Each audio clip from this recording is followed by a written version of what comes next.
Wassail. That was a bit weird. I was going to retake the picture for the thumbnail,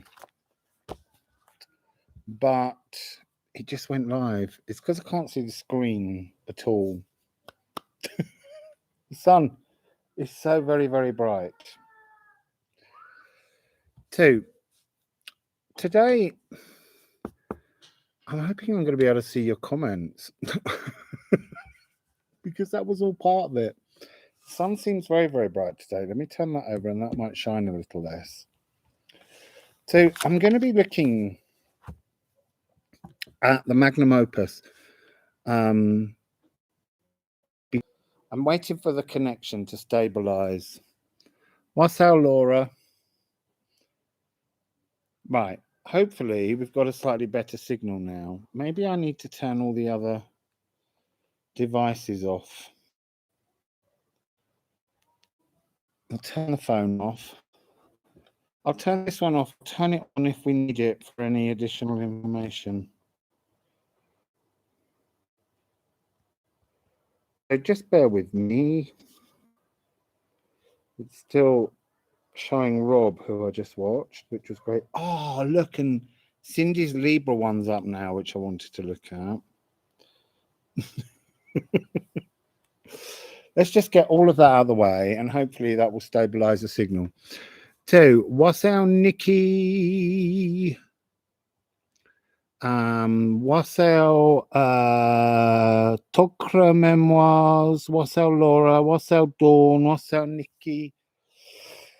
So, I say so a lot, but I quite like it. So, we're looking... We're looking at the Magnum Opus. The Magnum Opus means great work in Latin. It's an alchemy term for the process of working with what's known as prime materia, the prime materials. So in this sense, what are the prime materials?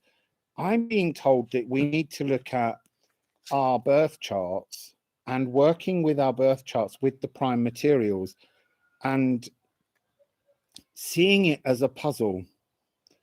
It's like Aristotle often spoke about nous, intelligence. And it's like we're seeking the nous from the chaos. And that's what alchemy is about, seeking something from the chaos. I'll just have a look at some more names. Wassail, Queen Star Sophia, Wassail, Teresa, Wassail, Emily Woods. So, I'm just going to keep saying so. Your birth chart, as I said, is like a puzzle. It presents you with a pool of confusion. And, even when you understand things about birth charts, they're still confusing. And it doesn't matter how many times you return to your birth chart, you always learn something new. So they're like a pool of confusion. Even if you've got the most beautiful chart, you will still slide and descend into a pool of despair. It's just what happens. That's life, people. So, whether you've got a harsh birth chart or a beautiful birth chart, they will drag you down until you come to some kind of epiphany. So, Lazimus of Panopolis, he was a Gnostic Christian philosopher and alchemist. He talked about how he was one of the first to talk about the Magnum Opus being made up of 4 parts that we work through. And he said that this was something that was known to my favorite, Mary the Jewess. So her Latin name is Maria Prophetissima, which is so beautiful. Who else have we got here now? Wassail, Rita. So Maria Prophetissima was the first alchemist. She wasn't the first lady alchemist, a woman alchemist. She was the first alchemist that did these things. She was somewhere between the 1st and the 3rd centuries. And she was someone who dealt with bodies, souls, and spirit. She possibly taught democracies in Memphis, in Egypt. And her famous thing is a thing called the Dialogue of Mary and Eros on the Magistry of Hermes, Hermes being Mercury. And there's kind of, her main thing is the union of opposites. There's no real things at last that she's written, but there are scientific apparatus that we still use to this day, like the Bain-Marie and a few other things that are still used in science that she created. But so her big thing is the union of opposites. So even on your birth chart, look for things that are in opposition and see that inside that opposition is power if you can take it through an alchemical process. So there's two things that she said. One is join the male and the female and you will find what is sought. That's a quote that's laid at her, an axiom. And then the other thing which she is alleged to have said, and I'm sure she did, is 1 becomes 2, 2 becomes 3, and from the 3rd comes the 1 as the 4th. So we're going to look at the 4 stages of this magnum opus alchemical process for each house. So that way you can go back and you can look on your chart and see what you've got in which house and see how that affects you, and maybe begin to see what kind of alchemical process you need to do. So what are the 4 stages? Nigredo, which is the blackening, the despair. We all know that one. We see what you're writing, if I can read it. Yes, happy 11/11, everybody.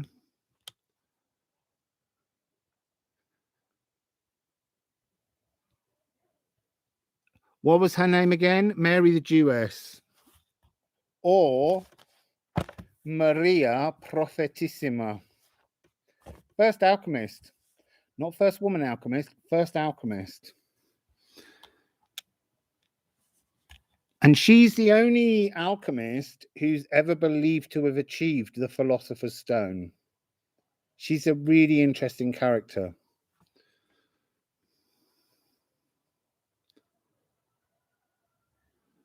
Wassail, Colette, Clayton. So, Nigreda is the blackening of the process. So this is when you take all the alchemical ingredients. So in this situation, all of your planets that are in a house, and you have to clean them and cook them.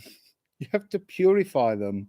So you clean them and cook them, and you cook them until they become like a unified black sooty matter. And that is usually the trigger in our lives when everything's fallen apart to shift to the next stage.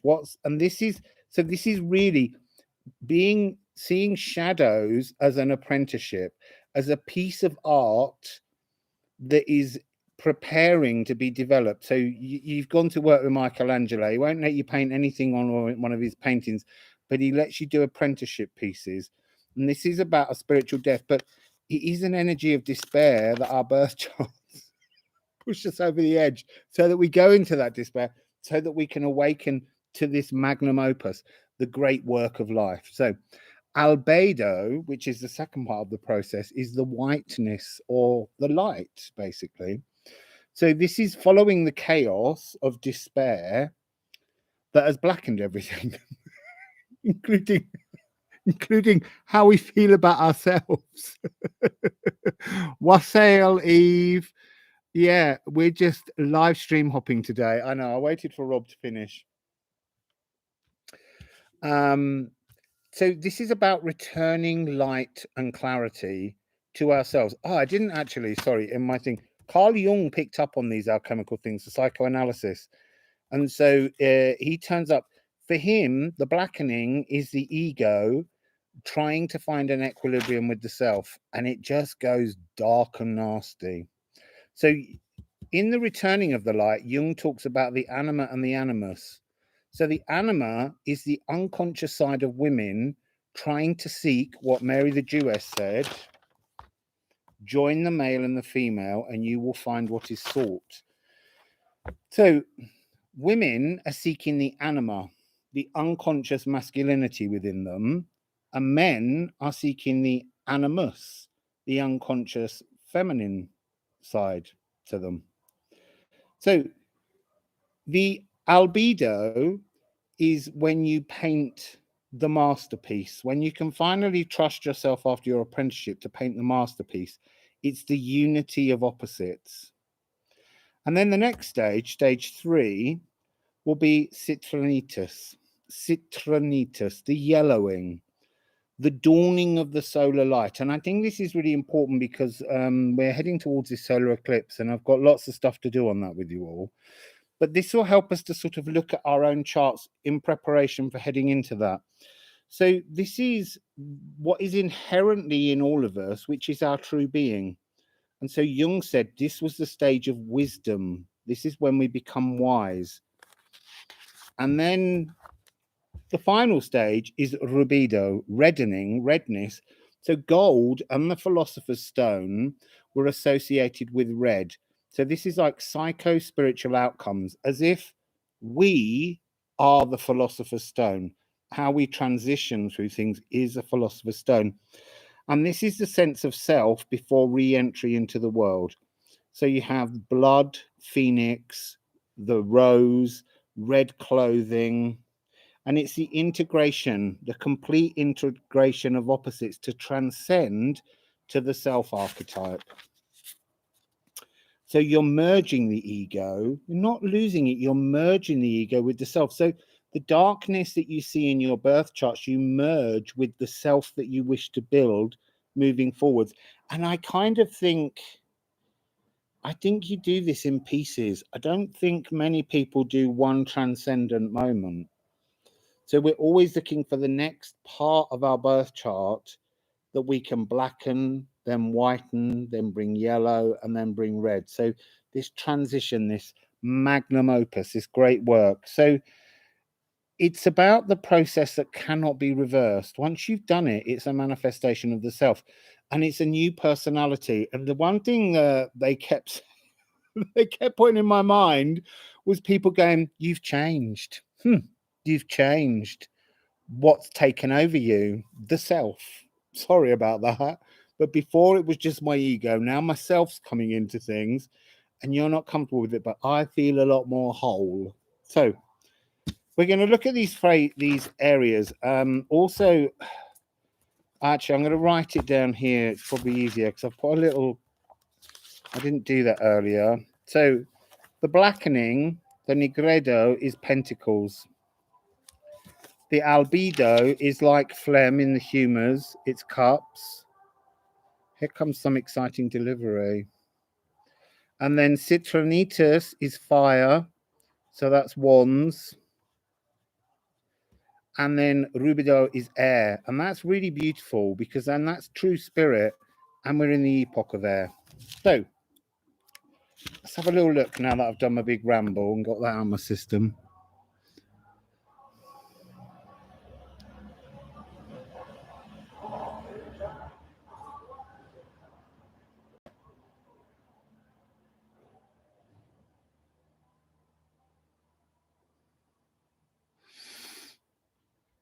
I'm just reading through.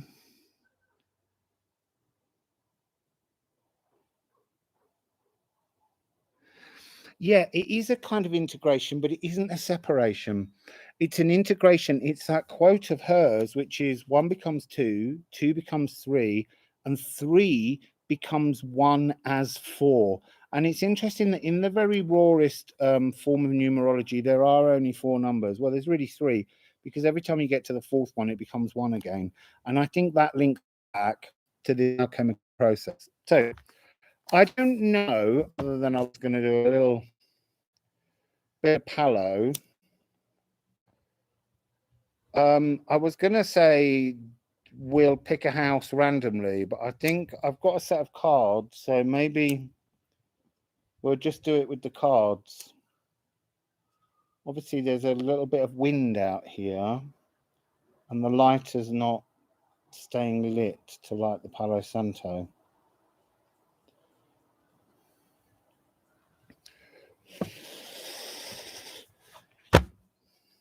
So maybe Wassail, Rob. So we haven't been away from each other all day. I think what we'll do first of all, I'm going to begin with just tossing out some cards and seeing if Spirit can give us a message from Mary the Jewess. So let's look at that at 1606. Mary the Jewess, Maria Prophetissima. Right, I forgot to bring a bowl for this, but since it's outdoors, I'm just going to lay it on the grass. So, I feel like we have to dive straight into the Thoth deck, since that's the deck that first alerted me to the very existence of Maria Prophetissima, the first alchemist. So, is there any just starting message before we go into this process about what it's all about? I kind of don't want them to give any more cards because it's so funny. It's very beautiful. What is the message? Love. The whole process is the energy of love and creating a new self, a new beginning.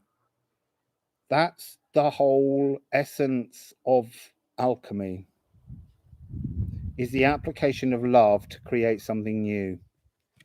And yet we're destined for despair. Oh dear. Thank you, Nikki. They are missing a lot. They need to watch Cindy as well as Rob and Reem and myself. We're the arseholes, the three of us, because we've all our names begin with an R. I've split the deck, and look, it's a cosmic gift. Alchemy is a cosmic gift. I'm just gonna give one more shuffle. Is there anything else that the memory of Maria Prophetissima would like to offer on this process? You have to make yourself from the chaos. You have to apply the light, the yellow, and this is the citron.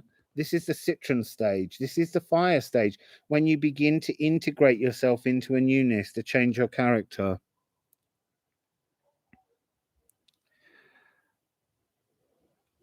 I can't, Laura, but I'm sure Rob will. Rob, will you put yours and Reem's YouTube channel pages down there, please, so that people can find them? I can't see properly to type. I'm being blinded by the light. So, what we're going to do then is I'm going to shuffle this little zodiac deck, and then we'll begin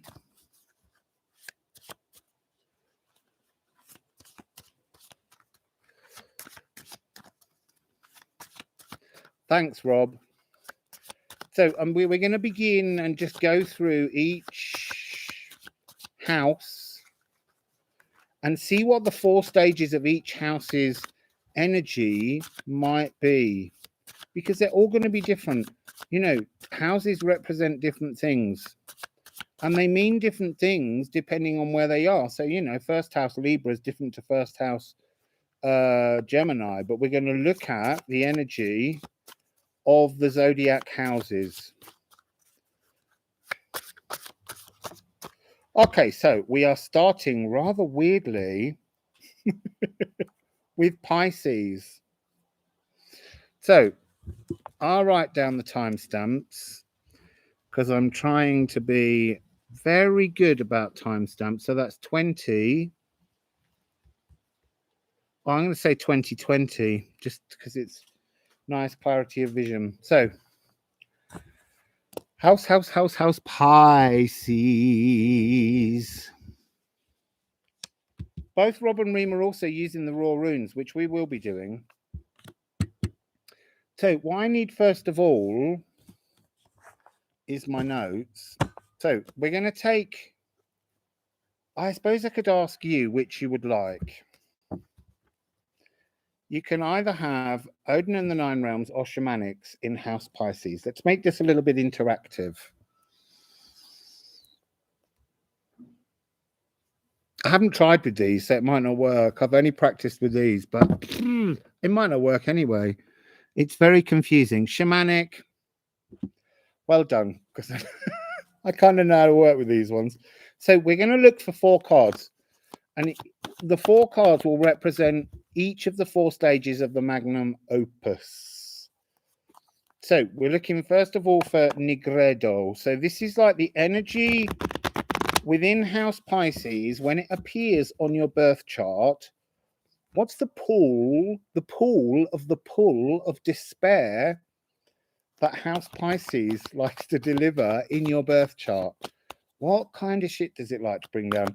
I would say maybe this has got an energy of House 12 as well, but I'm not saying it has to. You can count the signs of the zodiac from Aries as 1, Pisces to 12. But I think that you will find different things in your charts. It's much more complicated. So, Nigredo. You can't get anything more black than the need to release karma.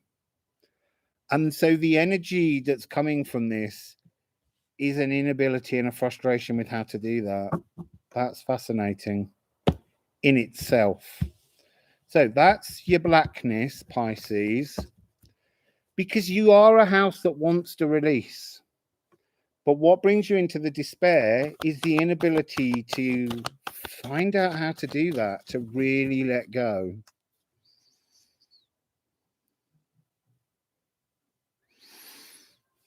So, what's the light? What's the opposition?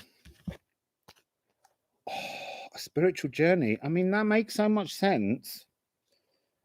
But that still doesn't mean you can find that spiritual journey. Oh, look, it's 28-29. It's a natural progression.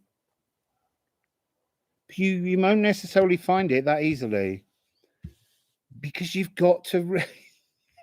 You've got to go into that pit of despair. Ah!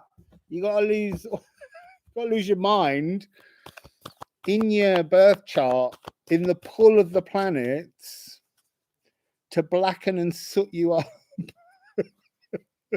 to burnish you until you suddenly go, I can do this. That one's gone on the floor in the grass. So this is the fire. Oh, and it keeps moving away from me.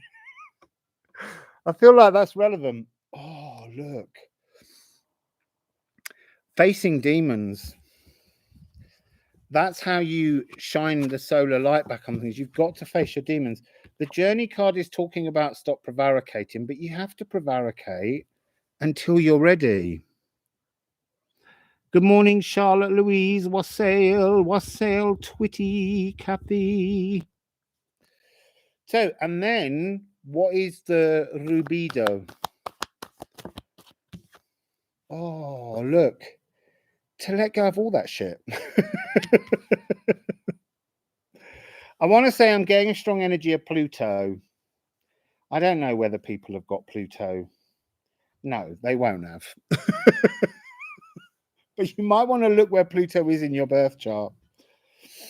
I'm getting actually Pluto. That's really interesting. Dark Moon Lilith and the Sun.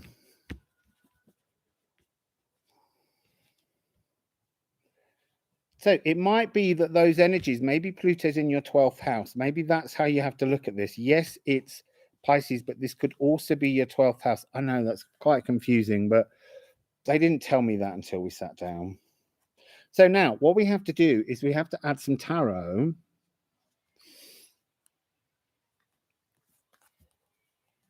Actually, no, before we add a tarot, let's add one raw rune. I was going to add Egyptians.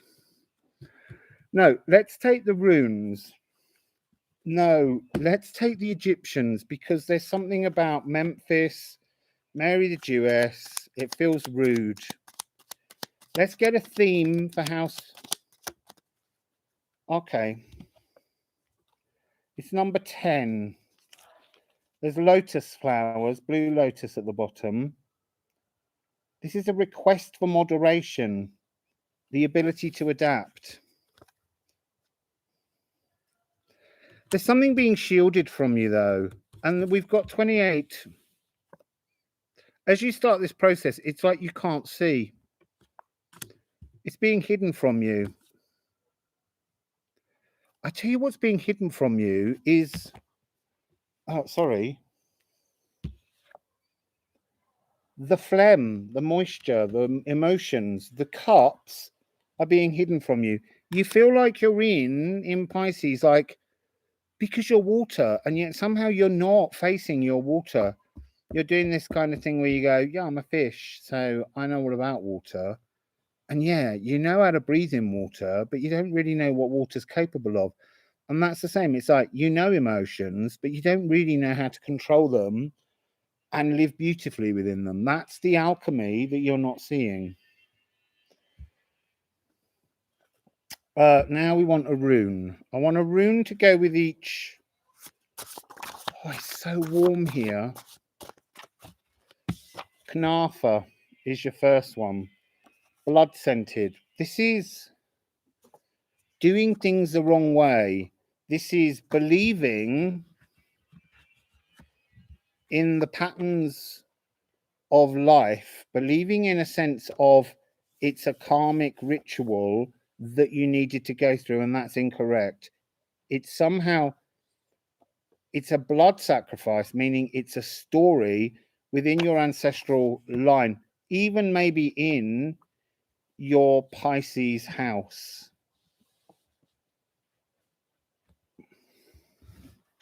And then I'm just going to turn from the point at which that first card fell. Stankness, being scented, being tested, in order to be able to start and see and witness the energy of the light in House Pisces. You've got to be tested, and to be tested is to be pushed into your deepest despair, because otherwise you won't even realize that the game's on.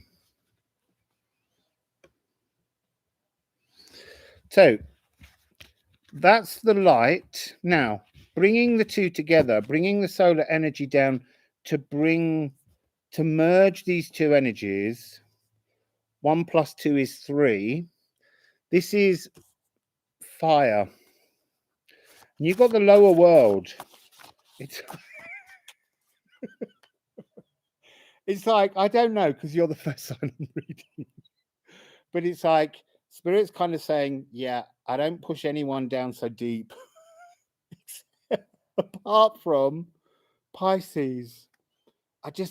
There's something Spirit likes to really push them down, because they're like, wake up, fish, and smell the water. Smell the emotions. Scented. Or we can't bring the light in. Oh, I wasn't going to shuffle them, but it doesn't matter. Obviously, I was meant to. It wasn't the right card. So the next one you've got to apply heartache from the lower world. It's almost, they're showing me this. You've got to bring up the pains in your heart and offer them to the light, to the solar energy, to the sun, so that you can burnish them and merge them together. And then the final energy of being at one with yourself is 13 frequency. It's the sacral. It's all about self-love. So House Pisces or House 12 is all about discovering self-love, so that you can give away the need for anything in others. So let's put a couple of tarot on. How are you doing out there, people?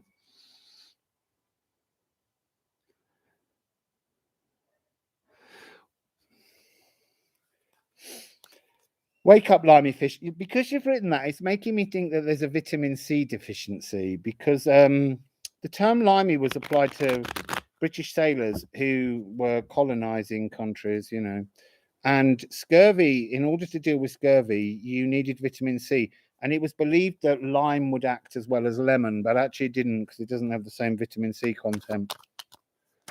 So, right. It's tower after tower after tower. Ever since I woke up from my cradle and marched into life, there's been tower after tower, and I blame it all on my house Pisces. I'm only going to ask for 2.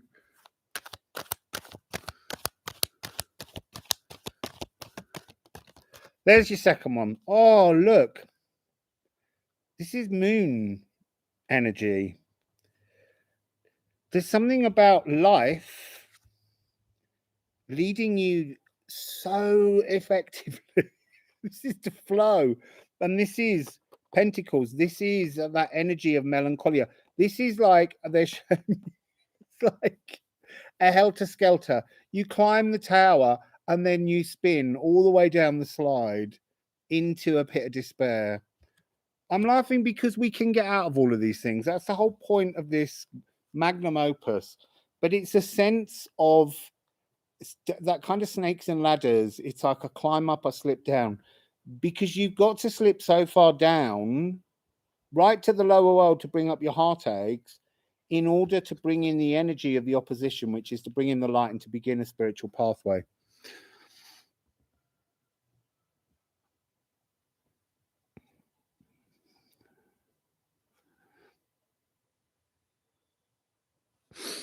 Yeah, thanks, Pisces. So, what's the light element?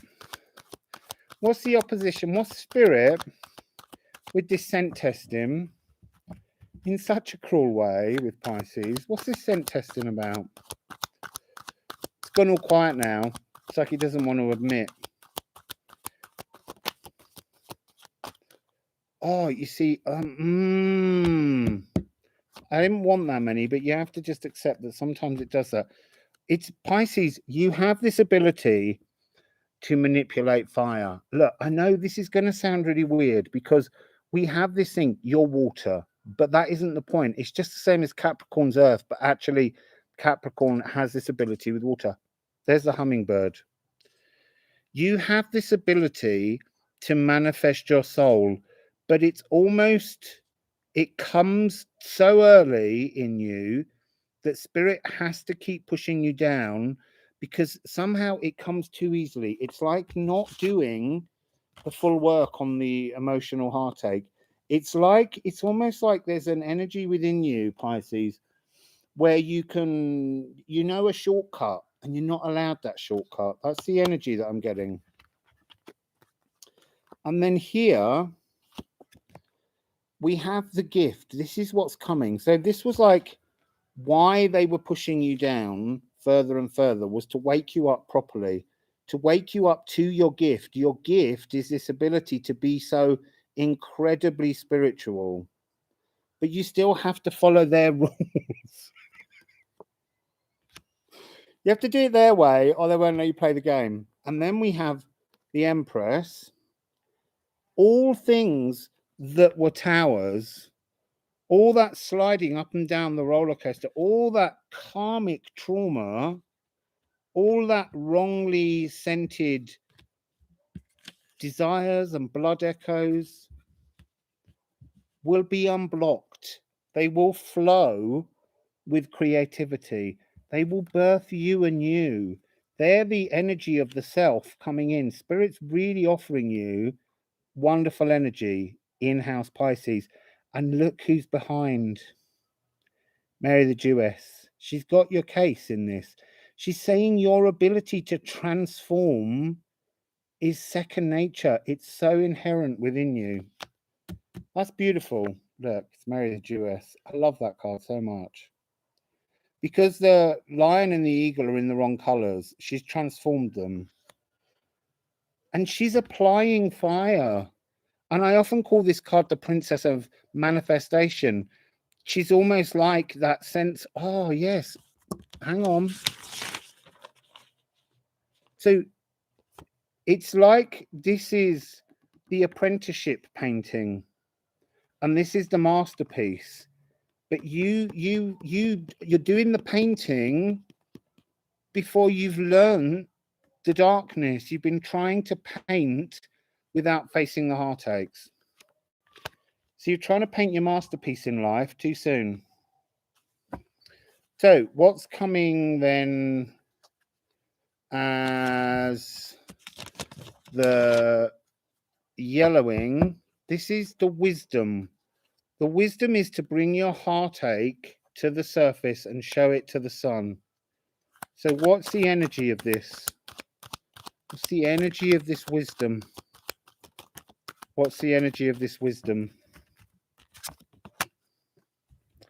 It's wands, and this is wands. This is all about fires. 10 of wands. The wisdom is to unburden and be light, to be free, to be energetic, to move, to transist, to change, to understand the darkness, to understand those burdens, but then to see, because there's something about this one that's very much light frequency. So I want to say Saturn and Mercury because of that card. We've had the moon earlier in the other one, but the light had no planet energies, but definitely the energy of Saturn and Mercury, if they're in your house Pisces in any way, they're going to really help you to achieve this.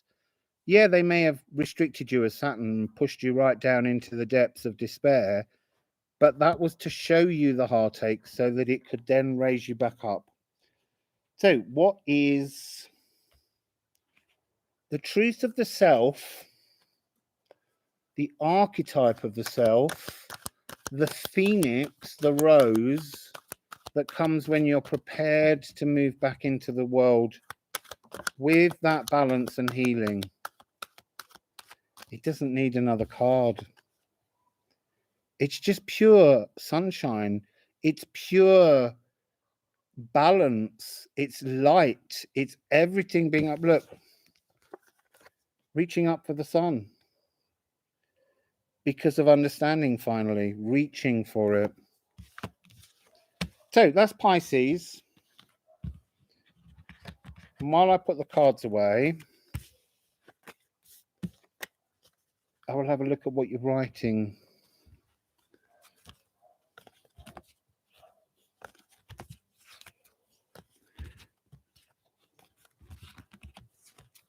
Yeah, exactly, David G. The wands for Crowley represented the magic. But wands, that's the whole point of them. They are the magic. They're part of the 4 stages of this magnum opus alchemical process. So put the runes back.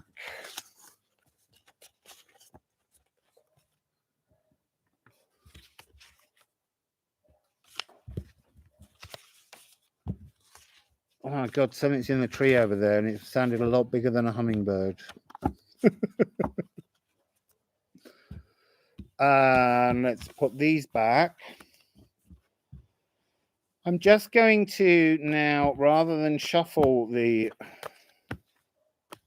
astrology cards I've got at the moment, I'm just going to take the next one and we'll go to that house next. So we're going to house Leo next. Okay. Oh, I didn't put that back. Oh, I need a timestamp. Leo 3956. It's going to have to get a little bit quicker or I'm going to be doing one of them Patrick marathons. I need a sip of water.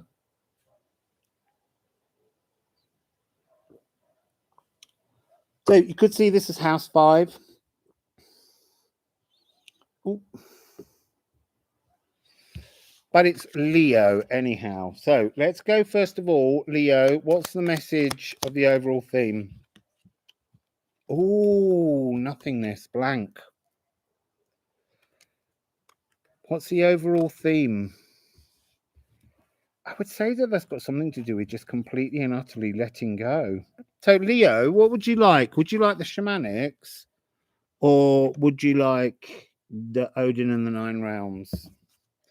First person say it doesn't even matter if you're Leo.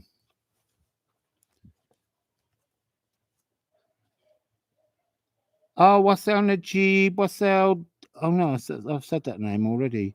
Rin, I haven't said Rin, Wassail Rin, Wassail Sacred Seer, Wassail. I have said Davida, but Wassail Davida. So, okay, so actually, Rin, I was looking at names then. Rin said shamanics, and then we've got an Odin, and then another shamanics, and then another Odin. That's one each. Next person to appear in my Odin. Oh, see, that's scary. So I've not done this with the Odin deck. So Odin. I might have to move the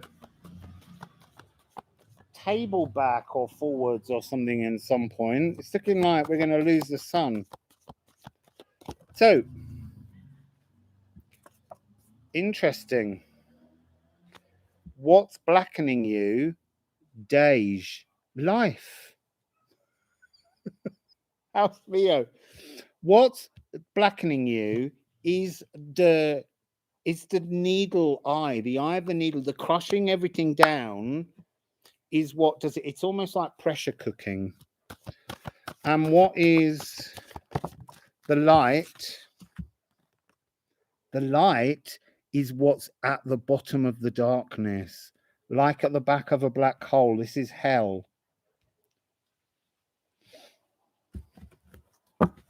Leo. Because hell's about returning the light. So she's returning the light, but she's not going to return it until you've gone right inside. So this is the citron, the yellowing. So this is the citronitis. This is truth, personal truth. And then what's the rubedo? That one kind of felt like it flew in from behind me. To be absolutely returned, Logia, to the cosmic ocean, but to feel like you're in the cosmic womb.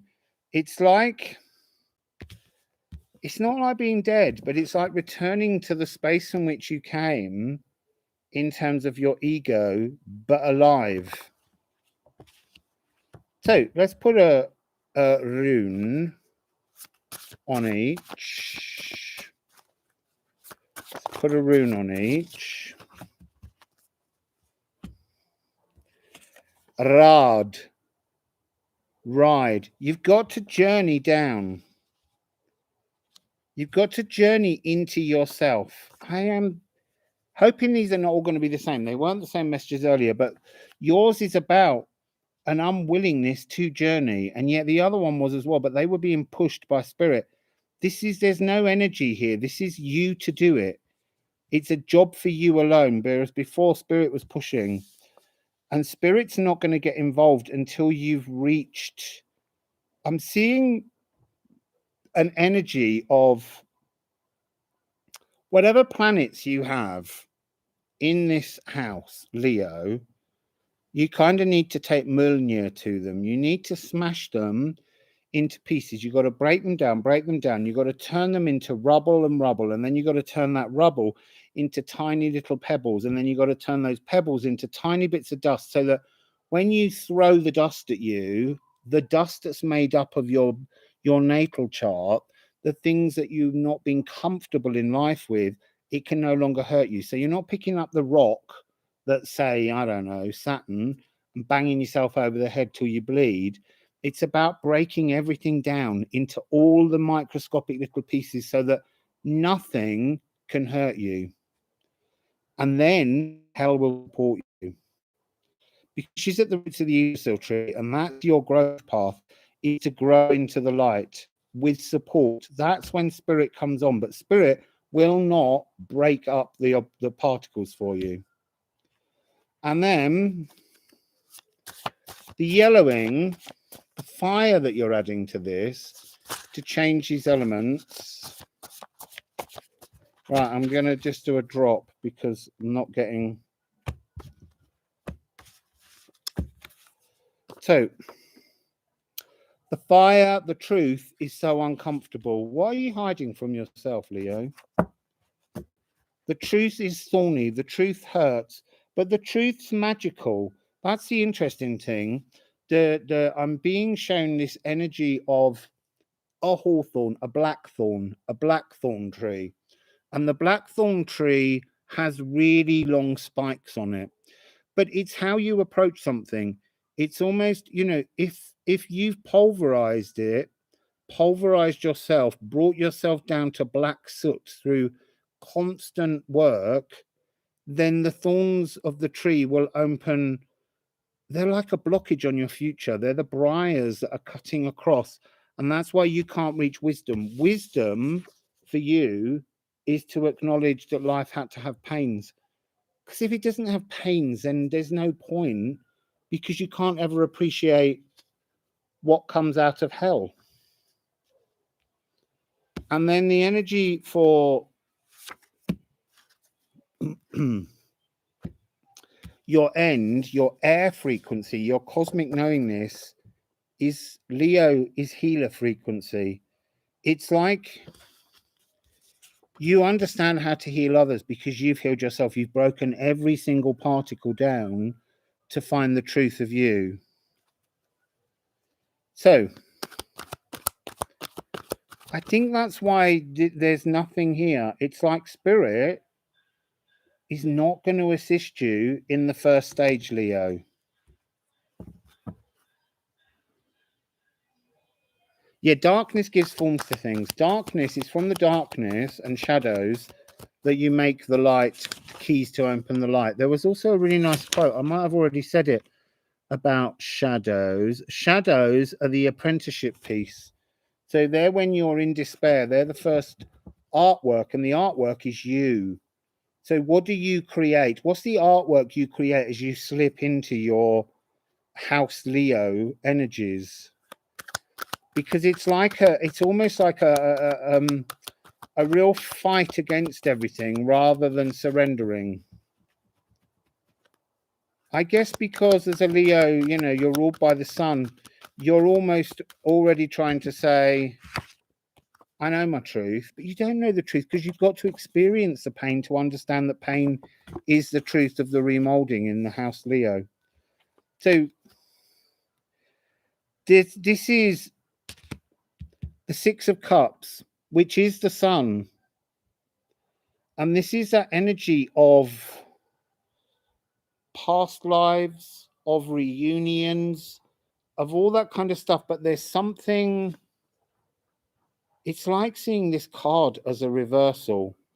It's like you need to take away all those connections and see yourself in the naked light of today, of the now, rather than, you know, in my past life, I was a healer. Yeah, you were. You were those things, but they don't matter to how you slide into the natal darkness of the moment. They matter when you pick yourself up and get out of the darkness.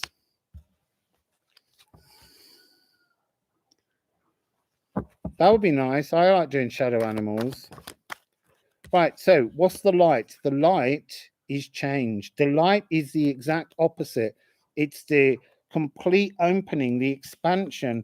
But you cannot see the light until you've entered the shadows of the darkness.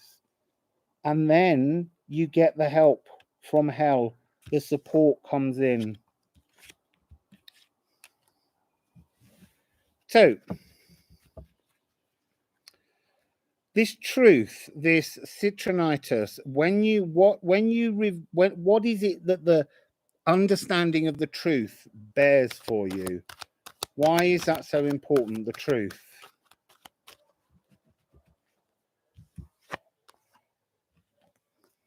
It's interesting.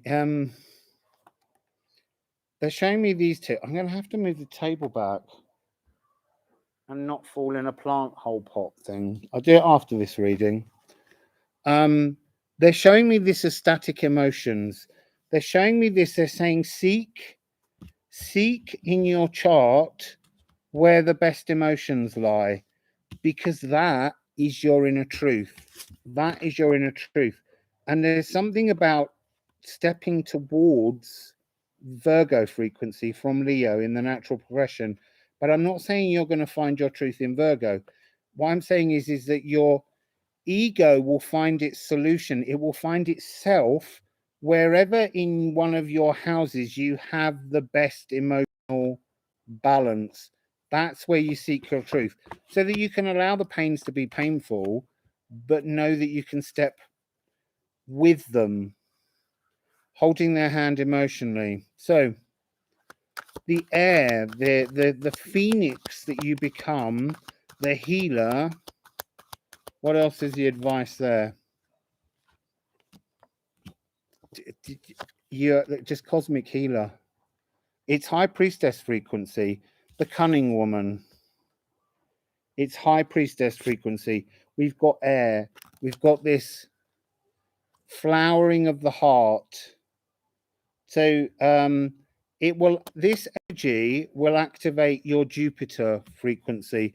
So whatever Jupiter was expanding in another part of one of your houses, this is returning the frequency of Jupiter to being cosmically good for you, to being able to be beneficial to you, to pushing your frequency out, to making something new. So that's Leo. Now we're going to have to do a table move. I'll fiddle with these cards properly in a minute. I just don't want anything to slip off. Also, because it's so warm that we don't want the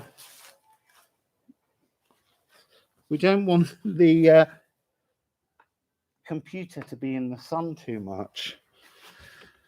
But we are slipping into the darkness. Whoops, there goes my water bottle.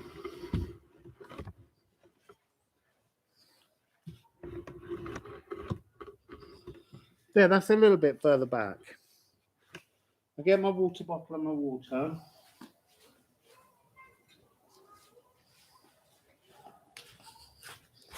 Oh, this is a bit of a lean. This is a bit of a downhill slalom here.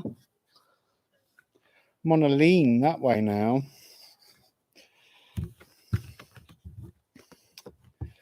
So, timestamp. The next sign that we are doing is Aquarius. So Aquarius at 5347. What would you like, the Odin deck or the Shamanics? Please, please, please.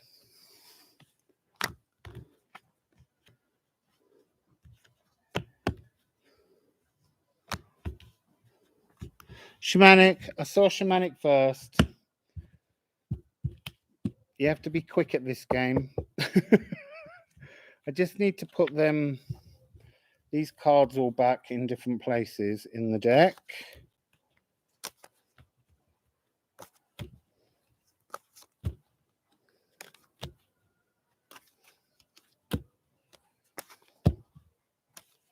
Right, so Aquarius. I would usually wear my glasses, but I'm finding it easier just to lean in. Oh, Aquarius, you've got two. Oh, this is quite interesting. This is about the energy of family unions, groups, and the energy of matching something,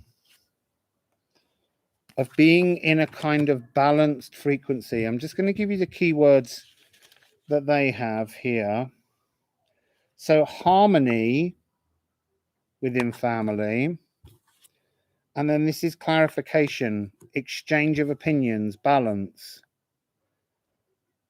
That's interesting because you quite often get that message in your readings from me anyway. of being too fixed and not exchanging ideas well. So, watch a Nigredo. What's in House Aquarius. And at the moment, you know, Saturn and Jupiter are both in Aquarius. I probably should have said that about the other signs.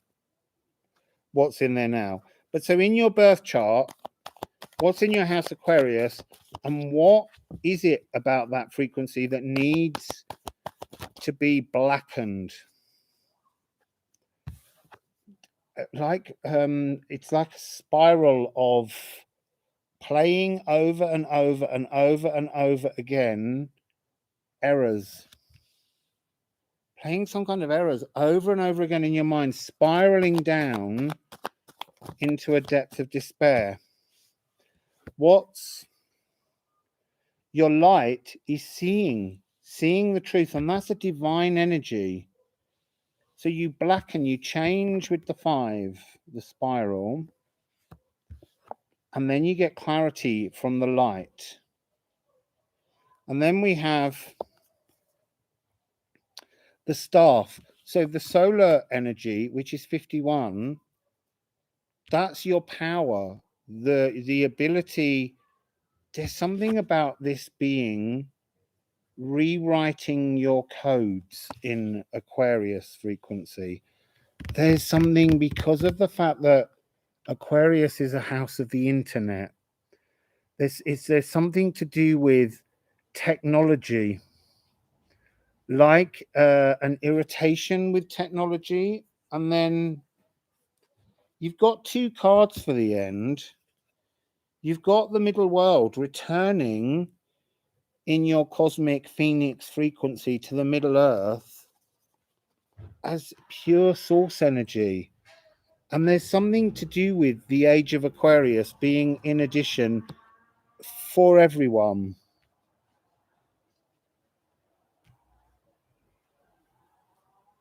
Okay. What you saying, people? Oh, what's up, Penelope?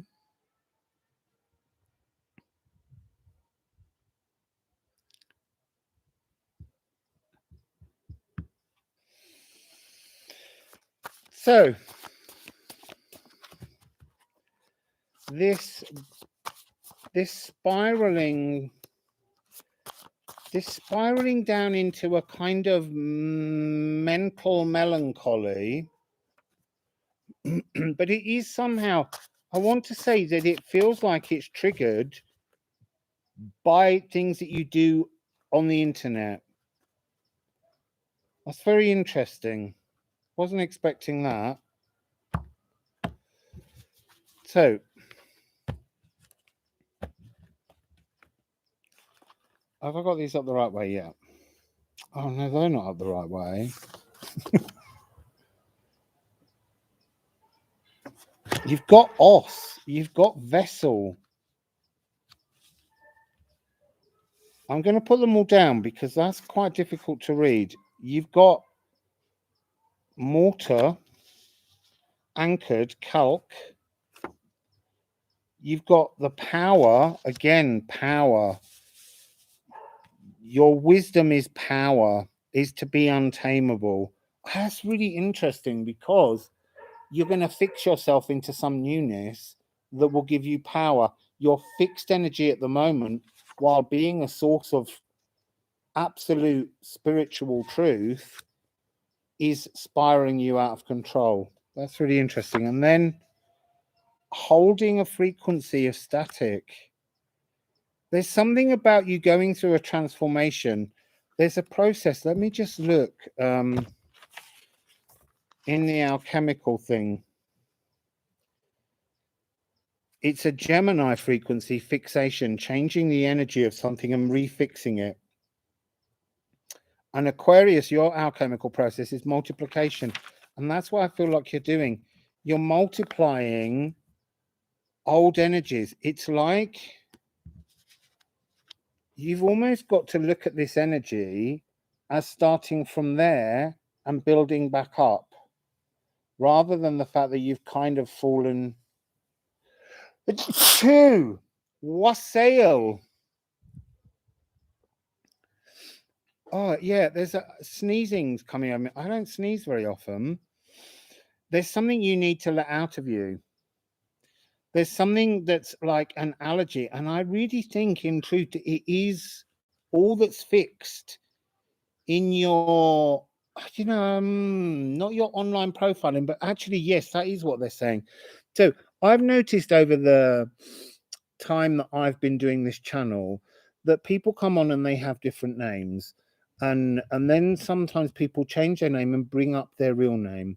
And then there's sort of like images that people have in thumbnails that are obscure, and how slowly they come into their truth on their thumbnails. Wassail Sheila. Yes, Wassail mucus, exactly. There's something about House Aquarius needing to reform your online presence as a truth that will empower you more. I don't understand why it takes you down to a darkness, but it's an interesting message. Clearing up your online presence. I'm going to bring that down a bit. Because it feels like the vessel itself, I don't know why they're talking only about the internet in my head to me, but this vessel, because that wasn't this, but it is about giving and receiving in truth. So it's like hiding your family in a false truth, and you're trying to get to that point where you can live in a full truth. And that will hold everything together. There's another sneeze coming. Something's got to come out.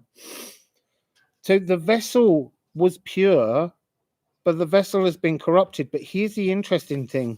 The vessel is 450, which is still a divine 9. But there's something about it coming. It had to go dark, like we have to go dark. That's interesting. It feels like the message is part Aquarius and part our interaction in the modern world through the internet. It had to go dark. And then we have to anchor in a new seeing, a new light, a new... There's something about being unbound. There's a wind horn frequency hidden inside here with double potential. And I know I keep saying this, but I'm being given that frequency of a second internet. And I don't really know what that means. I don't know whether the first one breaks or whether just somehow a secondary internet is created and people migrate to it. I don't know. But there's something about that being part of the Aquarian ego. I think it's an energy that would excite you somehow. So then you have the power, 2 cards of power, but again, this signal changing, it's more like the changing of binary codes. But it is linked to DNA because it's also linked to what this house means to you, house 11 or Aquarius, and what you might have in it. And then ending with this energy of being statically at ease in the world with having applied the godliness of self to your ego and being completely whole. So, you see, it could be telepathy. That would certainly bring out the truth in people.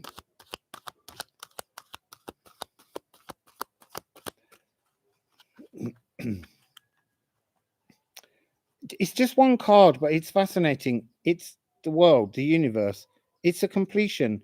It's saying you have to complete the changes. You have to complete, like they're saying malpractice, but what they mean is you have to change, complete the changes to your old fixed thought processes. You have to change them. That's the first task. There's something about this that isn't quite at all the energy of absolute despair. It's more like you have to witness things around you that have blackened that you've refused to look at, things you've let swim, things you've let pass. There's quite a light energy to this. There's almost a sense of, there's more of a sense of darkness in being able to figure out how to see the light, which is really interesting, because this is emotions, and that was the earth coming into a change, and that could just be a reminder of the movement from the age of Pisces to now. So you have the Four of Wands, the Four of Swords in the energy of emotions. You have to heal your emotions to anchor in the energy of spirit that wants to come down. I'm gonna have to move again in a minute. I'm gonna move after each sign. Yeah, to pull in the light, you have to heal the phlegm, the emotions, the white. They're showing me the white flower in the middle as the representation of phlegm, as the representation of emotions.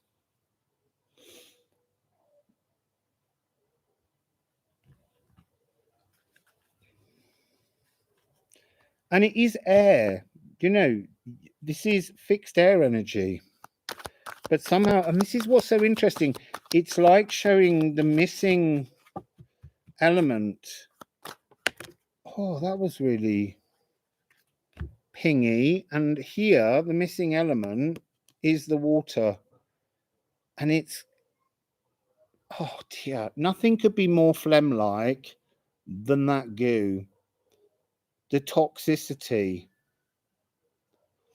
Spirit will allow you to melt the energy of emotions that you can't, it's like you can't even see them. You can't see them at the moment, but when you've worked out that it's time to complete and move, it's almost like saying you're ready. You've already reached that part, but you started the spiritual journey, but you're still somehow working from emotion or a notion of, why am I always the victim? You're not. That's what this house energy is saying. There's no sense of victimization here. It's a very strong, clean energy that's very spiritually gifted. And it's got from the 7 to the 6. It's really, really changed. The sun, because this is with this power, is when you realize that you have a spiritual truth, that you have a spiritual purpose, that you have a spiritual power. That's how you bring these two energies together. That is what empowers you. Acknowledgement of your power, rather than like a victim's doubt. And then as we move into, I was just thinking for my water, feeling a bit parched. As we move into, I don't know how far back I'm going to have to go. That sun's really running away from us. Look, it's just bringing you into the energy of wisdom, truth. Oh, the Hangman.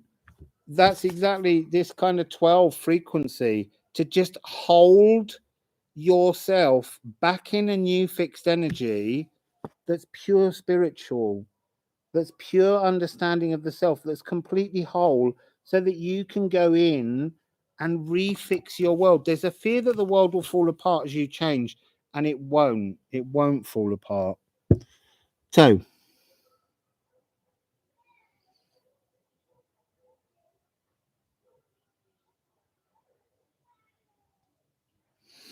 right, let's chase the sun, which is interesting because that's kind of what this alchemical magnum opus energy is all about. Where am I going to go? There's so little.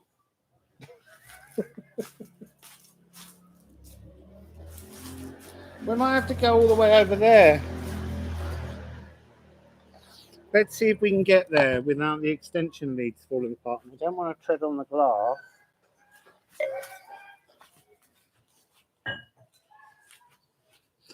Right, I think I'm going to walk behind. I love all this moving about stuff.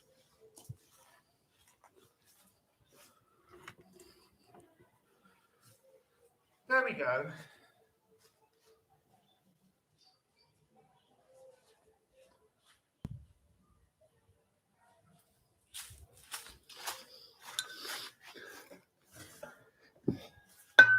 Oh, look, me t-shirt's gone over. That was keeping the computer cool.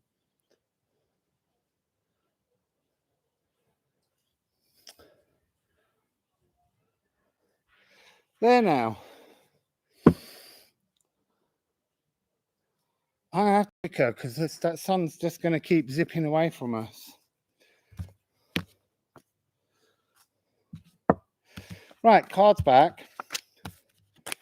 If this gets too problematic, I'll take us all indoors. You just have to hang out amongst yourselves for a bit. But let's see how many we can get through in the light. There's a branch.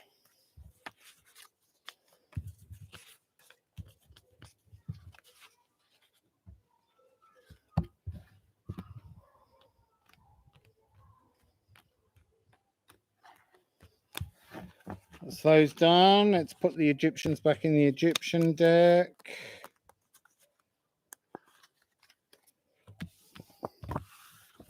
I managed to get banana leaves. Oh, I think it's gone.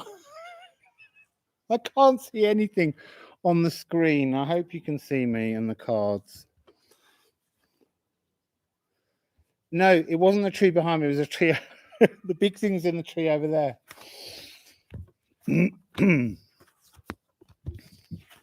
So who's the next sign? Who is the next sign? It's Sagittarius.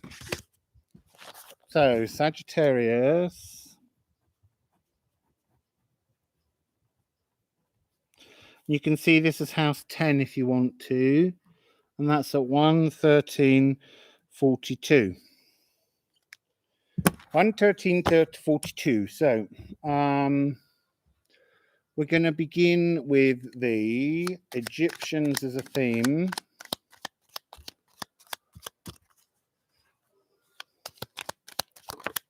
Here we go. Oh, look, like a hawk. So this one is vigilance. The theme here is vigilance. So do you want shamanics or do you want Odin, please? I should have asked that a bit earlier. There's no bells. I couldn't bring everything out here. There's not enough room on the table. Sometimes I can fit it on, but because this has got a wide spread, this couldn't fit the bells. Odin. So here we go. What's the energy of House 10, Sagittarius, or whatever Sagittarius is for you? Could be House 2, House 3. What's the energy that kind of wants to bring a darkening frequency down? The soot. What are you burnishing? What's your birth chart trying to make you deal with shadows? Okay.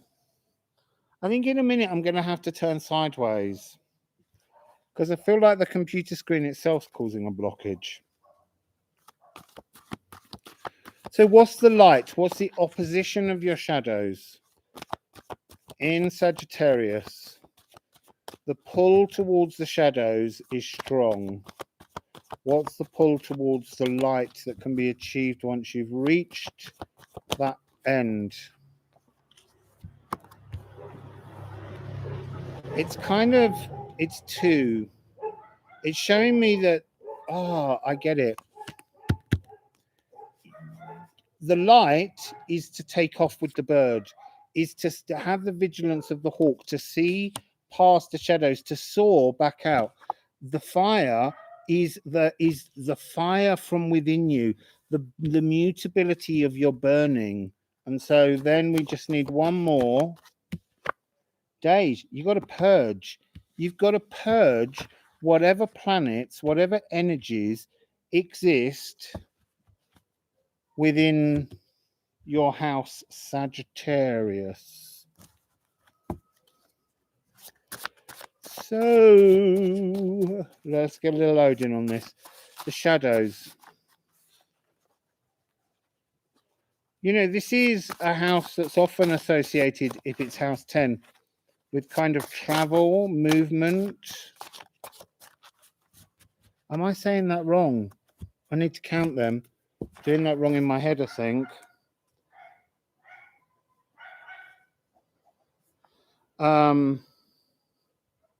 It's house 9. Sorry. I knew there was something I was saying wrong. House 9. I need to change it on there.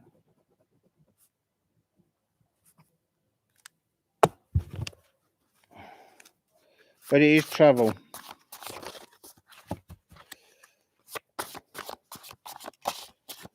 So I just do a drop.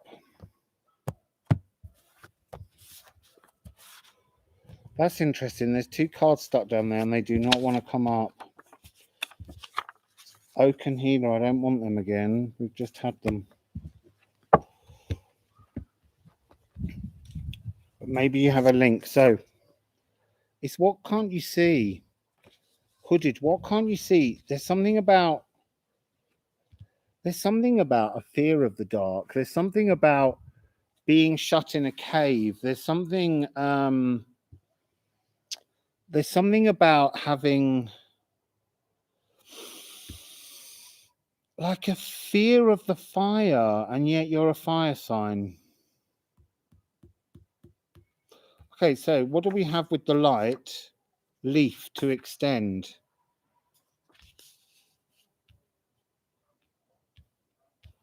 And then with hail, we have the journey home. The journey back to the fires. That's really interesting. And then elks, to be protected at the end, to be completely purged. So what is the fear? I'm going to have to put the tarot on because you're fearing something in the shadows. It's like whatever planets you've got in Sagittarius or house 9 is something you don't want to deal with. And so I'm not even sensing the pull of the energy. It's just kind of sitting there and just going, not interested.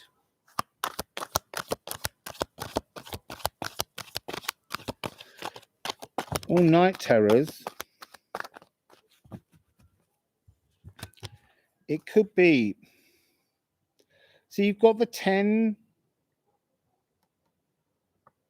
of swords. Sorry, I'm looking at several other things within it. And you've got the 8 of cups.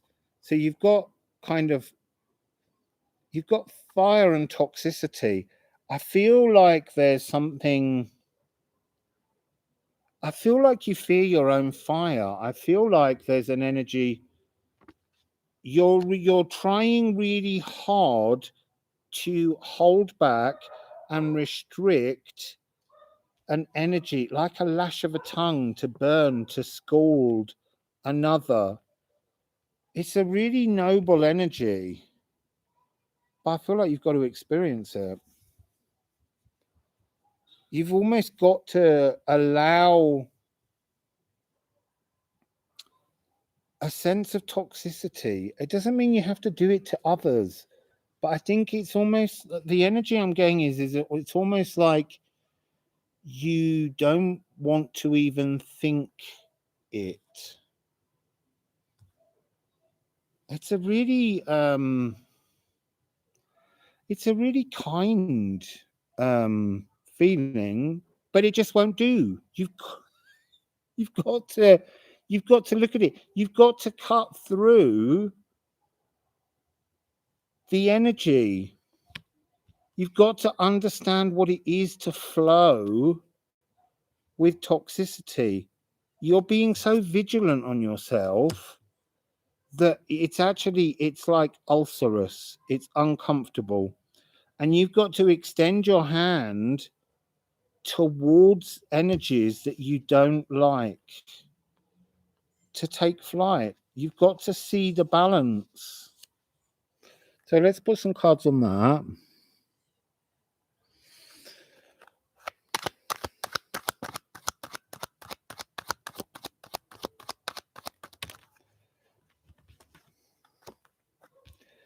So this is the energy of emotions, but your energy is completely earth and air here. So Petro is air, to take cosmic flight, to bring all of your understandings in towards your heart. But in the middle of the heart, you've got to allow, it's like the middle of the heart in this card is this. So in that tiny little moment there is the truth of how to burn another, how to scald another, how to allow fury. And then the other energy you have is to extend and grow into the world through this energy. But there's no sense here of the emotions being present until you can understand and activate the knowledge of toxic anger. It's like you can't keep hiding from it. You're being so very, very vigilant. And yet the journey home is to the fires, is to the volcanic rage that is part of us. It's in all of us. It's in everyone's house. You know, I'm not saying that Sagittarius are angry people. I'm saying Sagittarius are people that won't allow the truth of that anger out. So, as within, so without, as someone said to Rob the other day. I think it was Kathy, actually. Wasn't it you, Kathy? So, I always see this fiery, lusty card of, this is, as Mary the Jewess said at the beginning, to bring the energy of female and male together to seek what you sought. What you sought was to soften the ulcer. I know this is not an ulcer, but it's how spirit shows me this. This is the flame, the rage in the belly being tickled, but you just don't want to touch it. You're just being too vigilant. But it's the way home. It's the Bifrost. It's the Hemferod. You have to connect with volcanic rage. You don't have to explode on people, but you've got to acknowledge it. And that's your wisdom, to acknowledge that your rage is of value. And then your cosmic being is a new beginning. It's to come into the protective energy, to have been purged of rage. This is like, it's not even divine rage. It's just pure passions. But you won't get those pure passions until you deal with the anger. You have to face the anger. So, that's that one. How was that, people? I'm hoping that my lovely, beautiful moderators, who are all wonderful people, are keeping you all occupied.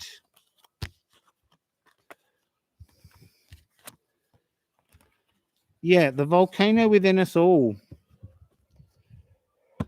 It's interesting. I don't have anything in house 9, Sagittarius. Well, it's not my house 9. It would be my house 3. 2. I'm getting a muddle. But anyway, I don't have any planets there. And yet, I can identify in that energy of being so vigilant that I won't acknowledge my fires, my volcano. You know, and there is a frequency where you just kind of think, oh my God, I'd love to explode over you. You're an idiot. Maybe that's part of the energy. Don't suffer fools gladly. So let's move on to the next sign, which is, people, Gemini. So Gemini, you could look at this as house 3. 1, 2, 6, 4, 50. So Gemini, while I'm getting these things, would you like Odin or Shamanics? Odin or Shamanics?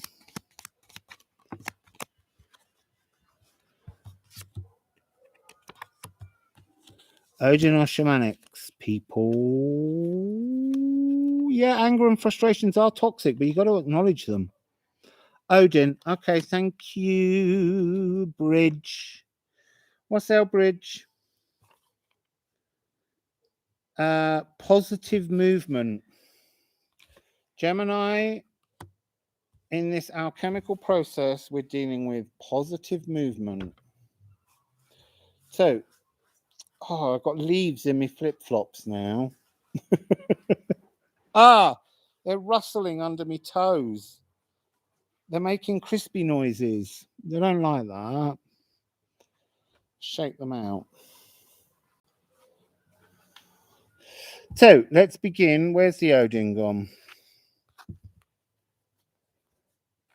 So, we're looking at positive movement and success that exists within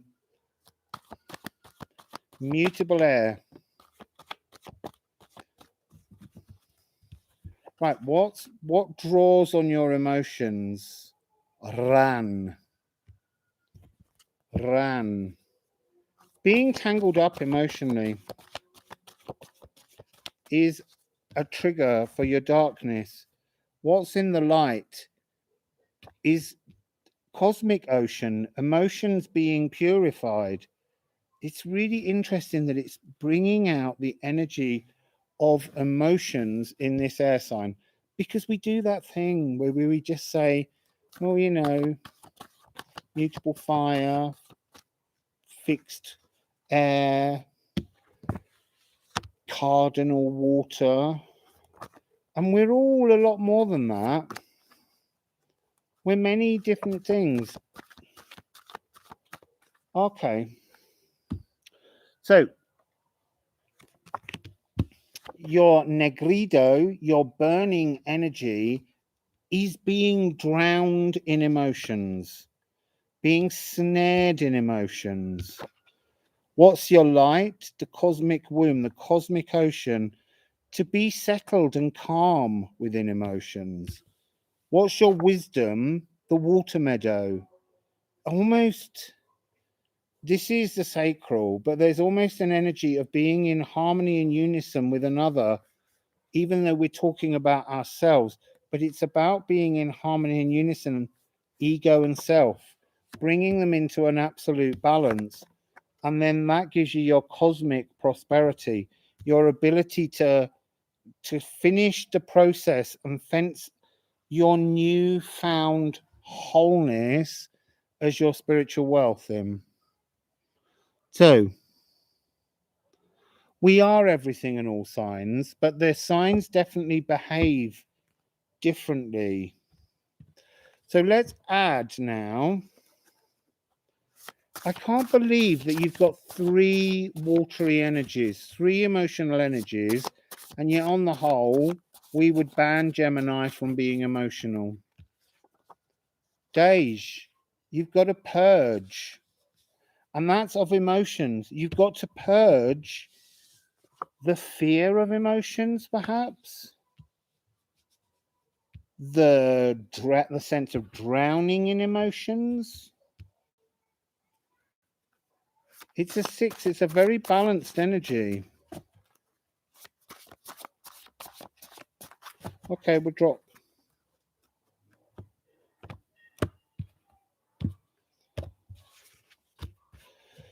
So, your light, your opposition. So this is the energy of Alberto for you, is your strength. So sifting through emotions is your strength. But it's like when someone says, I can't do maths, well, then you can't do maths. This is like saying, I can't cope with all them emotions everyone keeps throwing on me. And yet emotions are your strength, but you're banned from them because you're the twins. You're mutable air. But you're not. You're mutable air. Look at the connection here between the logir and plugging it in to have that untamable sense of freedom, an emotional freedom. That's what you're fighting for here, an emotional freedom within Gemini. No, yes. So I shuffled them again. I'm going to take the top cards. Gemini, you're twins. And you've got to get the emotions sorted in both ends of your polarity. You've got to get this ing frequency, this water meadow full of flowers. I'm actually wanting to say it's not about being full of flowers. I always say that. It's like you have to find the flower that most suits your energy, that brings you to your cosmic lagoon, your sacred emotional space. And it could have several flowers. It could be a field of flowers, but there's something about a meadow of too many flowers that would feel like this. There's something that you need to weed out and just leave the flowers of your choice. And then your prosperity is life force. So your cosmic rebirth into your wholeness of yourself is the life force that you've been seeking throughout your life and haven't experienced. Because you know you have that conversation with yourself and your other self, and it never quite decides which self's the more important self. The whole self, when your ego and yourself, oh, that's so funny. All the cards just spilt out, like even mentioning that to a Gemini, that one part of your twin might be yourself and the other the ego, has been a bit disturbing. Bye, Rob.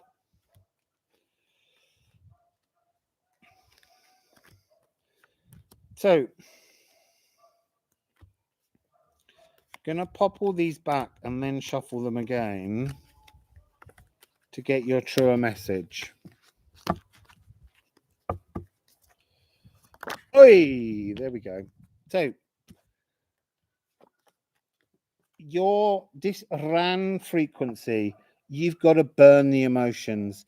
You've got to ride at the emotions, and you've got to do it quickly, because there's a sense that if you don't do it fast, if you don't face it quickly, you won't purge yourself of it. You'll stop halfway through the process. There's something about speed, the need for speed, Mercury, fluidity, really pushing into this, almost taking, a flamethrower at all the tangled emotions. And the tangled emotions are things that you've caught in your own net where you consider things, but they're also, it's like people throwing wet slime at you and it's sticking to you and things like that. You've got to burnish off all of the expectations of others to weed out your water meadow, because that's your strength, to just function in a Zen-like emotional state. Oh, there it is. So, what's coming from the white light?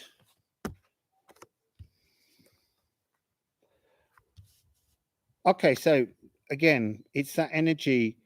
The light will help you. It's like you have to know. It's like this process. In all the others, you have to blacken everything in order to then apply the light. You actually have to work with both of those frequencies at the same time, because you've got the twin energies. You can get one to deal with one side, one to deal with the other. So burning the ego while putting more light in the self, or the reverse, putting more light in the ego to balance the self. But that's the energy, is you've got to fight for your own, I don't want to say survival, but for your own self. You have to fight. That's your strength. And then you have the energy of the new beginning. There's something round the wrong way. You've got all this emotion pouring through, and you've got fire down in your earth. You've got to burn off that. You've got earth where there should be emotions. Let's see what you get where there should be fire, because you've got water meadow.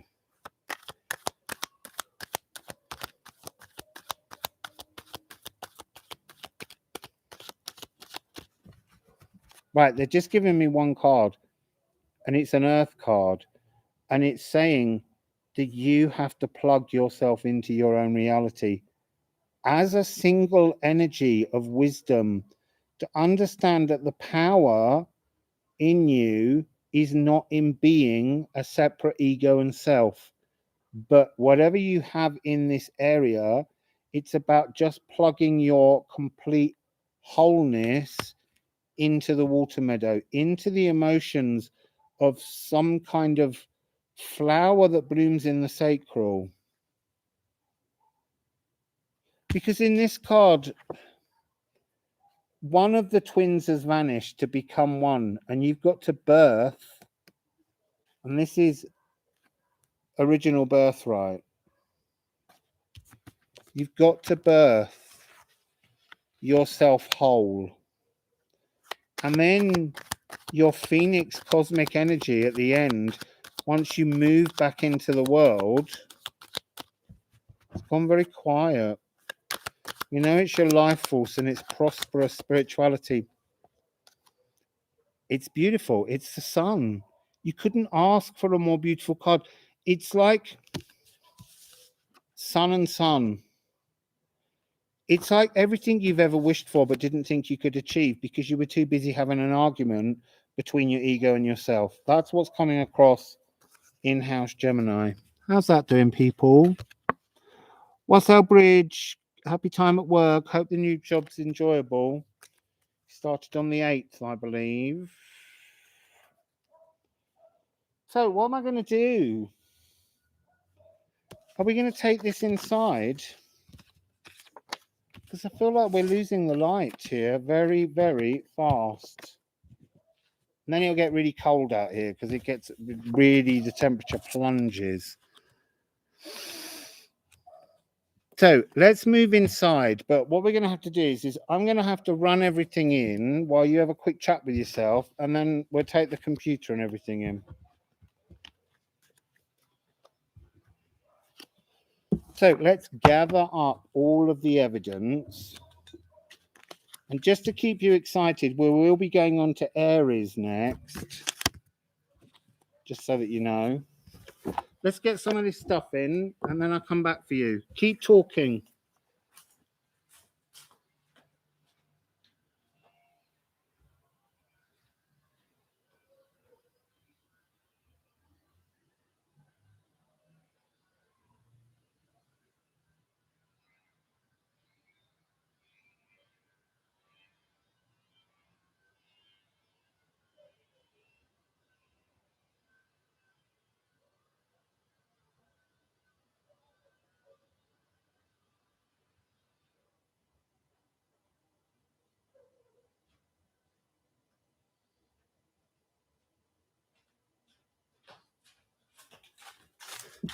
Hello again, people. We're moving quite quickly.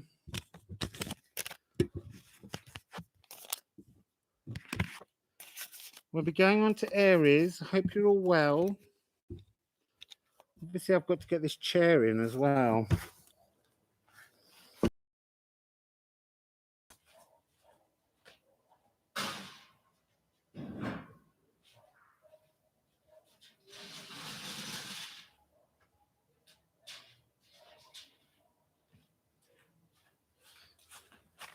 I love a bit of fun and games that we don't anticipate.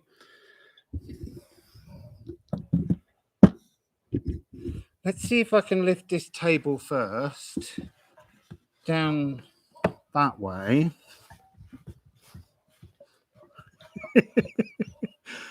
Ooh.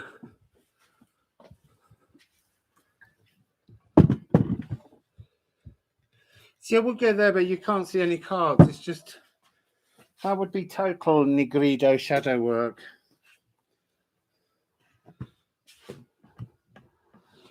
Also, I have to get the extension lead in because I have to be able to put a lamp on in there. Enjoy the garden for the moment.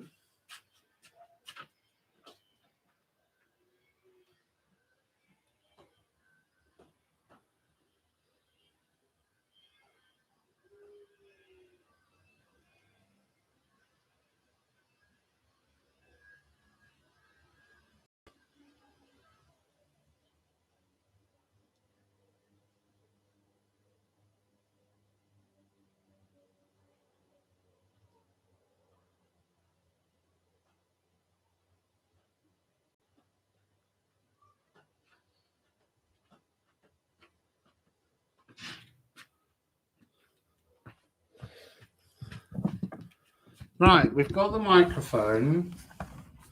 Let's get you all in to the new space.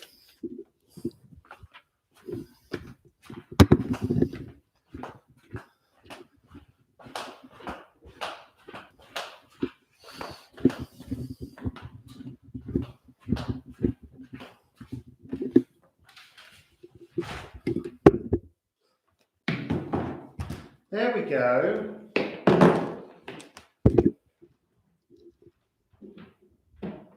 Just have to go and get my water once I've got that in. I need to plug you in as well, or your energy will die. I quite like this change of scene, it's fun. Oh, the computer wire's all tangled. Oh!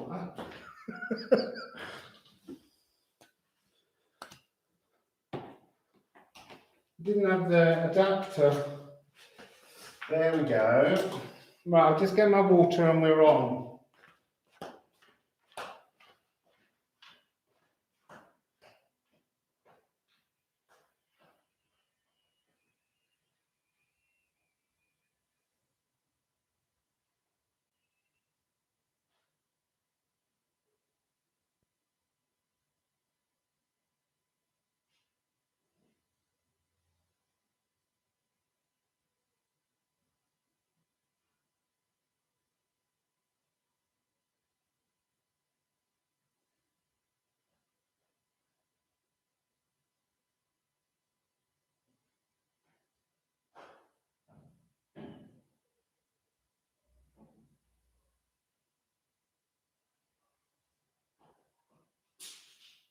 Oh.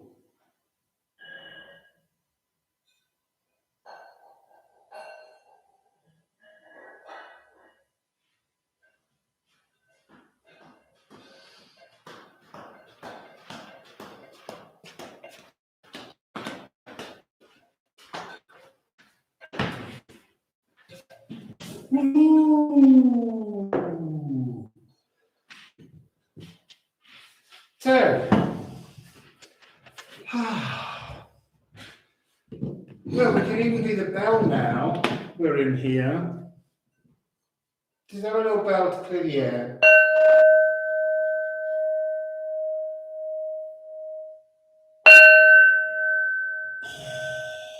so sorry. That was the loudest bell ever. I didn't have any softness.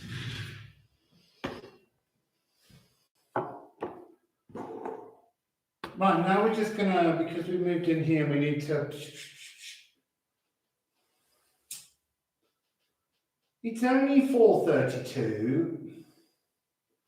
Oh, it's because the clocks went back. It would have been 5:32. I wanted to do it all outside. I don't mind the move, it's fun.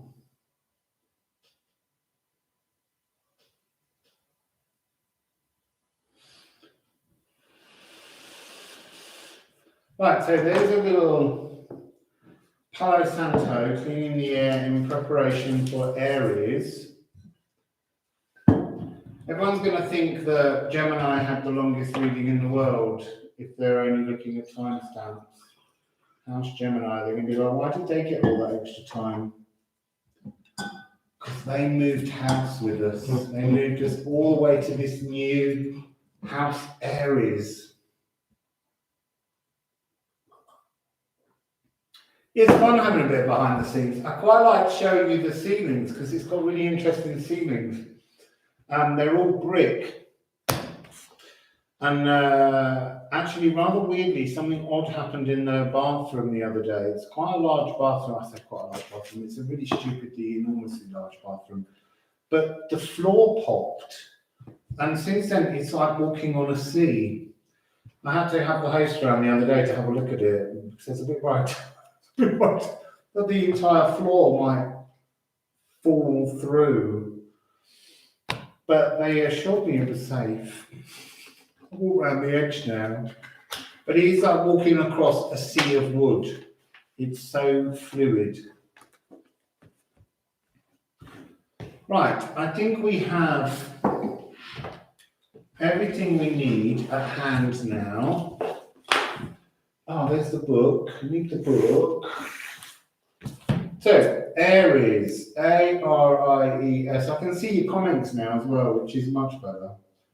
1 hour, 48 and 10 seconds.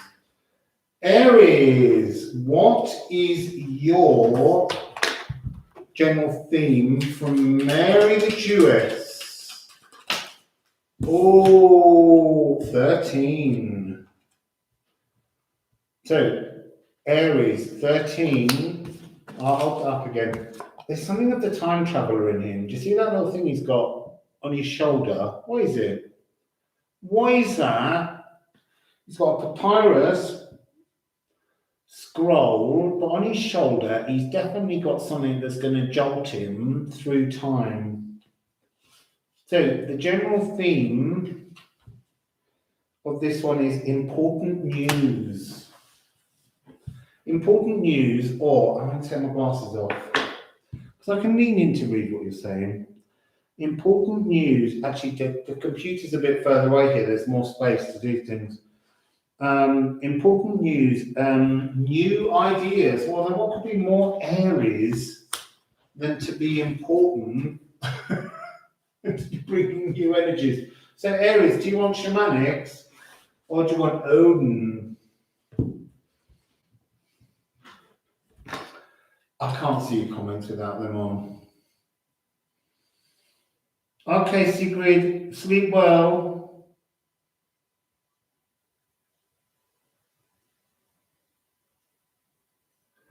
So there's no choice coming from, there we go. Marissa said Odin. You got to be quicker, Fib. So, I feel like I'm like, pull that down a little bit more. I need to straighten my t-shirt. That's better. Changes now. It's in there somewhere. So, what's your, if you've got anything in house Aries, I have Saturn and Chiron. So what's blackening? Oh, your birthright. It's like tumbling away from all that you feel you should be tumbling towards.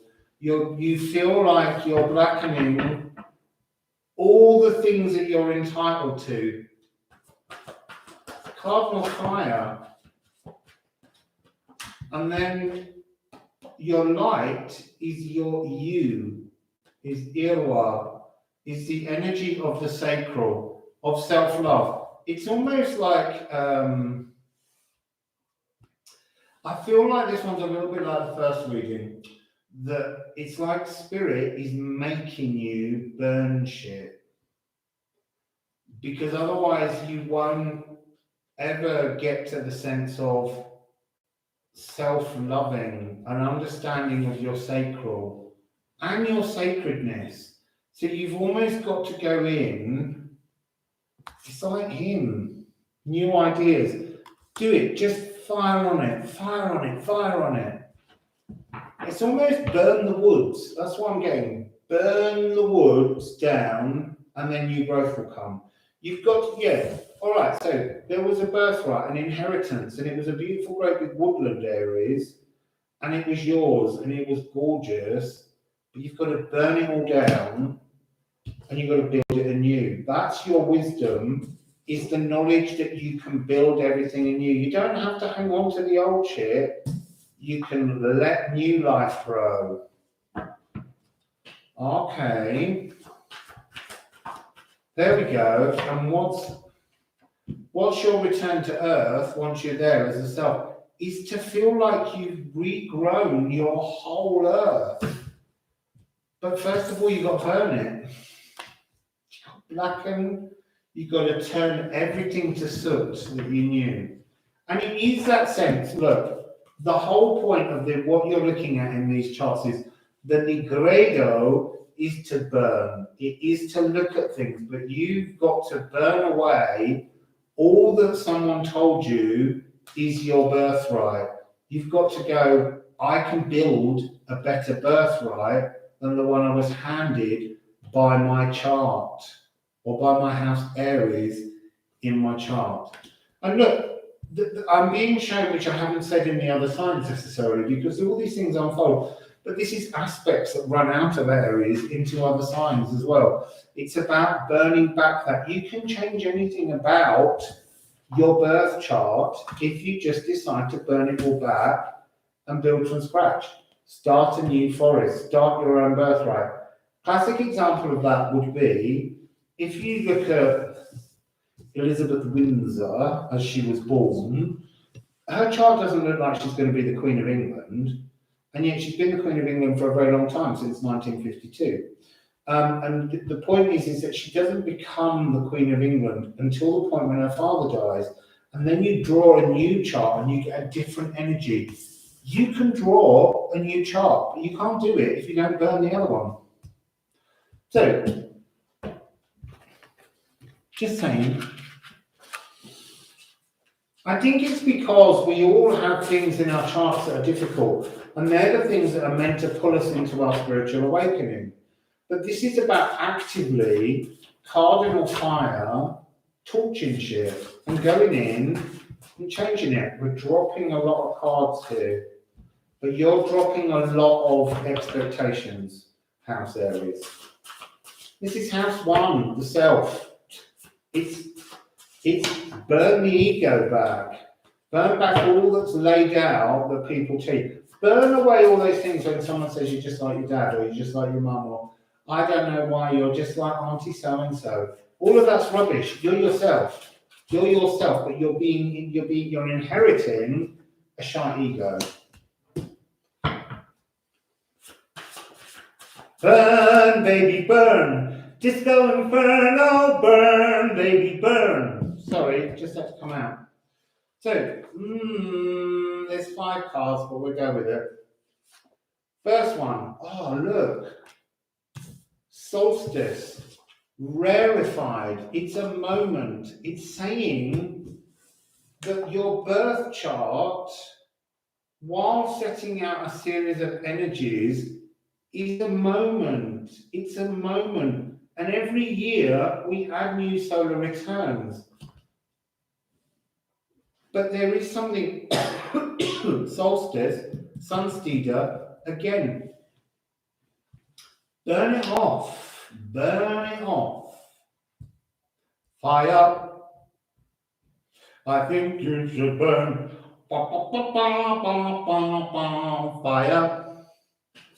Right, okay. Oh, look, you've got scented.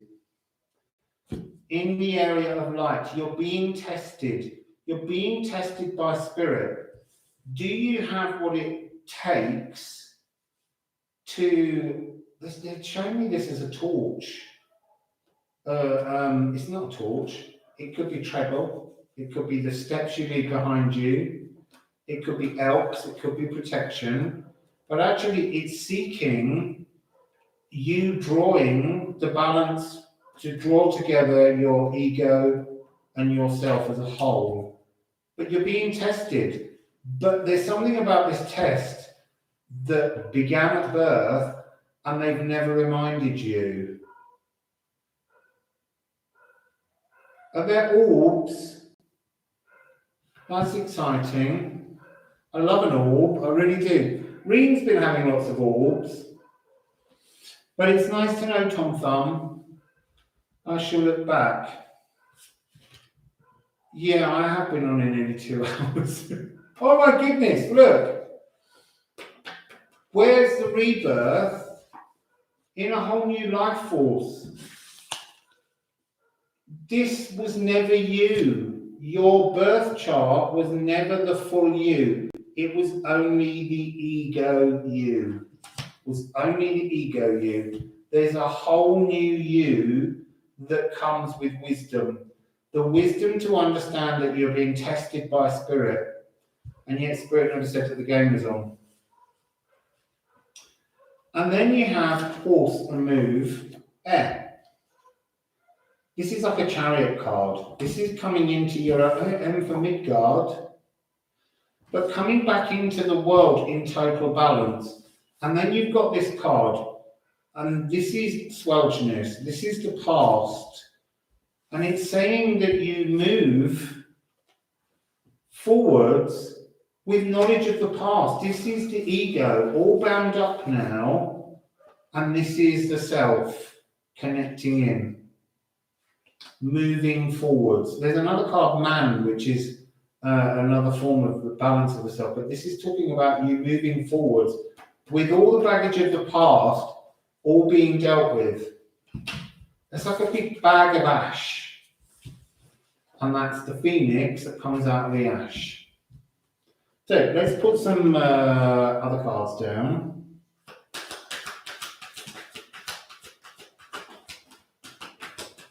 So, House Aries, ego. Change your whole chart, change your life, change your birthright, change your ego and bring it into balance with the self. Change it all. It's a rarefied moment, but just pass through and create change. And then manifest it, make it happen. Work with all of the elements, work with this is the alchemist as a man. Work with the earth. Let me just look at something. Emotions, earth, air. And the fire is the one that's coming across as fire. You've got all the elements at your disposal, but your cardinal fire is the spark behind to rewrite your own future. To rewrite, though, as if it was set on a Norm's tapestry. Burn the tapestry. Yeah, it's time for you to own your own pathway. This is interesting, really interesting. So, what's the energy of the light? If the opposite is to change, burn back, to manifest, it doesn't need another card because it's co-creating with spirit. It's your choice. It's your choice how you are even tested. It's like saying, I don't know, I've got a tickle in my throat.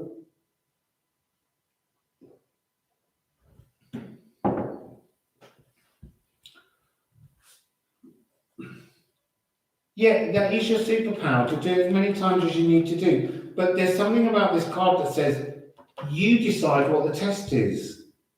So if you decide you don't like what you see in, I don't know, let's just put, doesn't matter, in your house Scorpio, in your house Aries. I mean, look, I always used to look at my house Aries, since we're in Aries, and I have Saturn there, and Saturn's very restrictive. And I have Chiron there, and Chiron's a wound. And, you know, I allowed that to be a frequency that ruled me in many ways. You know, every time I would push close to something, I would have restriction. And then I just woke up one day and I went, I've had enough of this. I'm changing you. And that's what this is about. You decide the tests you put yourself through. Yet Spirit's there and it's set a test. But yourself decides if you can move past the ego part that makes you see things in a negative way. It's like the balance of negative thoughts that block the future and positive thoughts that create space for the future and bringing them into some kind of balance. Unlocking that old ego, burning it back and making it just a bag of ashes that you carry around in your pocket and remind yourself that you're now the phoenix. So,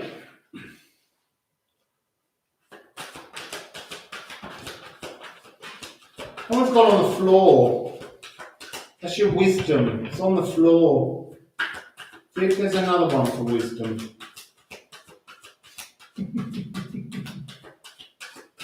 No, there's only the wisdom that floors you.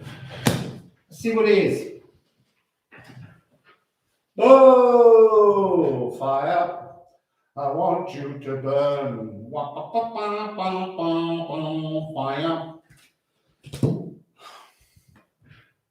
And this is Saturn. You know, what you allow to restrict your growth will restrict your growth. When you accept that you can control freeing yourself from that thing, you can. Look, I'm not saying that's easy. I'm very fortunate in the particular time I was born in, or my layout of the chart gives me this kind of Uranian desire to bust everything up. Because, you know, tradition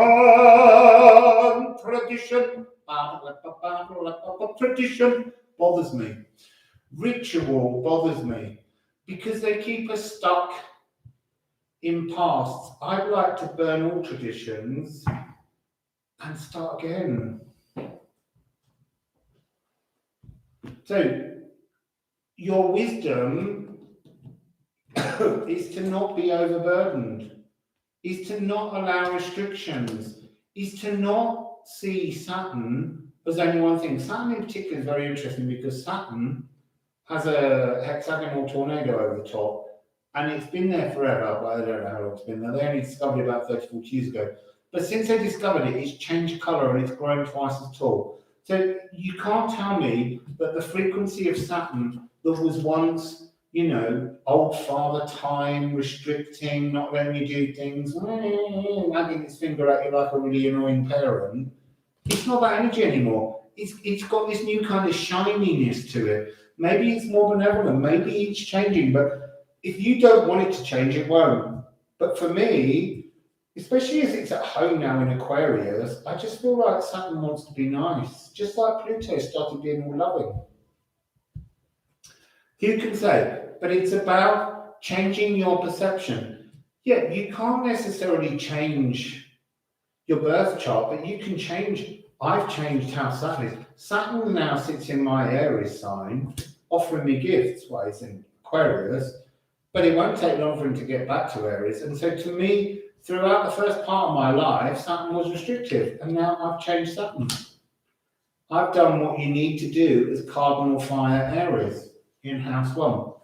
So, what's your cosmic bliss? It only needs one card. What's your cosmic bliss? That you get to start over on your terms. You define yourself. Oh, you have Saturn in Aquarius. Well, it's returning, or it's just returned. Probably returning to you. Comes back every 27 years-ish. So you'll be having a Saturn return, whether it's your first or your second, depends on your age. Or your third. So a new beginning in the world is promised, but you have to burn all the shit that your ego sticks around you that stops you from feeling that energy of truth in yourself. You get to co-create this. You get to make the rules. Don't let no one tell you that you can't. I'm surprised we didn't see the card Ur for freedom, the untamable. Oh, look, these cards are spinning as I'm trying to put them back.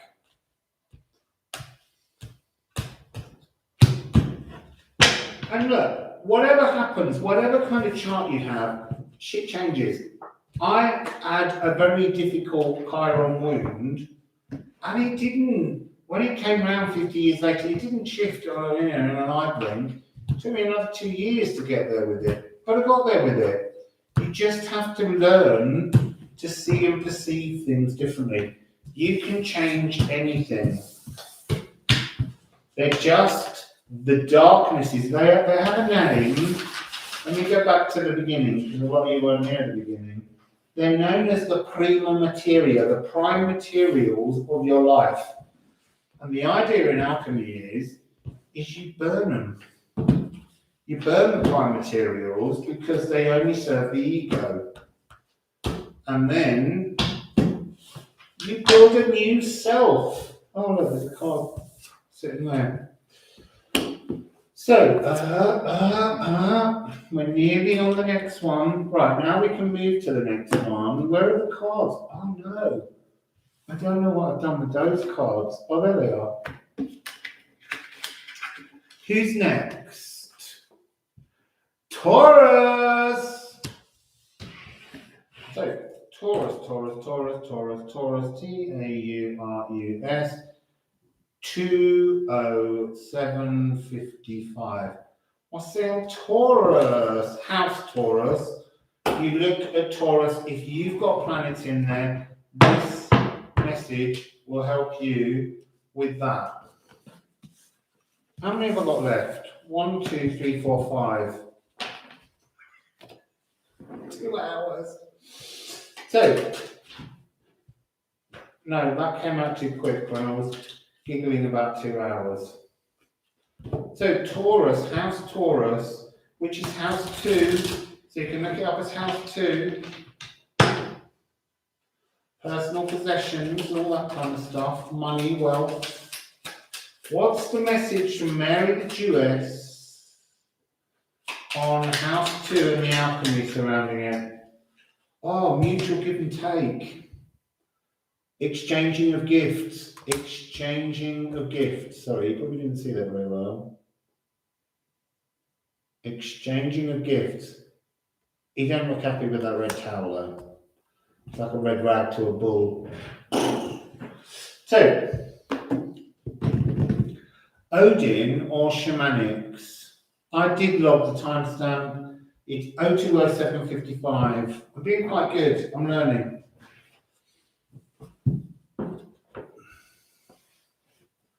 Right, Twitty, if your second house is Scorpio, don't see this, see this as the second house, but apply the energies from here and the energies from Scorpio when we get there.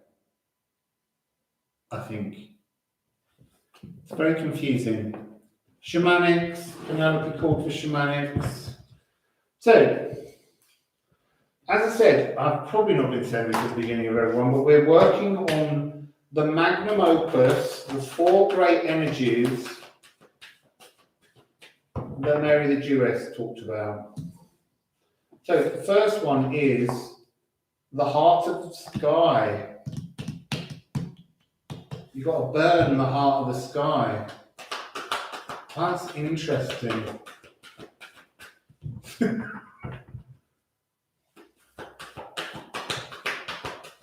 Taurus or House 2. Burning the heart of the sky. The light is the mystical shaman. Oh. 2. Oh, Wassail. So, hang on. If that was that way, then this is the top card. So, to gather is wisdom. To gather wisdom. To gather knowledge. But to gather nourishment, that nourishes you. And then your return into the world is like thunder. The bull. Becoming the bull that you weren't. It's so interesting the way this works. It's always about the ego and the self. That's what we're working on with this energy. I'm fascinated by this. Why would you burn the heart of the sky? There's such gentle grace in this card. What have you got in here in Taurus that needs to be applied with so much continuous heat that it turns to soot? I mean, there's something about it being a veil of unknowing. It's like burn the veil of unknowing to release to mystical shaman. It's like she's like a really beautiful barrier.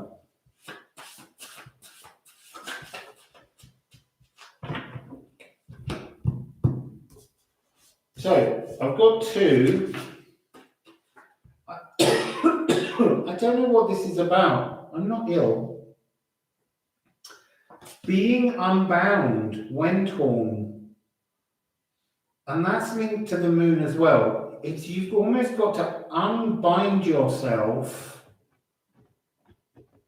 I feel like you're stuck down a spiritual cul-de-sac. There's something about this energy that's deceitful. Not normally, right now. There's something about she's a manifestation of a spiritual truth that's not yours. Because there's something about, there's a moon in the background on this card, and it's half veiled. It's like it's not revealed in its fullness. Why would the moon not shine brightly? You need to unbind yourself from this other moon. And it's a very light spiritual moon. It really is. I love a cul-de-sac.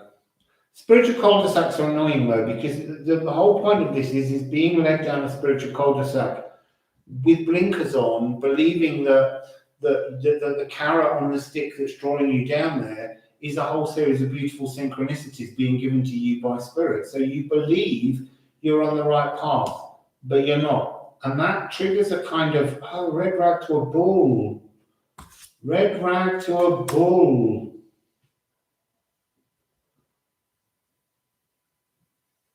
It's almost, there's an energy of you defending the indefensible for some reason.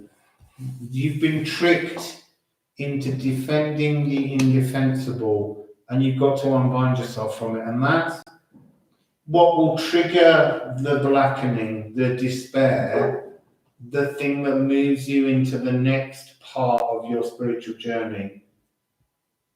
It's almost like defending something and then the thing you defended telling you to F off.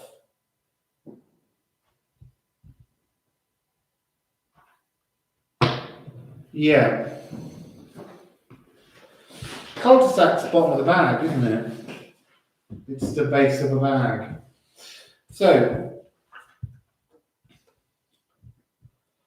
and there's something about that. Empty the bag out and see actually what you've picked up throughout life. You know, like at the bottom of the bag, you always find there's a lipstick covered in a load of bits of food or whatever that I've got through. It's something about you're defending the wrong things. You've got to empty the bag out. And then the light is to ignite the soul within you, the seat of the soul.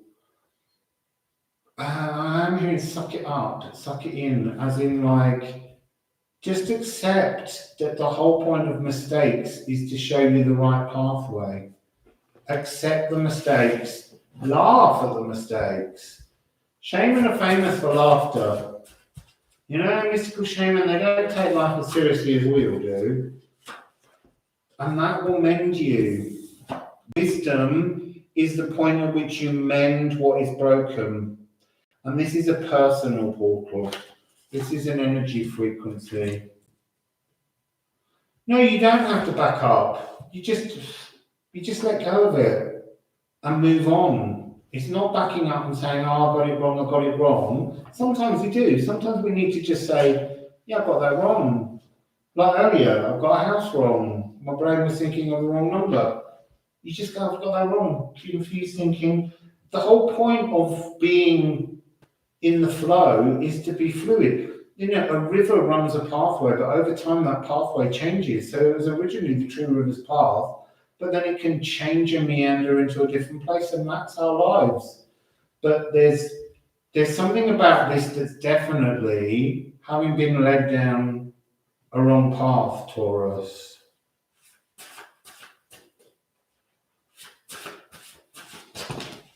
Ooh, there's a lot of cards fell out, but they will face down, and one or two are face up. Oh, interesting. So it's you, the sacral, to come into balance with yourself, to have watered your new water meadow, to ignited it, and it's coming with Ophalagu, to be in balance with the frequency of your ego and yourself, to mirror. You are the mirror of the bull that you weren't before. This was like a false frequency of bullhood. And you're coming in to knock this out the ballpark. So you're returning to, and it's got a 56, it's got an energy of coming back into the earth, refreshed, renewed. So, let's have some.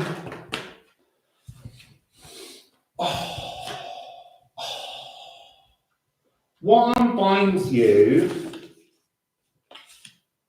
is to return to the truth of love.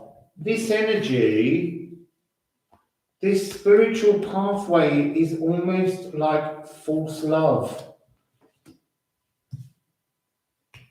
But there's a sense with this one that you have to burnish the energy. This energy of exchanging gifts is with yourself, with your beliefs, exchanging the old bull for the new bull. Wassail, Chelsea. Yeah, you've got to connect with old emotions of love. I feel like your spiritual path currently has been good, but it's now a cul-de-sac. And it's now time to change the direction on whatever you have in House Taurus or House 2. Possessions, wealth. I'm not saying you've got to give it all away. Just saying empty the bag out and have a look at what's in there. That was a strange noise. A very weird bird I've never heard before. So the light energy, the albedo, it's interesting. It's coming in, it's using the fire, the light, but it's almost too early, but it's trying to demonstrate that you know the old energy was wrong. You know that, but you've got to have the courage to stand firm in a new energy of the self, to move you forwards from this cul-de-sac.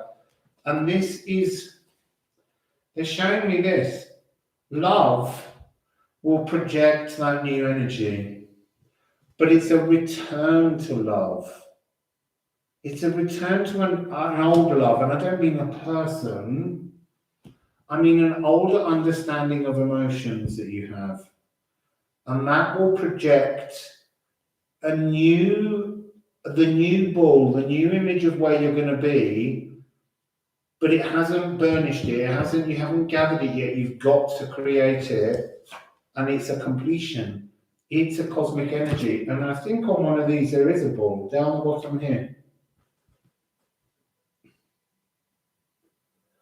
So this is the cosmos. It's you accepting the light of the cosmos, because this old energy, the shadow energy of what was your then spiritual, I want to say belief that became dogma.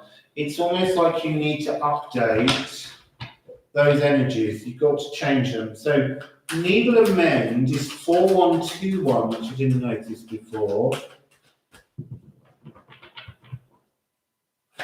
You know, Sinead, it could link. Don't think of yourself as a Virgo.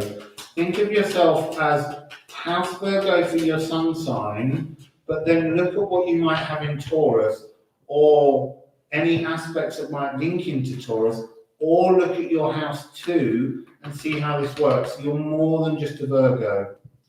So there's something very sharp and swift about the gathering of information. Once you decide to do it, it's quicker than you imagine, and it moves fast.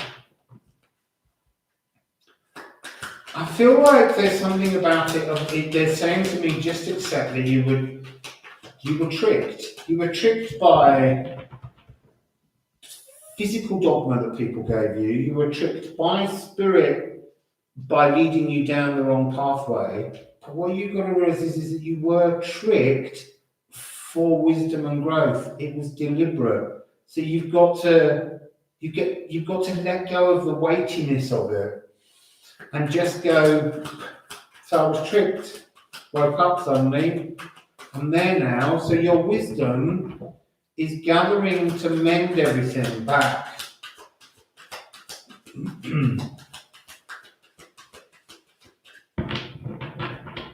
I've just glanced across, and when we look across, it's that thing where people will say to you at the end of this process, you've changed. And you're like, I should bloody hope so, it was really hard work. There's no other message on wisdom, please. Can we just have one more message on the wisdom? Mending, gathering the wisdom, there we go. It's not, I can't tell you. I forced the High Priestess out, and there's something about this, because they're both representations of this, but there's something about this as a false adoration, this is a true adoration, because this one was as ego-filled as you are at the beginning when you're burnishing. This one is in balance with the self and the ego. And there's something about this that's much more in the warmth of the light, and it is lighter. It's mended. I mean, it's small, it's pinned, because you've unbound yourself from the ego prophetess that you've created. Okay? Wassail Patrick. Apparently I'm doing a U. Near too long.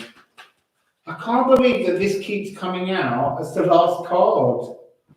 When you balance yourself and mirror your ego and yourself and thunder in as a new Taurian energy, it's just bliss. It's all you've ever imagined. Well, it's not, because you couldn't imagine it before, because you were down the wrong cul-de-sac. So, that's Taurus. A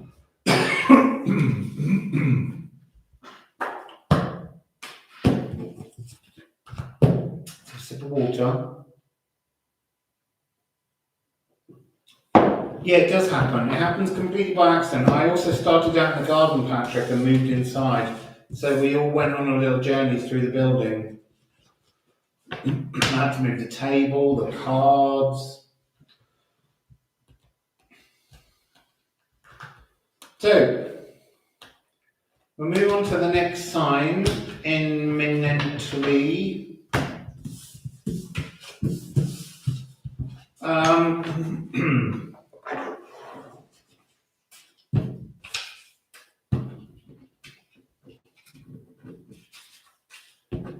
Yeah, the thunder is a little bit like the bison's hooves, the horse, the beasts all running loudly. Who's next? Oh, Capricorn. No, Cancer, sorry. That was me just showing how quickly you can backtrack, Taurus, when you're down a cul-de-sac. It's not Capricorn, it's Cancer. Cardinal water, 226, 26. Get in there. What a great number that is. 226, 26. So, the grand magnum opus of alchemy. So here's the two cards from Mary's Jewess, giving you what's in house Cancer. What's in house Cancer? A lot of ladies. There's a lot of ladies. So there's house Cancer's set up. So it's interesting. It's the 3 is like a close female person, a mother figure, which is very interesting. What's the other number? 14, which is the energy of clarification. So like, there's something about this that's a clarification of ancestralness on a female line. So just to skip back, we're going back to the Mary the Jewess commentary and Jung. So we're looking at the anima and the animus. So the anima is the unconscious side of a woman, the masculinity that she can't get in touch with. And the animus is the unconscious side of a woman that a man can't get in touch with. So it's a reminder that there's something in our ancestral heritage, and it feels very feminine. So this either means a woman trying to get in touch with their male side, or this is the energy of the feminine side trying to reach out to the masculine. And it's about the unity of opposites. And this is the point of the second stage. So there's something about stage 2, the albedo stage of the alchemical process, that's important. So do you want Cancer, shamanics or Odin?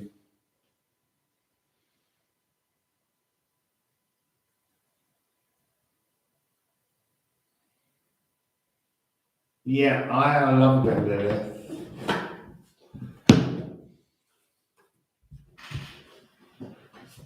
So, shamanic, I see a shamanic. Right, so this is Cancer. So whatever you have in Cancer, you might have nothing, but you will still be able to identify what house it is. And if you're looking at this as house numbers, it's house 4, home and family. And so you can look at what number your house Cancer is, and you can look up the appropriate house. I'll put the house numbers with the things.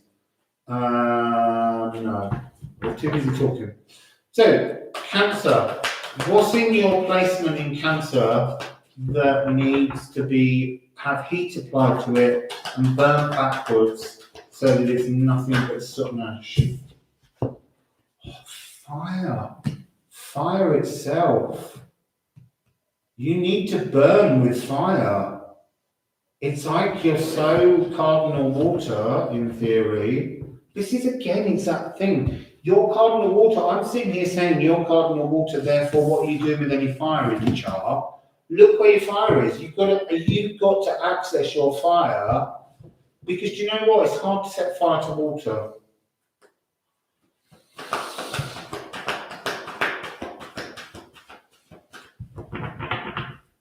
So, What's your light frequency? It's the middle world. I feel like your whole world is frozen. This is the energy of water, but the water's stuck. This is, it feels like you've got to apply fire to the emotions. You're burning emotions somehow. They've just become too viscous. What's the Cancer stage of alchemy? Solution. It's to dissolve something. So you're dissolving emotions. Imagine making water sugary. You warm the water, you apply the fire, because if you just put sugar into cold water, it doesn't go into solution easily. You warm the water and you put the sugar in and you get a solution. You've got this energy where you're trying to put emotions into a solution of fire, because you've got to get the emotions unfrozen somehow. Okay. Yeah, boil the water and it's quicker.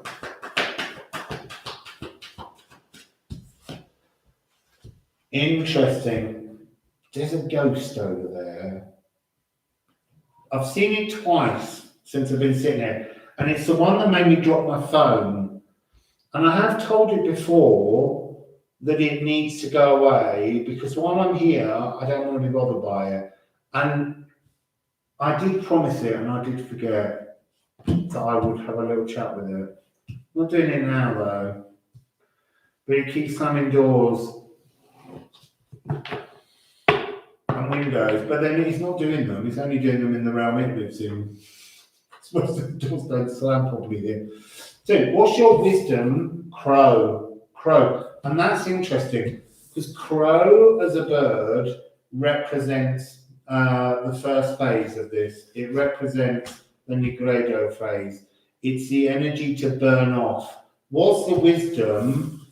The wisdom is the knowledge of flame. It's like an energy you've been denied, you've got to accept. And then, what's your rubedo? What's your cosmic beingness, your kind of phoenix frequency that you, when you've come into balance between your ego and yourself? Ooh, I don't know what to say about that one. Blade. It's to flow, but there's a kind of needle-like sharpness to it. It's like, I'm seeing the moon phases run across it.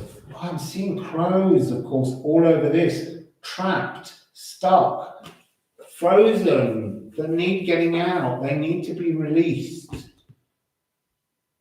They're like, I always want to say they're like burnt emotions. Blade is confusing me, I'll be honest, but that's all right. I mean, I'm seeing the energy of the sun, big old sun, and the moon, something about, but it's still not, that's not becoming a clarity to me. So let's go to the Raw Runes, and let's find you a rune for each of these energies.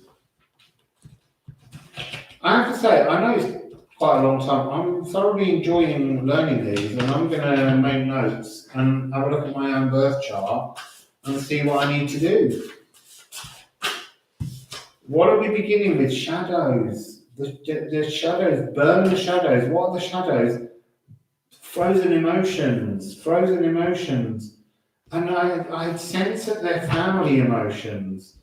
They're emotions that are to do with your place within a family, being assigned a role within a family. That's got this energy, like a shadowy fire that burns you, but instead of it burning you, it just became a frozen stillness. Oops, the daisy. Going to do that because it's easier. So, middle world, the light. What's the rune that goes with the light? Oh, Edbursten, to burst free, to let the bloody crows out of the frozen emotions, to let your shadow emotions out. Ice dragon, a lovely idea. A lovely idea of an ice dragon. I want an ice dragon.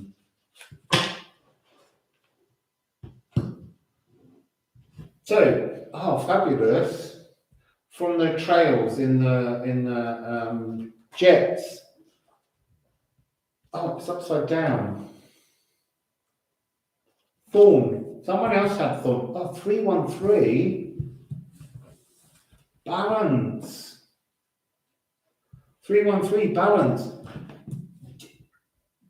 It's just a very similar message to whoever had this card here. Your wisdom is understanding the importance of pain. I feel like it's got a different ending. Maturity, ripen. Ah, now the knife makes sense. You can't ripen, so they're giving me an example of a fig tree.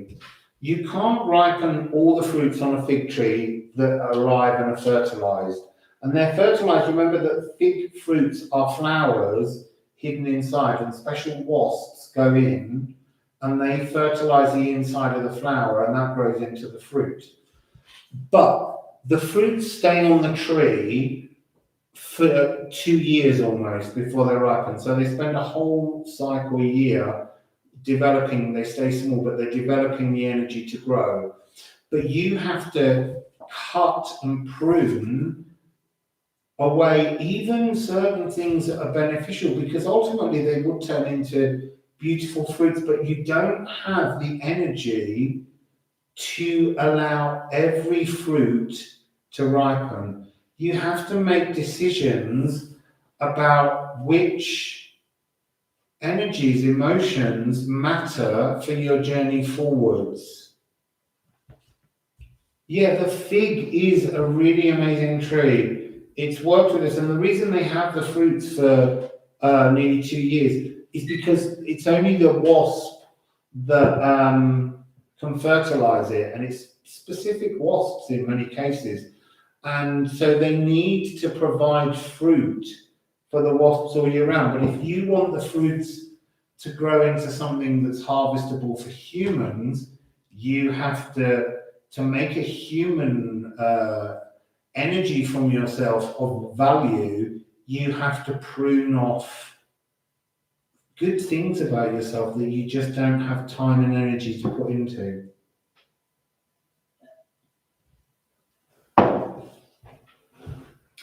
So let's get some tarot on that. That's really interesting. I say that a lot as well.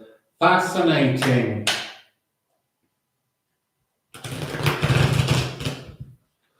Whoop, whoop, whoop. So these shadows, this fire that's not your natural home, what's it about? Oh, it's like a battle of the emotions. This is really interesting. Knight of Cups. Look, to be so zen with emotions, to be so cardinal with emotions, that you're lifting up all the emotions, you're holding them all up because they're freedom, and yet Ghost of a Peacock. That's interesting. Ghost of a Peacock. Often one of the stages, 1, 2, crow, dove, peacock, pelican, phoenix. Okay, so where you have crow should be at the beginning. Peacock should be where crow is. The ghost of a peacock is like a crystal clear frozen energy of wisdom that you can't quite pull, and yet in a beautiful kind naivety you're just bringing, it's almost like your heart's in there and everything's coming back down at you and attacking you, and it's why you've frozen off the emotions. And you have to apply fire. Fire and ice. This is coming across as ice. Ice Dragon Eve. Fire and ice in Norse mythology creates life, creates the physical. At the moment, there's a battle between, it's like the most beautiful, innocent ego, and then a shadow ego bullying it back down. That's really interesting. Yeah, peacocks are beautiful. They're part of the alchemical process. You can look up the Magnum Opus and see what, I think it's crow, dove, peacock, pelican, phoenix. That doesn't make sense because that's a fifth one. But I guess the phoenix is the pelican feeding its family from blood to manifest itself into the phoenix. Anyway, battling with your own innocence, your own desire to help and be emotionally stable for people is hurting you, and you've frozen it off. How do you burst out then?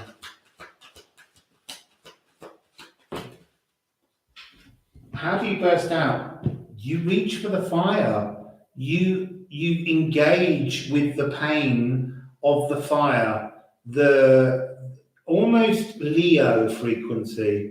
See if you have something in Leo that might assist you. You might not, and I'm not saying everyone has to have. Yeah, look, it's reaching up for the fires, having the vision to understand that the cruelty, the wounds, the emotional wounds can't be healed until you take the knives out. That's the important part. That's what makes you spiral. There's something about you, Cancer, that spirals into a despair of the most beautiful emotional innocence that's locking you frozen off. You got to pull all the knives out. You got to pull all the. I mean, they're like very uncomfortable needles, and they burn. There's a lot of fire where we should have air, but you've got to, and where we should have earth, you've got to become more fire. There's been a lot of fire last few readings, but there's a lot of fire cards there. And another fire card coming at this point. Spiritual Warrior. 9 and 13. These are beautiful energies. And this card, it always talks about the balance between the sun and the moon. Thank you, Eve. It feels a lot more comfortable in here than it did outside. There was a lot of distraction outside. Again, this is that energy of coming into balance between this frequency of, yeah, it is the moon, but this is the frequency of, remember, behind the moon, there's a dark side. There's the burnished side.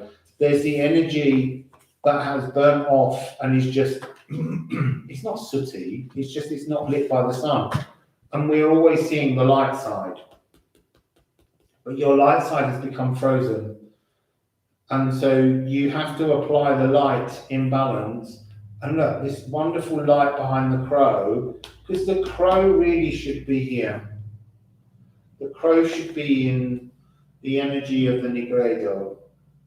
And yet it's the wisdom of knowing what should have been in the Nigredo that allows you to apply the fire and bring about the change and understand the uncomfortable discomfort of the thorns, the pain. But it's a big portal, it's a big energy to pass through. There's a lot of growing up in this wisdom, masses. Then ripe and mature to approve the fig tree. What's in there?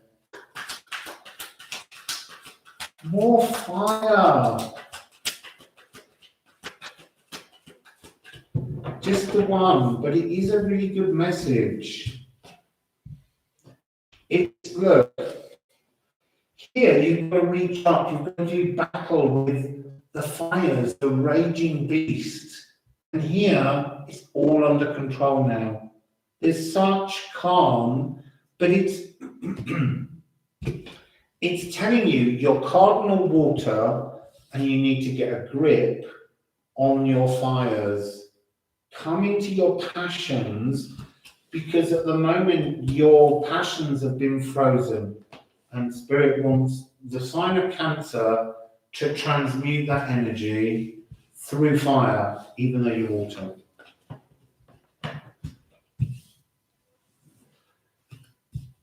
Yeah, figs have grown with man for so long, and figs were around for millions of years before man was around.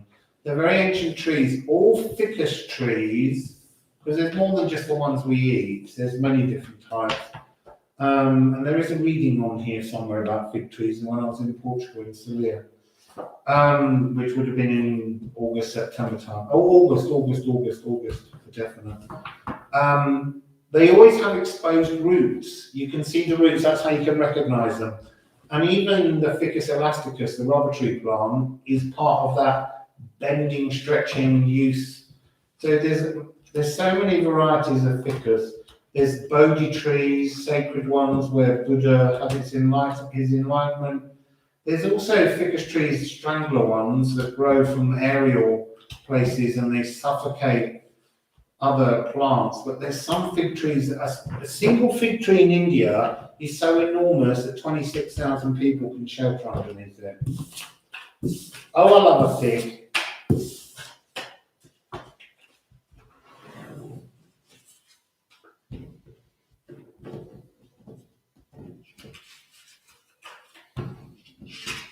Yeah, I think that's it. You've got to make yourself more passionate. You know, you're really deeply emotional. You're cardinal emotions, and it's not helping you grow somehow.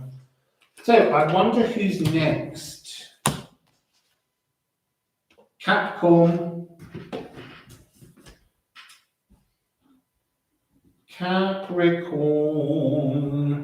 and that's at 2 hours 48:06. So Capricorn. I don't even know who we're missing yet. So the message. Oh, you got two. The message from Mary the Jewess. Oh, this is interesting. 22 and 17. I have to get a little book out to check the titles. 22 and 17. 22 is common sense.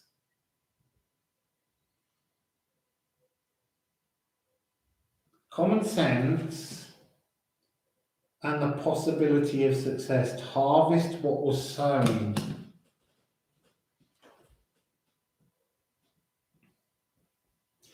So it's like making a decision on harvesting something. I think we're going to get a bang. I think the fireworkers have appeared again. It's not just Day of the Dead, it's all the time. So Capricorn, would you like shamanics? No, common sense is not so common. Or Odin. My dad always used to say to me, "Oh, you think you're so clever, but you've got no common sense." And I used to think, I've got so much common sense, it annoys me. Are you just going to keep shouting shamanics every time before anyone else gets a chance? So, shamanics it is.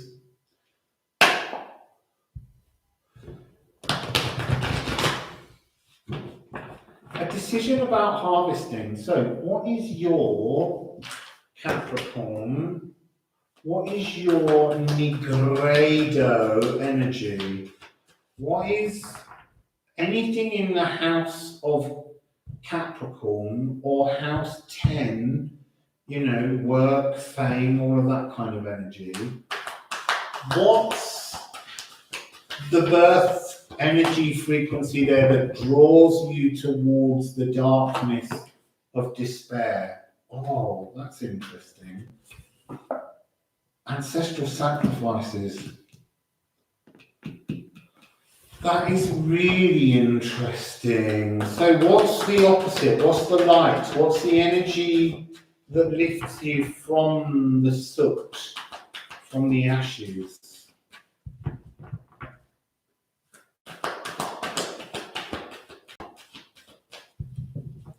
Innocence alchemized to inner sense. It's not saying. Come on, what's the light? What's the opposite of the sacrifice? Feels like it ought to be the beauty way, really. The sense of rebirth. It's really gone quiet and sharp and tight.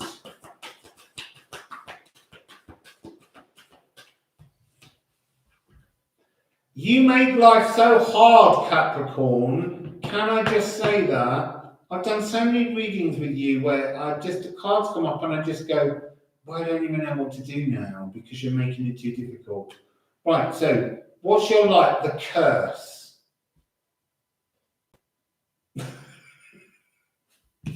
But it is interesting in that it's 4414, so when Sasha comes on to watch at some point, she'll be obsessed with that. 4414. I want to say that the curse, I get it immediately from the numbers. 44 is the fourth dimension ancestral energy. So what spirals you out is something within your blood that comes from your ancestors. What breaks the curse and gets you into the light is not being your ancestor. Taking the echo of that energy and owning it in your own way. So no longer 4414, me 4. Because what was the fourth point in the original quote from Mary the Jewess was 1 becomes 2, 2 becomes 3, and out of the third comes the 1 as the 4. So it's breaking the ancestral curse is linked to Capricorn. Beautiful. How was that, Eve? That was quite a good get out on that one. It was really clear though, as soon as I looked at the numbers. I mean, when you see the curse as a light, you're like...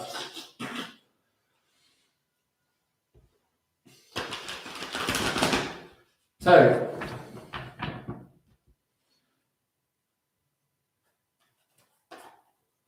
I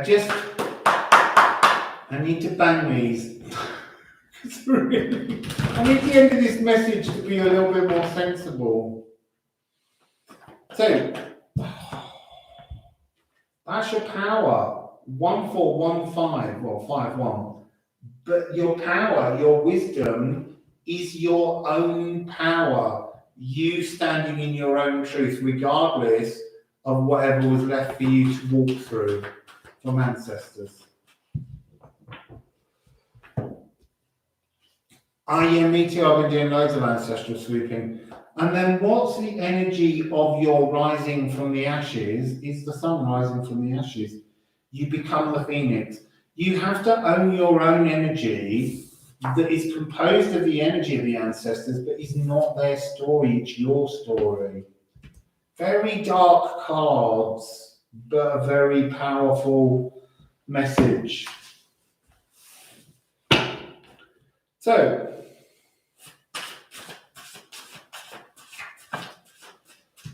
there you go, Brom. There is the sweeping of the ancestral pathways. Cleansing ancestral energies. You see, it's about knowing when to harvest.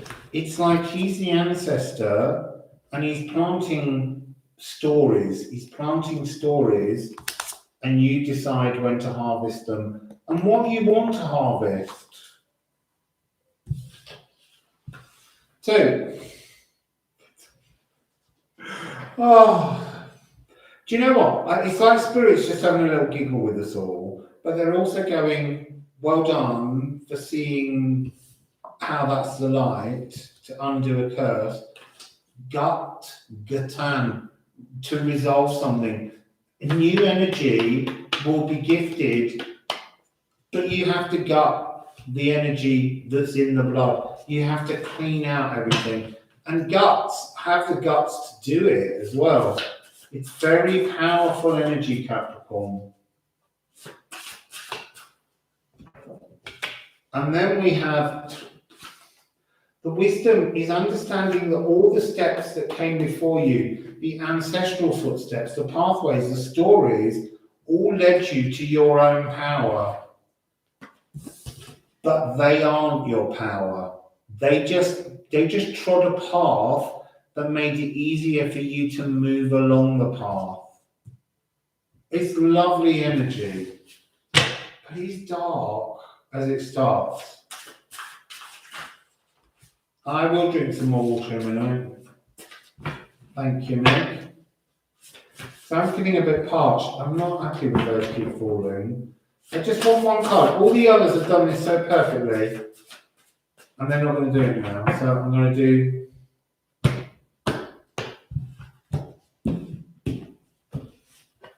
So what's your cosmic beingness?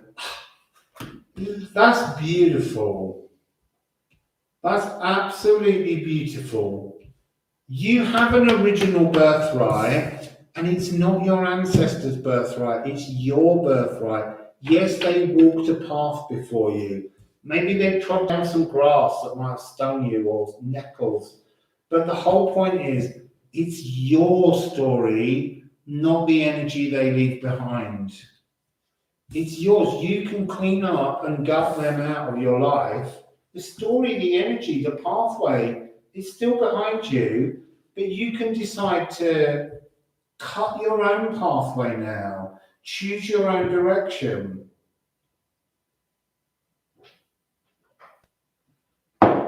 So, let's get some tarot on this.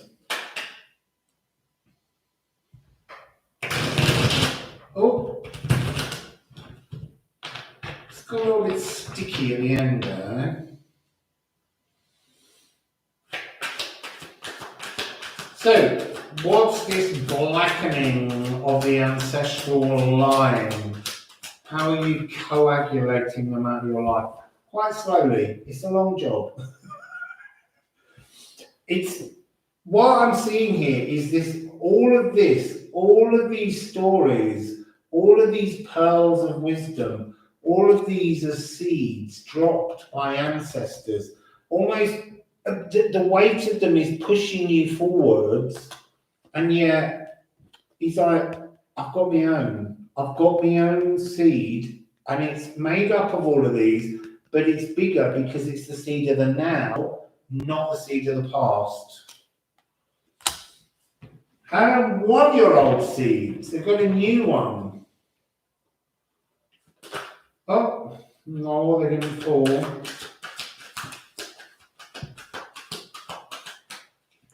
Right, so look.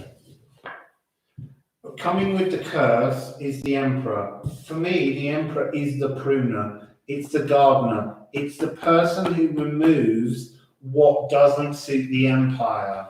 What doesn't suit your empire is all the emperors and empresses that were there before you. It doesn't matter what they did. Oh, look, it's another 4.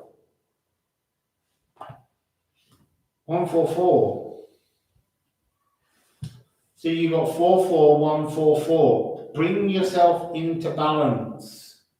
Gut it, and then you got another 1. 141414141414. You make your new life. You plant your new seed. Your new seed opens because it's your truth. It's not ancestral truth. And this card has, it's got a weird number. It's so hard to pluck out from the middle. 1666. 1666, Great Fire of London. There's an energy of burnishing, but it isn't, it's Butcher's Brom. It's about cleaning the astral. This is about Aether. This is about the need to dream. I don't know, maybe you drink this and go to the astral with this. I don't know. You could connect these two. To gut and to sweep out, and that energy of the new seed that's opening, him carrying the seed. There's something about this card that's coming across right now as selfish. She's so focused on her own story that she's unfolding something that's a distortion on your reality. Tell her, go up to the astral and say, I've had enough of your butterfly effect, get out of my astral. Just saying. I'm not saying she made a mess of her own life, but she might have. So, last night I drank Swelchniz, I drank the past, and I dreamt of things from the past. It was interesting. I dreamt of my first dog I ever had. Right, so what is your power? Well, you've got the Six of Swords, and this is where fire needs to be, because you've got an energy of the fire here, you've got the frequency of the Emperor, but this is an emotionally stable Emperor. This is an Emperor who sits enthroned. He's done his pruning, he's done his work. What's coming with it this time is the fiery King of Wands. I know it says Knight, but it's King in this deck. This is almost like a challenge. You have to tell the ancestors to back off, because the story to move forwards is focused on your story, your truth, your heart, not theirs. Oh, that's sweet that your dog's coming. I mean, I haven't thought of this dog for a very long time, and there she was in the dream. You know, I usually see more recent dogs. Dogs often come to tell you to cut cords with people.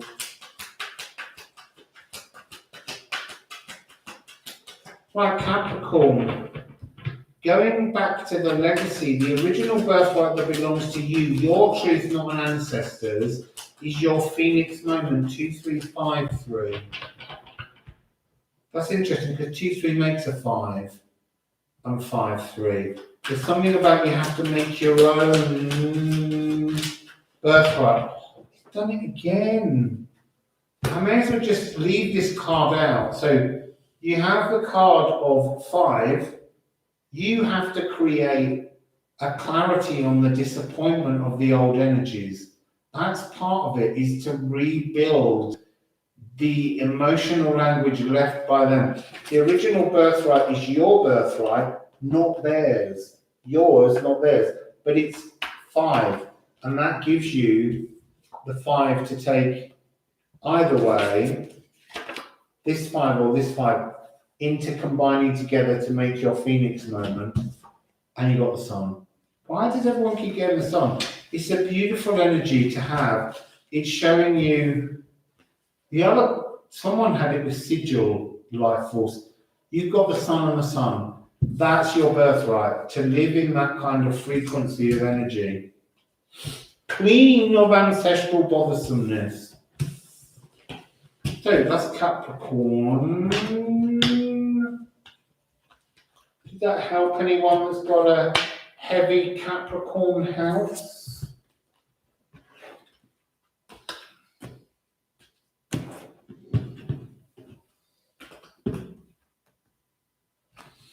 I don't have anything in Capricorn.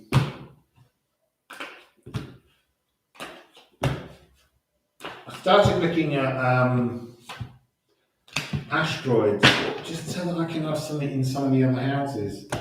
So I've got everything in, basically in Virgo, Libra, and Scorpio. And Cyril Tumnell.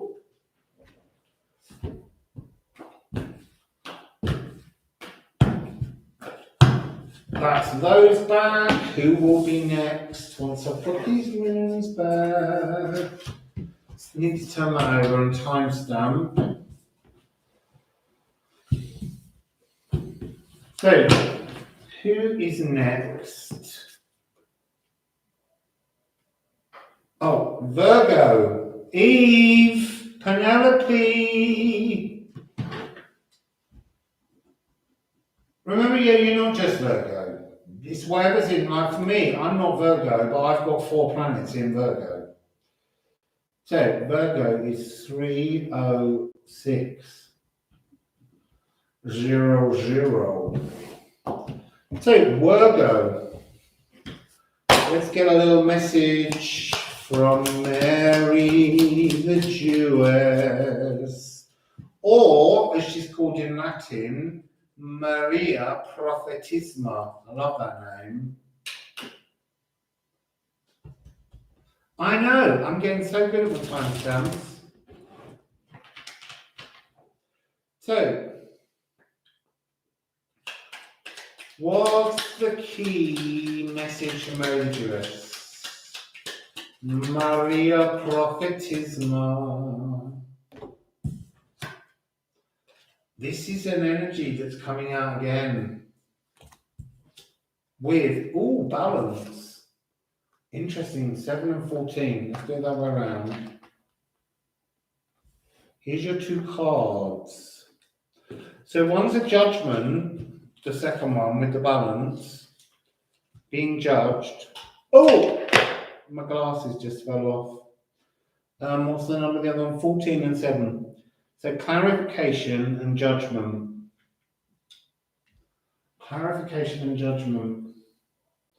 There's something of the Ophalagu. I'm telling you, there's something of the Ophalagu. It's almost like seeing in Virgo frequency the 2 sides of Virgo in balance. You know, maybe your ego and yourself are dark Persephone and light Persephone, winter time and summertime. Who can say? So, do you want, or do I need to ask, Shamanics or Odin? Because we're just going to have Penelope going, Shamanics.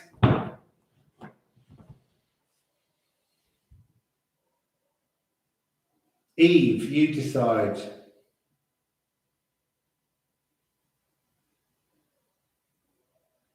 Yeah, I know. I better see what Eve says.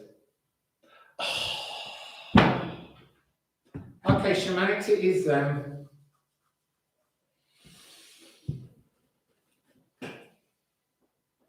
So drawing momentum, you've got Pluto conjunct Uranus in Virgo.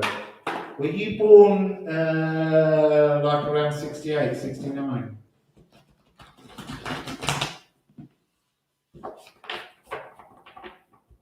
Or maybe even 67. But in that late 60s. Wassail, William. Wassail, Diana.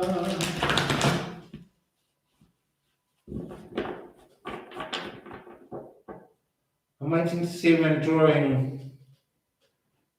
I wanted to, if you were going to reveal whether you were born in 67, 68 or 69. Anyway, I'm going to move on. I missed the answer now. So, you're dealing with some kind of balance judgment. Okay, January 1967. I thought it had to be somewhere around then. Just because of the fact that you've got Pluto and Uranus there in conjunction. So, what's the dark Nigredo burning that needs to take place within House Vogel? Oh, this one landed first.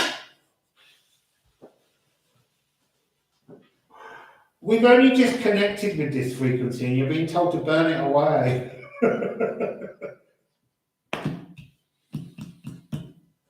What's your light? Oh, it's when you're like wind. 62 and 63 though, look, there's not much room for polarity between these 2 energies.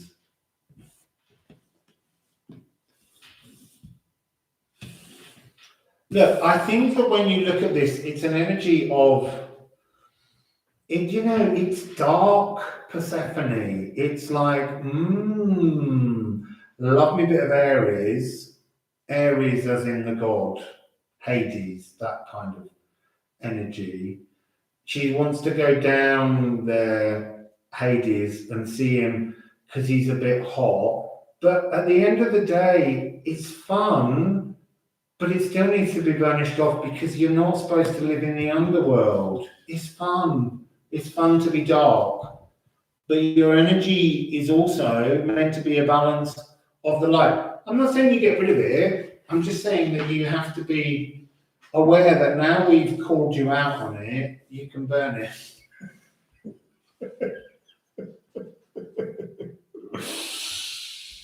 So,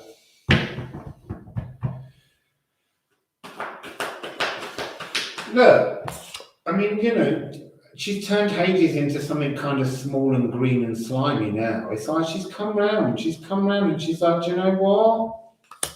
You were fun, mate, but you're not as much fun as I can have on my own. So, what's your wisdom? What's your citranitas frequency? Your citranitas. Look, hot Hades made me do it. What is your wisdom? The passion's fabulous.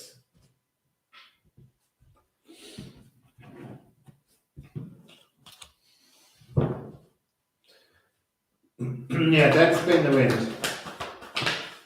And what's your... Oh, looky. There's somebody better. There's somebody better than Hades. In the alchemy of things, there's a luminous warrior. It's like this energy will protect you forever because this is in balance with yourself. And look, I don't know whether this really is someone coming in, but they're putting that in my head. You know, these readings are supposed to be about the energy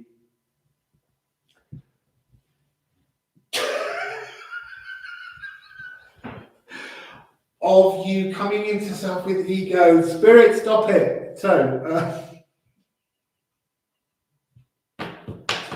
yeah, better than hot Hades. It's like Hades took your virginity. This guy knows how to make you have orgasms. It's a different energy.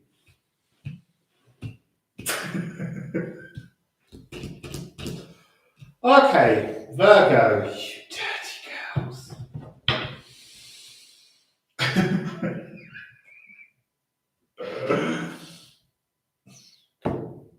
Right, let's get to the bottom of this. There's so much dirty sexual energy coming off the cards, Virgo. Why do you do this?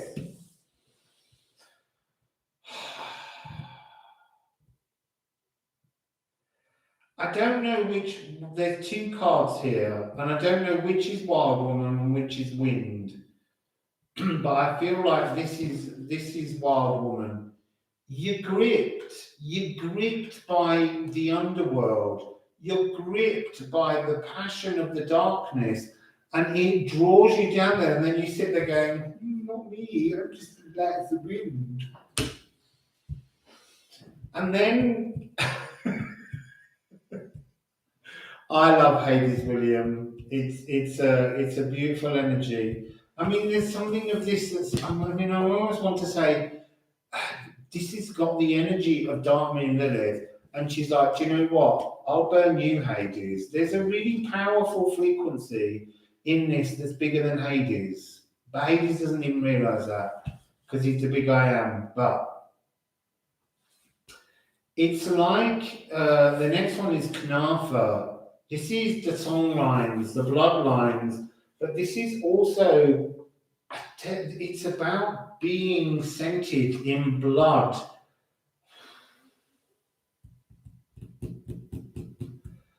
I'm really not saying all of that. That's just spirit pushing it far too far now. There's something about the scent, the blood, the passion, but there's something about it being fleeting.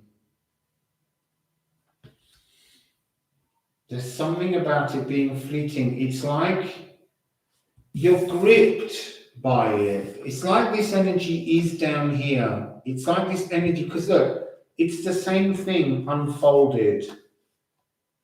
And when it unfolds, it scents you. It's like you have been scented by the Hadean passions. And no, but look, but this is better. This guy understands the clitoris. I'm not sure that Hades does. So there's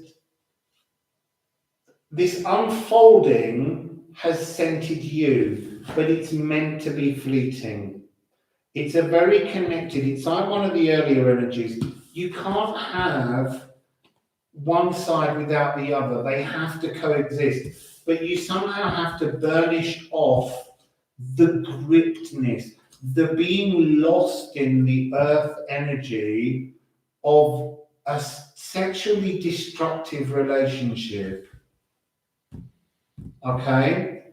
So, but it's not going to go away because you love it. So, let's move to the next, your wisdom and this luminous warrior.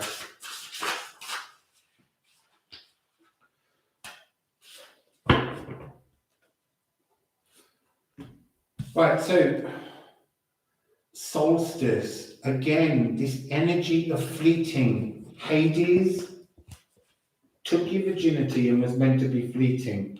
There's something of that frequency. I know. Do you know what, Cindy? As soon as I said it, I'm like, do you know what? Cindy's going to turn up because I said clitoris, and we've been talking about so much recently.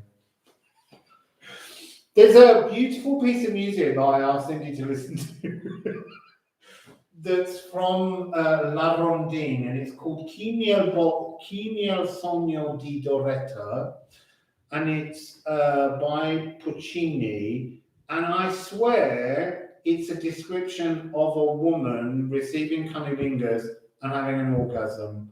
It's unbelievable. So, Virgo, right.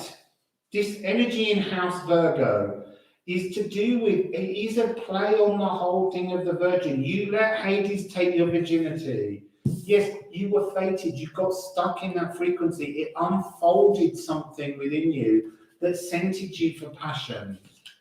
And then it's this rarefied energy where there's something about the frequency of the bad boy Hades energy that you think so amazing, but it's fleeting. He doesn't care. Oh, sorry, it's I have to put a link in for it. Kiel, C-H-I, Ki, and the new word il, I-L, Sogno, S-O-G-N-O, Sogno, D-D-I, Doretta, and it's from La Rondine.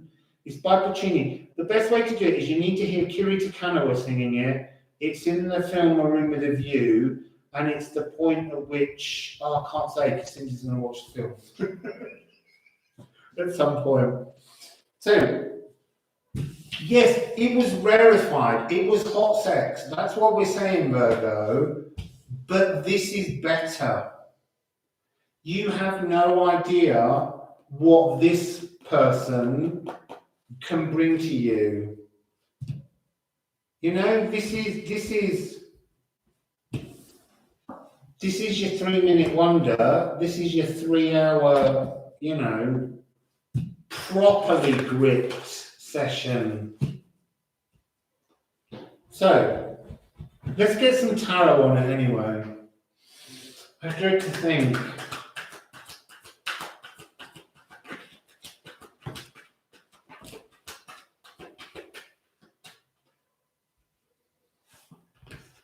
Honestly, sometimes I really wish Spirit wouldn't do it. Right, so this is the Ten of Swords. It's almost coming across as Flursa. It's this.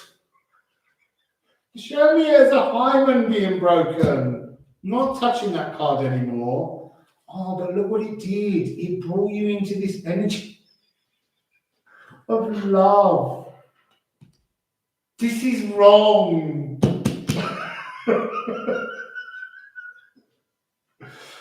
What does that even mean? Right. Why have you got to burn it away? Why have you got to burn it away? What are these two down here? Oh, it's sexual healing. I'm telling you. You weren't disappointed by the sexual healing of Hades. It's meant to be fleeting.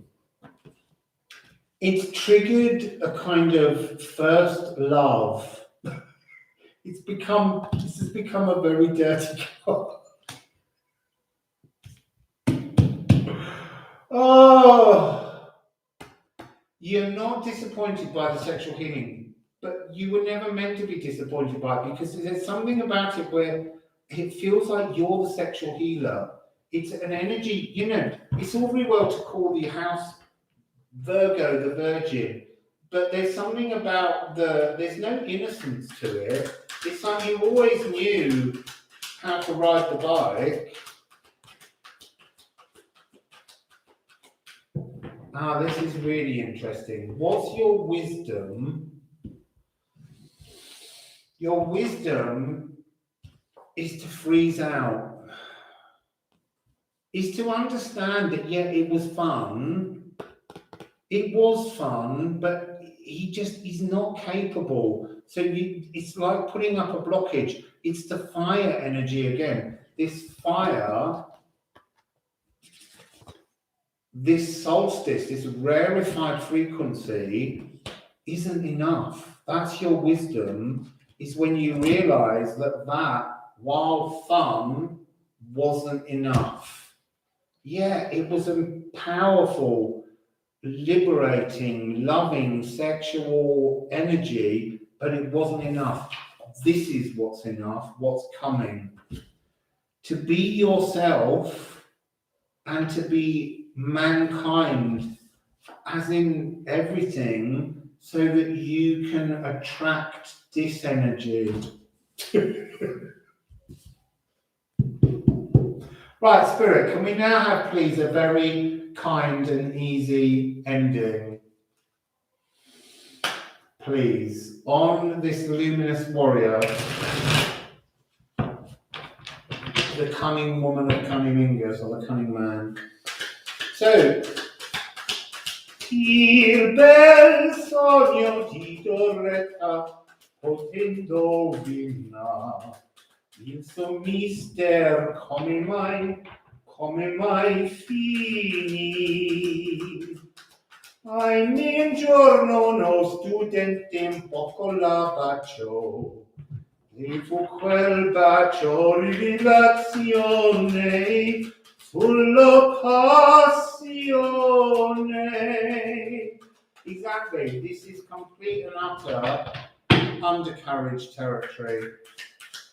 So it is, who can explain Doretta's beautiful dream? Alas, one day, the student kisses her on the mouth, and that kiss was a revelation, full of passion.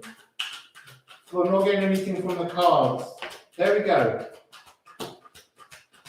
Oh, it's that energy. Like all the cards are getting a bit overexcited. They're all trying to get out of bed because you're too much for them.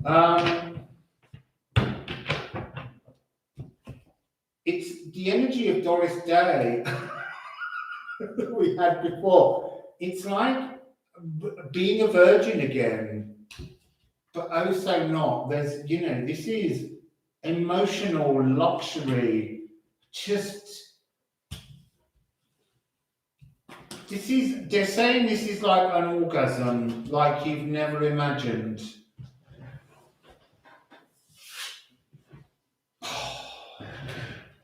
And it's a brand new beginning, a return to the world as a true Virgo, the forever virgin. Oh, I'm done with that one. I'm going to be another virgin now. So that's you, Virgo, House Virgo, energy. Right, I don't know who we've got left. I think it might actually be Libra and Scorpio. It's very funny.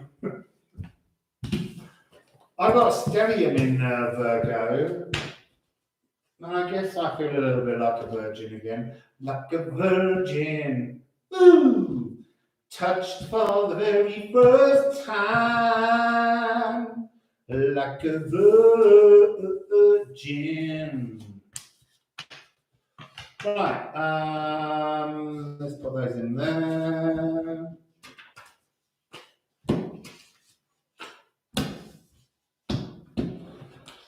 So, do you know what's really funny was I was thinking today, Rob was giggling when he was doing different readings and getting quite hysterical about things. I was thinking how it's so, you do readings and you can't anticipate the laughter. And I was like, I wonder what will be the next thing that triggers laughter in me. Bloody Virgo! With their rudery and their undercarriages and their virginity and their sexual healing and their clitorises and rudenesses.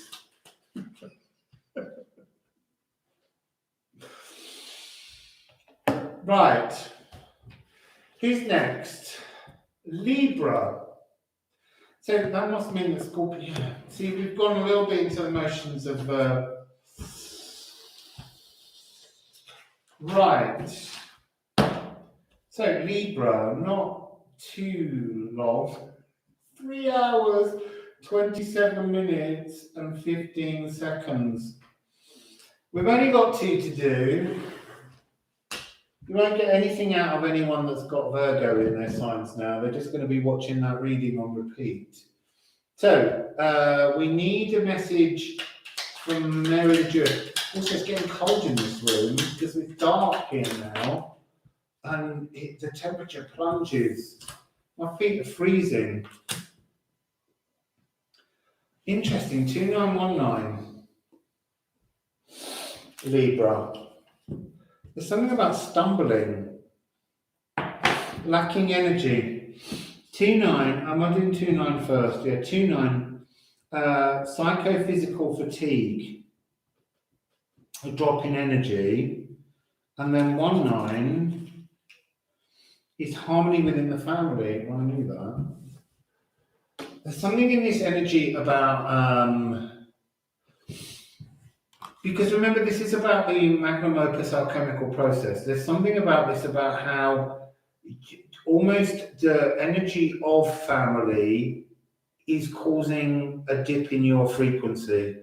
It's causing, the family is draining you somehow. Partnerships are draining you, I think, is what we're hearing here. And that has to happen for you, Libra. That's the darkness. So, Libra, do you want to get to your wholeness? Exactly. Do you want shamanics or Odin for this story? I can smell burning.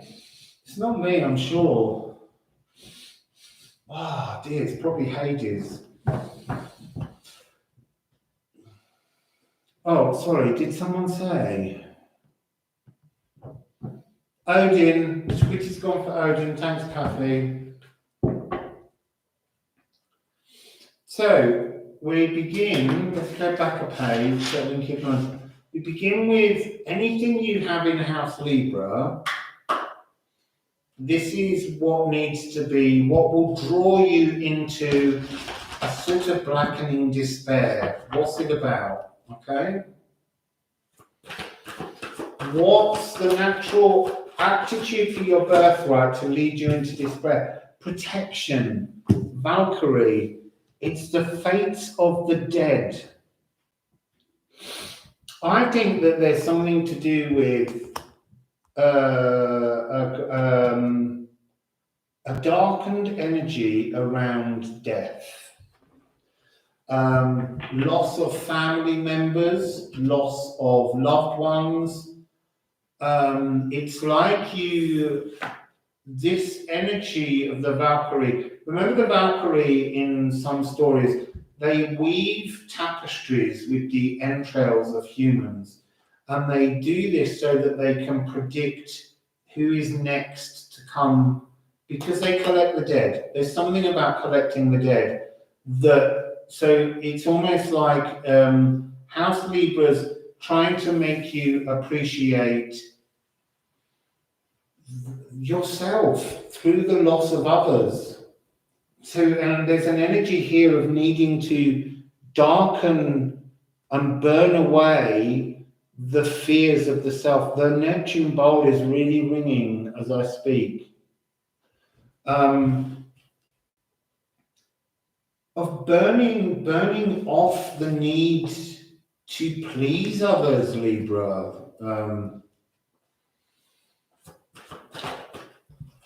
What's your light? Pain. What's your light? Pain. What's your darkness? Protection. Being overly protected. Strange energies, Libra. Yeah, Pluto and Uranus in Libra means you must have been born in about 1970 something like that.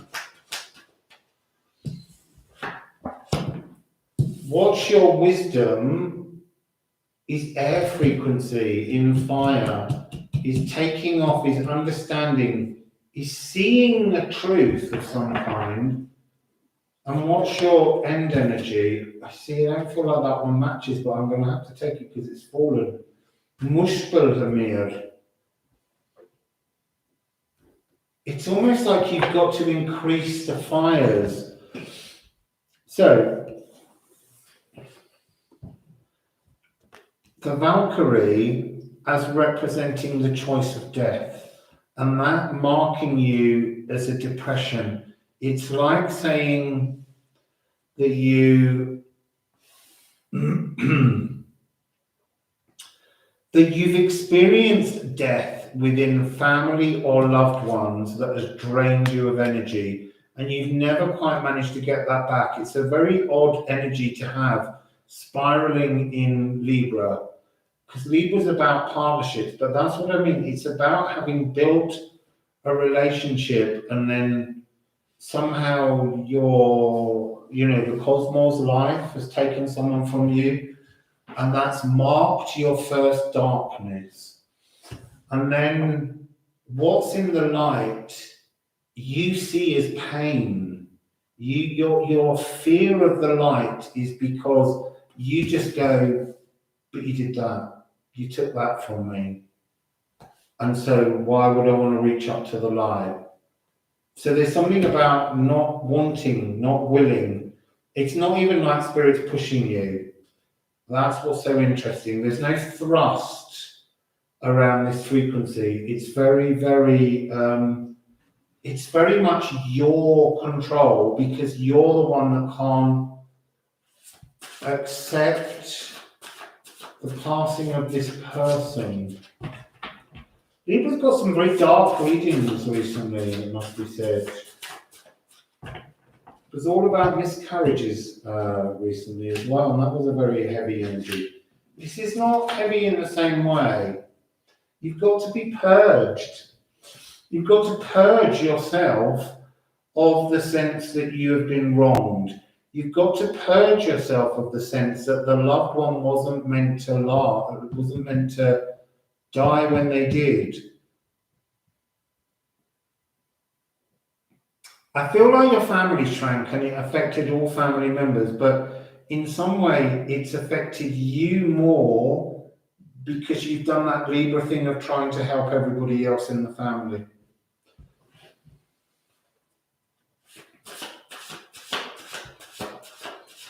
So, yeah, it is about often being held in victim frequency.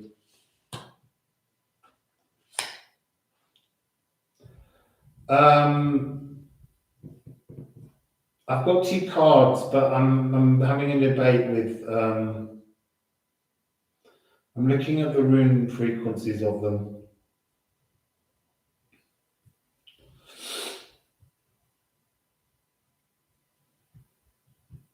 It's very odd. I feel like I need one more, but I can't take it. So I'll show you why I'm confused. I've been given the present, Verdandi, onwardness, and I've been given fair, Aether. This is when energy increases. This is Aether life. This is to burnish. But because it's fire, it feels like it should be with this. And you can see how similar the energies are. It's like the fuel to help you fly into wisdom. But I think it's with this. And I think that the gateway is like blocked slightly, and with wisdom you unlock it and take off. But putting this with this is harder to read. So Aether is to burnish, but it's in the wrong place. It's almost like, it's like the whole of your, that's what it is. Everything's out of order. You're confused. So this energy of purging of life, that is what here needs to, this needs to come there. The energy of death needs to be burnished. You've got things round the wrong way, Libra. Your balance is out. That's what it is.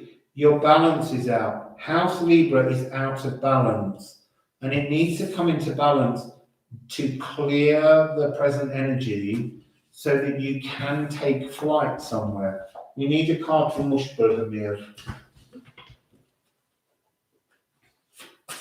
I feel like the surviving Ragnarok. It's like the energy of the loss of somebody felt so massive that you couldn't get past it. I still smell fire, and there's so much.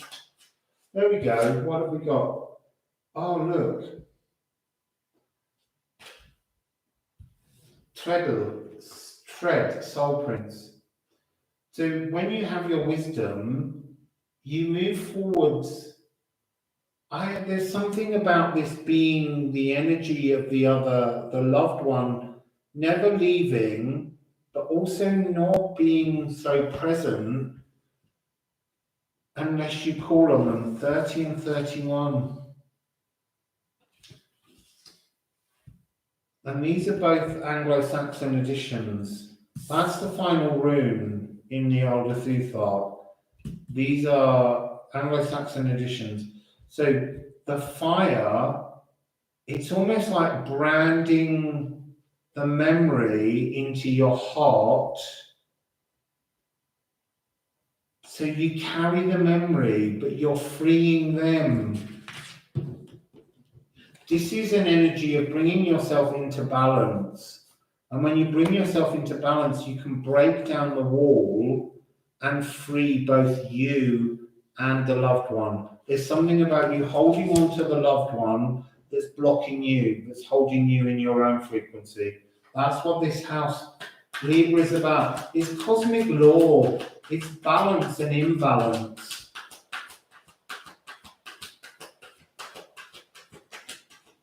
So, Valkyrie and Purge, Dej. This card keeps coming out a lot. Oh.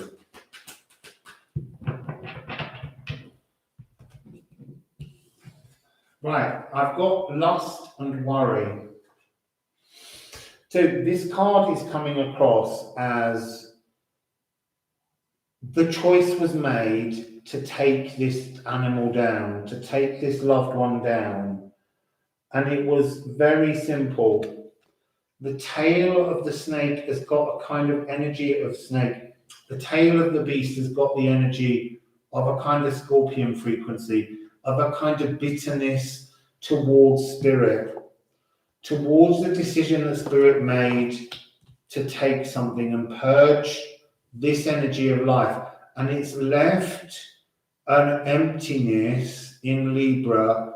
It's like it took all of the weight from one of the cups, and it's just left the whole thing out of balance now. It's like that should be balanced and purged, but instead it's kind of gone out of balance, out of alignment.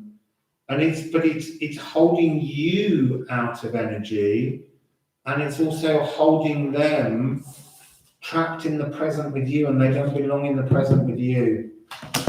So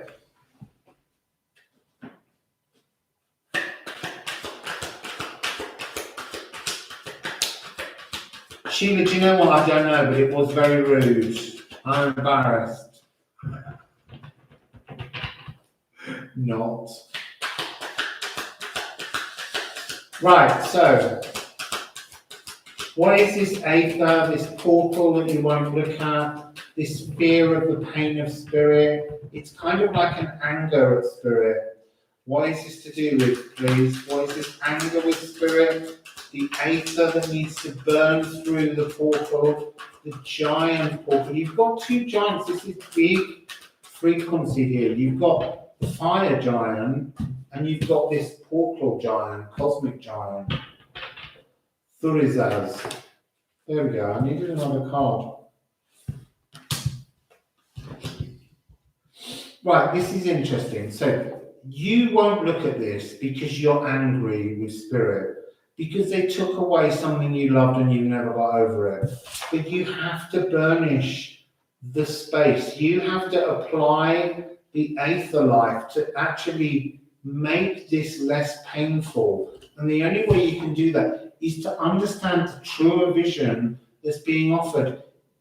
This was to help you grow. This was to free the other soul from being trapped in the present with you. Yes, I know, life with them was beautiful, but their life is so much more, has so much more potential to prosper and to be something beautiful for you, but you have to give that vision to them. You have to allow both you and them, it's really rare that I would say this, but you and them have to go into this portal together, and you have to say goodbye. They're not going to go forever, but you have to free them. They're trapped in a portal of your making in your present. And that's the healing. That's the star frequency healing that's meant to be coming. It's a really beautiful energy. It's interesting, 303. You see, bringing it back into balance. 3 is each of you are a 3. The 0 is the void, is the energy, is this space. Return to the space together, come into it together, and then you can both take flight in wisdom. It's the energy that we're getting in there. Alchemy is stuck like glue because it's another 3. It's the Tesla code. This is everything in balance. This is 3, 6, and 9. This is source energy. This is divine frequency. It's such a beautiful energy, but you have to clear the anger over the loss. You'll see them again in another life. So carrying them branded in your heart is so beautiful. Just manifests the most divine energy of emotional satiety that you could imagine. You can brand their memory into your heart and then carry that forward, and it's the most wonderful energy because you're being blessed in your wisdom. Now that you understand why it happened, you're being blessed with this wonderful cosmic wisdom to free them from being trapped in your present. You remain in your present, but you remain in your present as a fire giant, because you've embraced it. Look, your Libra is cardinal air. You just blow on the embers and you can change this. You can purge all of that sadness and you can manifest just divine emotions. So that's Libra. Yeah, exactly. Being alive now. You're not being alive now, Libra. Well, you are, but you're not living it in the way that you're meant to. So we've got one more sign left to alchemize. Actually, it's very interesting, Libra. I want to just add at the end of yours, your alchemical phase is going from a solid to a gas with no sense of liquid in between. And liquid is the emotions. And that was very much those two cards. So it's called...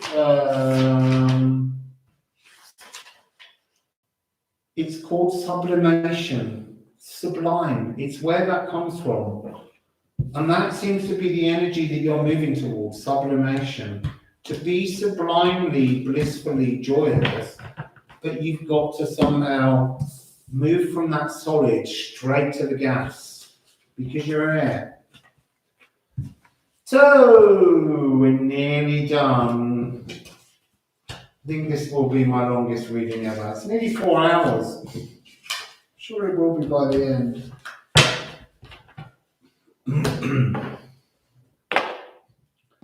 So, Scorpio, how's Scorpio? So, SCO, Scorpio, 3 hours, 46 and 56. 3, 4, 6, 5, 6. Quite like those numbers. So, let's get a message of the theme of how Scorpio currently alchemically from Maria Prophetissima, Mary the Jewess. Oh, aesthetics. Aesthetics, the beauty in things. And number 10, which was about previously, was about sort of slightly hiding something, but that's not what it truly means. So what's aesthetics? 25. Cheerfulness, celebrations, happiness. And then, what's the other one? 10. Request for moderation, the need to adapt. So there's something about, I kind of want to say like false hope, but I don't think that's quite what it means. There's like a celebration that needs modifying. It's almost like saying you haven't quite got there yet. That's interesting. Yeah, I can tell you where they are if you want to know. Sagittarius was 1 hour 13:42. I will, as soon as I've finished, I'll add them all in. So do you want me to just quickly read them out? So 1606 was Mary the Jewess, just a general comment. Obviously the first 16 minutes was me explaining alchemy. Pisces was 2020, Leo 3956, Aquarius 5347, Sagittarius 1 hour 13:42, Gemini 1 hour 26:50, Aries 1 hour 48:16, Taurus 2 hours 07:55, Cancer 2 hours 26:26, Capricorn 2:48:06, Virgo 3:06:00, Libra 3:27:15, and Scorpio 3:46:56. Although I should probably put Scorpio down now as 3:49:40, but hey ho, Scorpio, you can listen to all the timestamps. So, Scorpio, do you want, please, Shamanics or Odin? Shamanics or Odin? See you back in time, Cindy, very soon. I'm so annoyed. I'm really bummed out because I sat down to this reading. I waited and waited for Rob, and I was like, Cindy said that there was Libra coming up. There's Libra coming up. And I'm not just a Libra sun sign, but I'm like, I am really. And then as soon as I started, it was there. So I'm going to watch that as soon as I finish. I haven't got time to make dinner tonight. I was going to make myself tamales tonight because I've got banana leaves. Sorry, Scorpio. So did someone say in all of that chit-chat shit, shamanics? Right, Scorpio, shamanics. What is your nigredo? What's the energy that you, if you have placements in Scorpio, what are they trying to tell you that you need to do with them to blacken and soften them so that you can change them? What's your nigredo?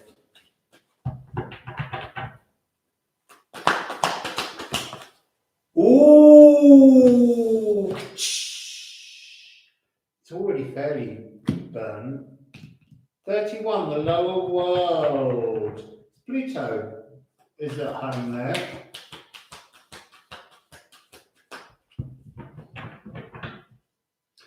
Right, so what is your albedo? What is your opposition to the darkness, the light, or your cups, your emotions, your phlegm? Oh, someone else had this. To understand, to see. I want to say to see demons, Scorpio. What's your wisdom? What's your citrinitas? What's your citrinitas? What's your citrinitas? Fire. Fire is fire. It's very bang on. And your beingness is the wild woman who's come across as something other than the Virgo reading all of a sudden.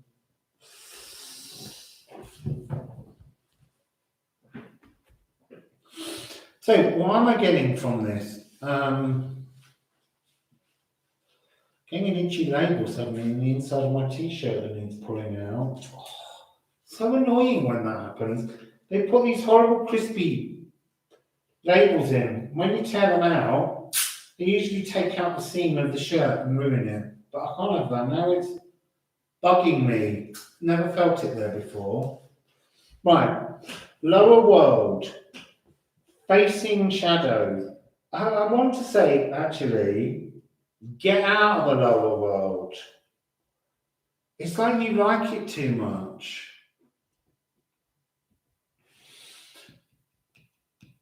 It's home.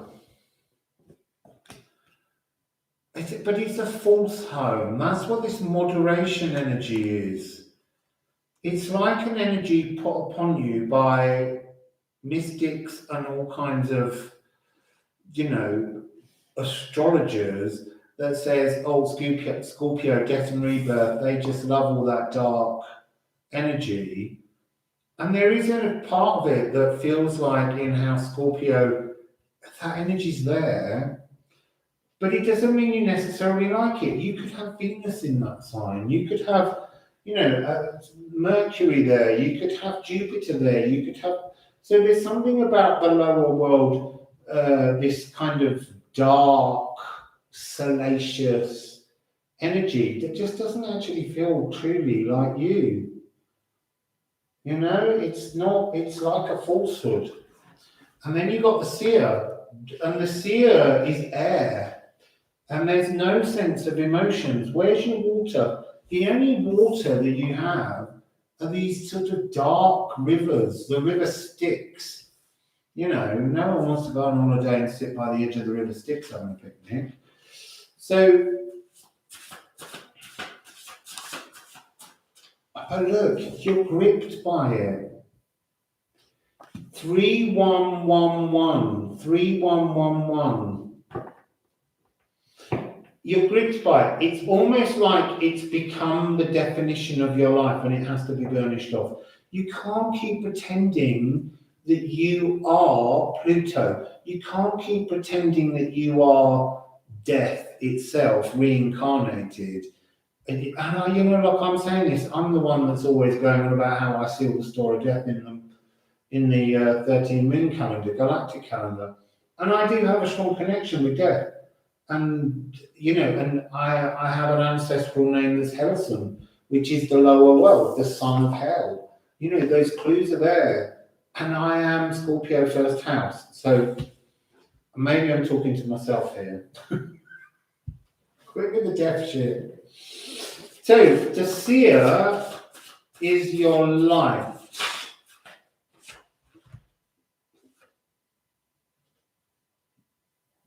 Interesting. 45 is 9. Björk is also a 9 because it's an 18.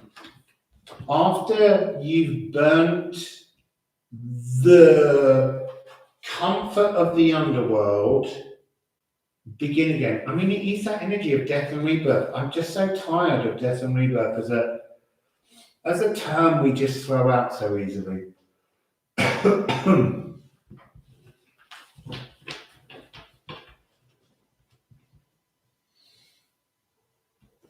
I mean, you know, there's something about this gripping energy that I'm getting from this energy. He's gripping to life. He's gripping to the same energy, but there's something about it not... There's something hollow about this, and there's something sonorous about this. It's like one's more your truth than the other, and it's the ego deceiving the self. It's the ego deceiving the self because it feels good to be all dark.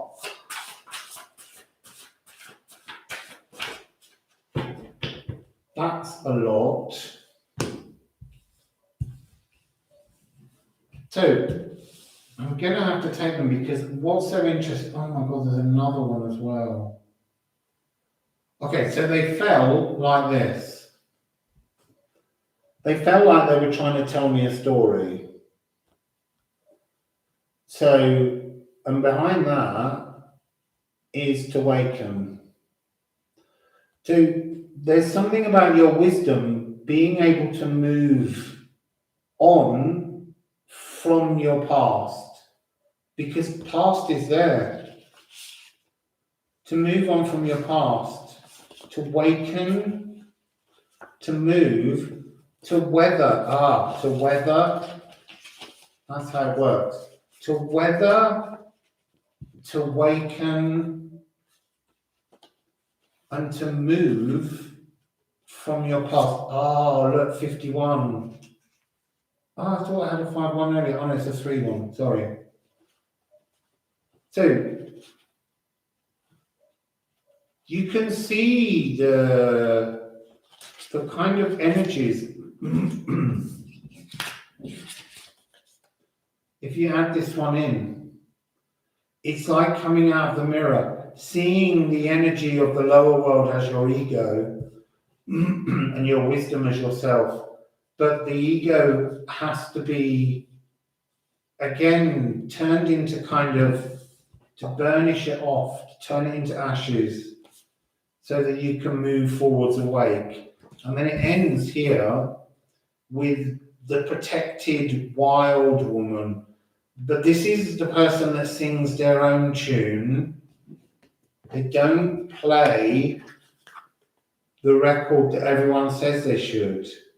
That's not your truth, House Scorpio. Your truth is your truth, not something that a load of other people have put on you for time immemorial. Because things change. So, let's get this. I don't even know who Cindy's talking to now. She's talking to herself again.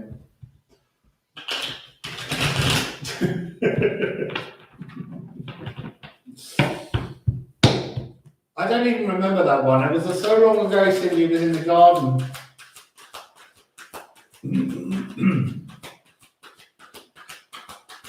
Right, come on. What's this delusion of darkness that needs to be burnt away? What's the delusion of darkness?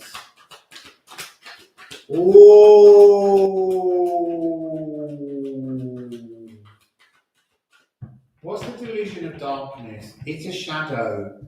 It's a shadow of something that's you. Again, what is it It's a falsehood. We've got the mirror now, 3113 or 1331.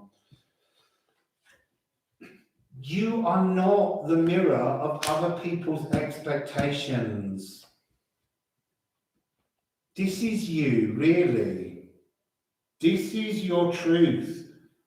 Fluid, beautiful, wonderful energies. Just rolling, roaring, twisting, combining, drawing people in rather than frightening people away because somehow you're dangerous old Scorpio house energy. It's really interesting. You're not who you're perceived to be, and you need to burnish off that old image. So what's your likes? This seeing of the truth and the poplar tree. Okay, look, it's really beautiful. What are you? You're healing the false towers. And they are false towers. They're not real. They're not yours. They're energies that keep coming towards you because people think you're the one that eats towers. Oh, I eat towers for breakfast. And then I burp up a bit of healing. And suddenly I'm all reborn again. That's not your energy. You're not interested in this, really. That's really powerful. Heal from the endless towers. House Scorpio. It's Divine 99. It's one piece away. What's the piece away? What's the piece missing? That you don't even need. It's not yours. Let go of it. It's somebody else's that they're putting upon you, that they're expecting you to keep running into. Oh, death and rebirth, Scorpio, death and rebirth. Just don't do it anymore. Just remove the tower. It's not needed. All that's needed is the energy of the healing. And this is white heart. That's the energy of this light. It's the energy of phlegm. It's the energy of emotions. Heal the emotions by not accepting the lies that are put upon you. So, and what's your wisdom, Scorpio?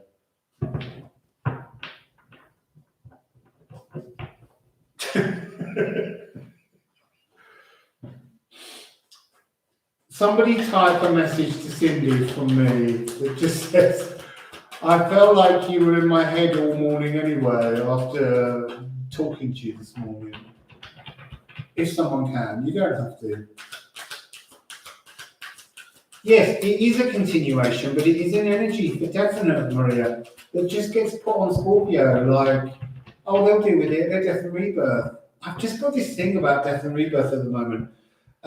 In the rune deck, Hel herself, the goddess of the underworld, she's actually, her subtitle is Returning the Light. Because that's what this energy is. This is Scorpio returning to the light that it's not been allowed in. These energies have been really interesting because they've all been about connecting houses with frequencies that they're not usually allowed to take. Oh, she can hear me. I thought she was in the Gemini reading. I wouldn't know how she would hear me. She's just typing while she's watching the Gemini reading, I'm sure. Anyway, what's your wisdom? What is your wisdom, House Scorpio? Oh, look. This is so beautiful, Scorpio.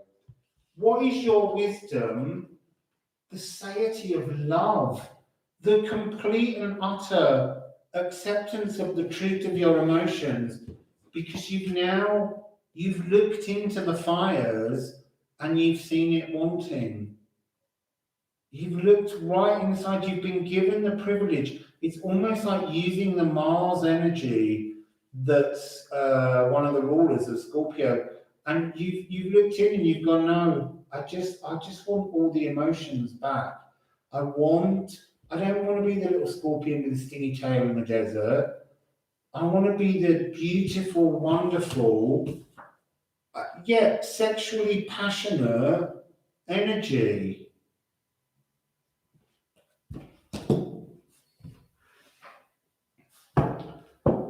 So, 2 more cards down there and then we're done.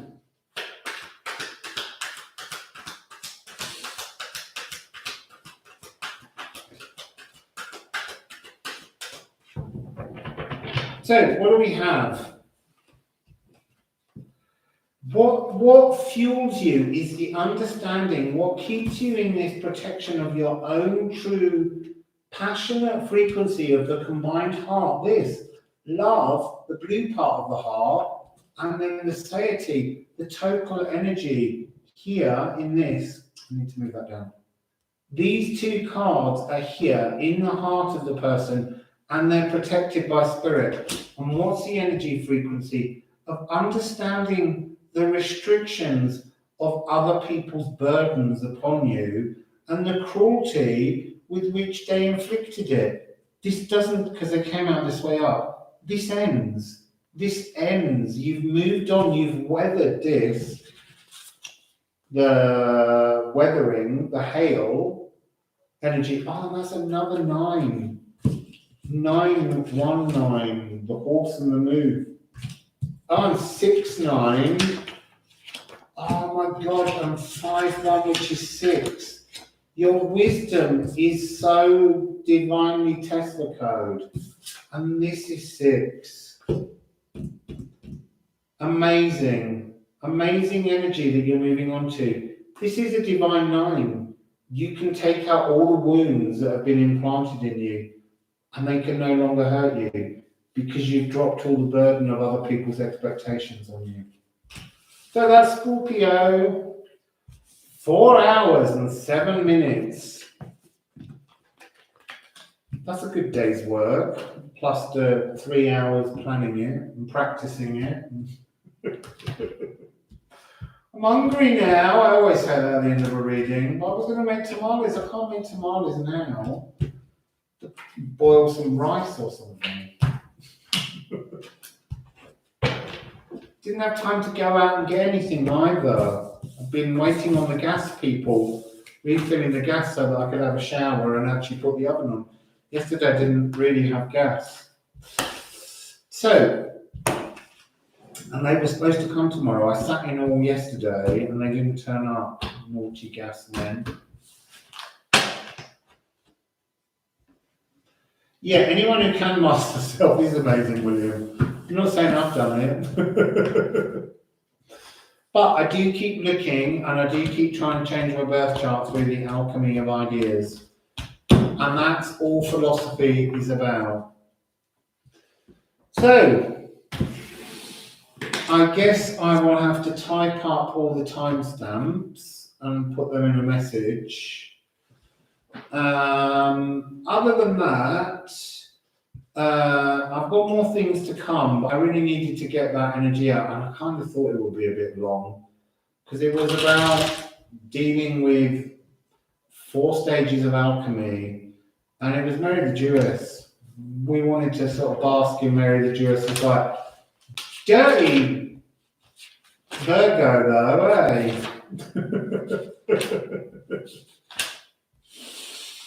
So, thank you all for tuning in. And I know I should say it more often, June, but if anyone can afford to send me any tips, they're gratefully received. PayPal me at Rustling Around. But I don't like to go on about it. So I just look at in sometimes. And most people never get to the end. So no one will notice but I even asked. So have a beautiful evening, everybody.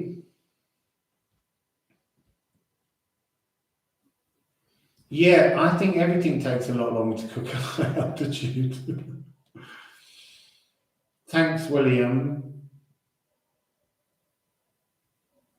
What did you say? This Gemini is so bang on. I could have everything I ever wanted if I stopped arguing with myself. But now you just said to chat with myself while you take your stuff inside. I completely forgotten that reading. It was so long ago. It was hours back. I'm just going to tell Cindy she's still talking to herself. You're still talking to yourself. Cindy.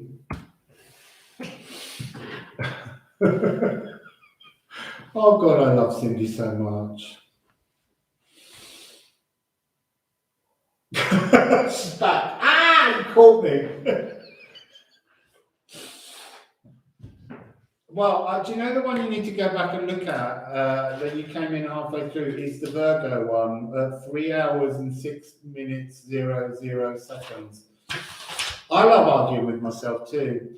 Although, do you know, it's very interesting that you say that. I read a very long article the other day about people who have inner voices that they talk to. And there was one woman who said, and she was embarrassed, she said that her inner voice is like the 2 Italian puppets on the Dal Mio pasta sauce adverts. And they kind of talk to her in an Italian accent. And she was embarrassed about that because she said, it's just embarrassing to say, but they helped her through things. Now, when I split up from the person who I gave my heart to a few years back, I had conversations with him continually in my head all day long. And it was only when I was reading this article about the conversations that people's different inner voices have that I realized I don't have an inner voice anymore. I'm at a point presently where I rationally just talk to myself somehow, but I wasn't aware that I'd managed, because talking to him went on for 2 years. I was a lunatic. I just could not understand. I had such bad Stockholm syndrome, and it was only reading the article that made me realize how I had moved on from that. Anyway, you carry on talking to yourself, Cindy, crazy lady.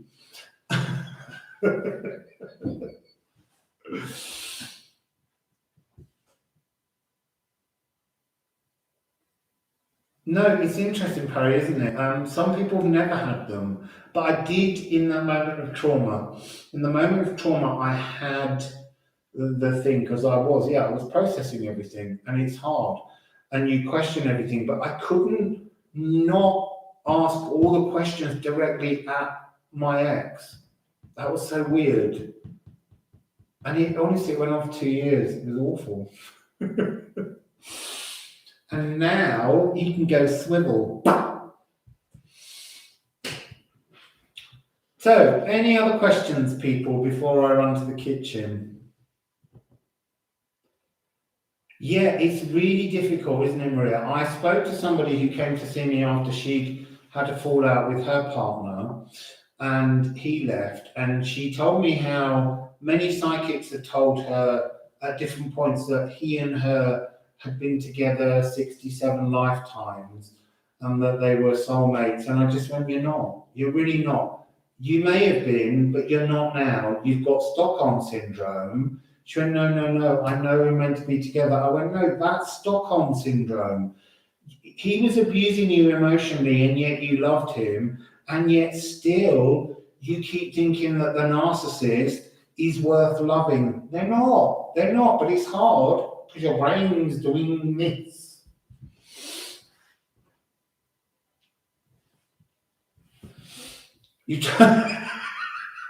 What voice did you give it, Parry? What voice did you give it? It's really weird because, you know, Parry, I can't make up an inner voice now, but I had one. I had one when I split up, and I couldn't make it up now.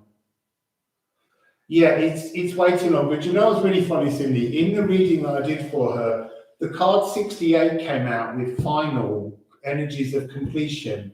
And I'm like, right, this is the 68th lifetime together. You're not meant to be together now. And the other thing that she kept saying to me was, in one of the lifetimes, I was told we were the queen of Arcturus and he was the king. And I'm like, that's why you're so mentally upset now, is because someone's filled your head with a load of bollocks.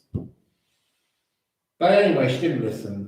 She just, because you can't be told you have Stockholm syndrome. I now realise that. You just have to go through it until you let go and really release the cords.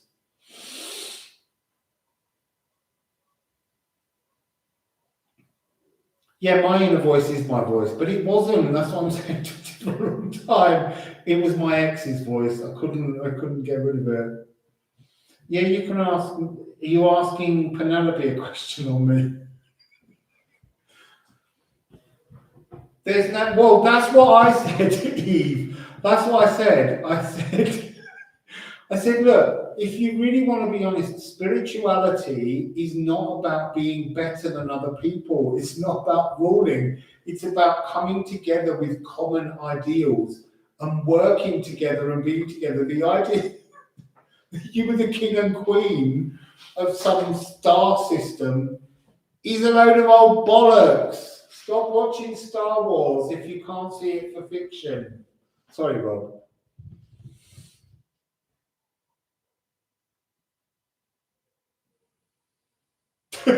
Yeah, Sheila, that's also true. So what if you were? You're not now. So get that dustpan and brush out and clean up because you've left a load of emotional mess on my studio floor.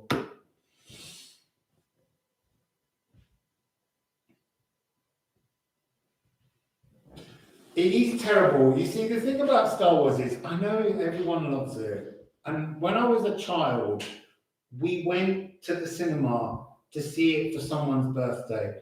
And it was a great film. You know, as a kid, it was the first time it came out, it was like in a genre, an inner look that you'd never witnessed before. It wasn't like rotten old Star Trek with, you know, 1960s. It felt really modern. And we used to play Star Wars for a bit. And then I think I watched, Rob's going to go mad at this. I watched a couple of the other films and I just thought, this is so boring. Can't be doing with it. So I've never watched any more. Don't care how many you make. And anyway, the only character that was any good was Princess Leia, as far as I was concerned, because I was a kid of the 70s. So the only thing that ever interested me was strong women. So when we would play games of Star Wars, and people would be like, I want to be Darth Vader, I want to be Princess Leia. Because we didn't have any girls, it was just boys playing. So I would be Princess Leia, but that bitch could handle a gun and swing across things. I loved her.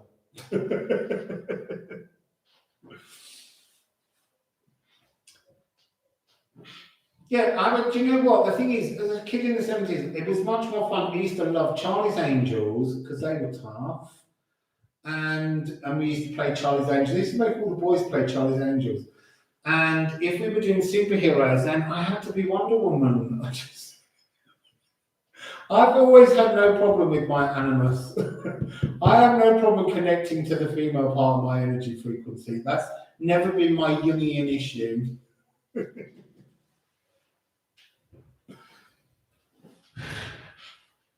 The other one I used to like. Yeah, you see, that's exactly it. That's what you should want to be. You should want to be Darth Vader. That's the proper darkness. Oh, one of the readings, I can't remember which one it was now, was about that kind of energy. It wasn't Darth Vader, but it was about the need to accept toxic violence. Oh, I think it probably was a reading just for you, Simply. You're making a Star Wars quote for your son using all his old t-shirts. That's fabulous. I love that you're doing that. I remember also, you see, I used to play Lego, and when I was a child, Lego was just square. So we went to the Tower of London, we saw the Crown Jewels. I made the Crown Jewels, but they were square. And then Star Wars Lego came out, and suddenly all the pieces were curved and bendy, and suddenly the creativity of Lego was broken. Up until that point, it was just blocks, and your mind could create wonderful scenes and vistas. And it really, once you, I mean, I went to play with a friend's child the other day, like about 3 years ago. And he had Lego, but he would only make what the Lego was originally, so the fire engine or the Spitfire or whatever it was. And I said to him, oh, I don't play Lego like that. I make my own things. And he went, well, I don't want to play. And so he went off, and I said, I'm going to make the Hanging Gardens of Babylon. And I started to construct on his big board a very complicated theatrical scene with a gateway that you could look into. And of course, he wanted to play them because it was suddenly seeing how you could be creative with these blocks in a way that just he wasn't, because it's all comes with little instruction booklets telling you what you have to do. Anyway, back to my little Lego story.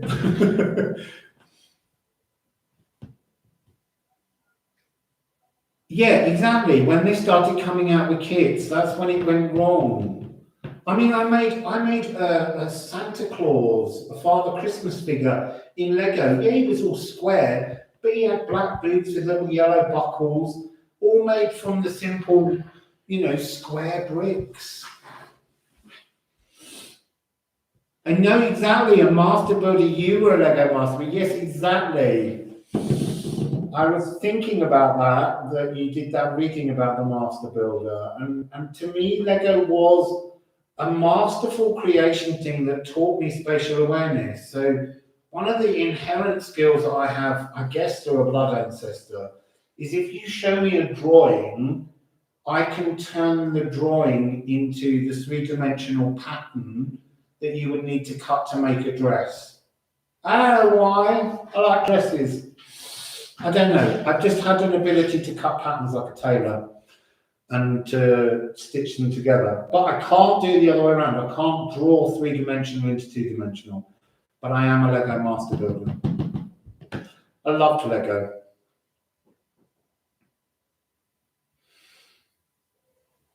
I am really looking forward to having a nice meal. I think I've got some kind of spinach. I might have more spinach.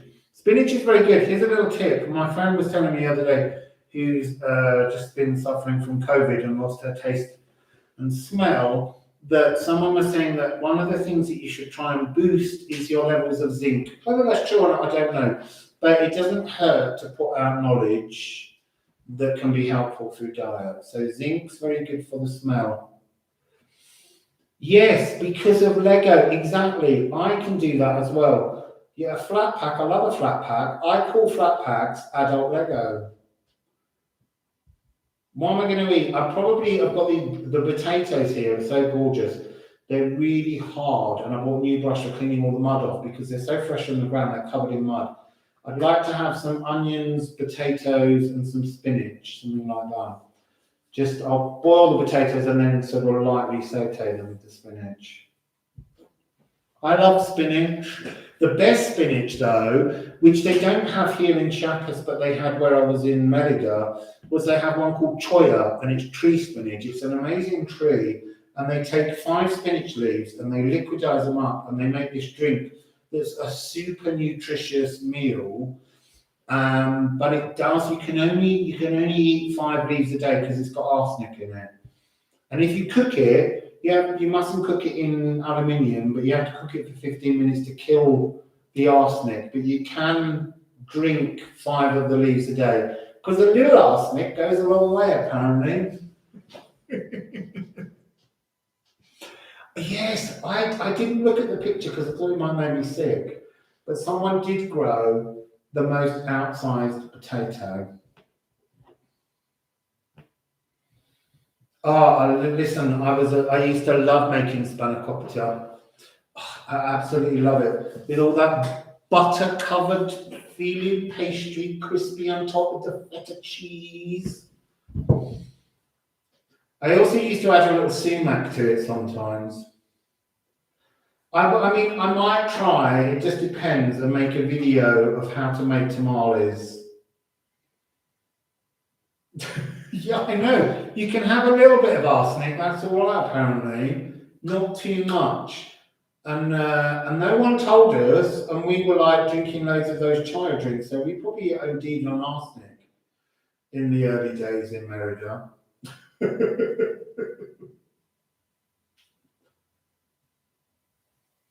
Yes, very good at making baklava as well. I do like all those kind of things.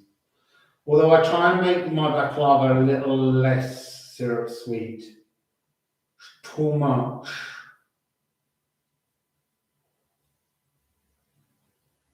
No, there are no green potatoes. But I tell you, if you love a potato, and I love a potato, you have to go to Peru. Because here in Mexico, you know, the tomato, home of the tomato, home of the avocado. The avocados are good. The tomatoes have been kind of reduced to nothingness. But if you go to Peru, the home of the potato, you've never seen potatoes like it. Every color of the rainbow, every texture, every flavor. It's amazing. I am cooking for you when I come. You'll love it. You won't have to do anything in the kitchen.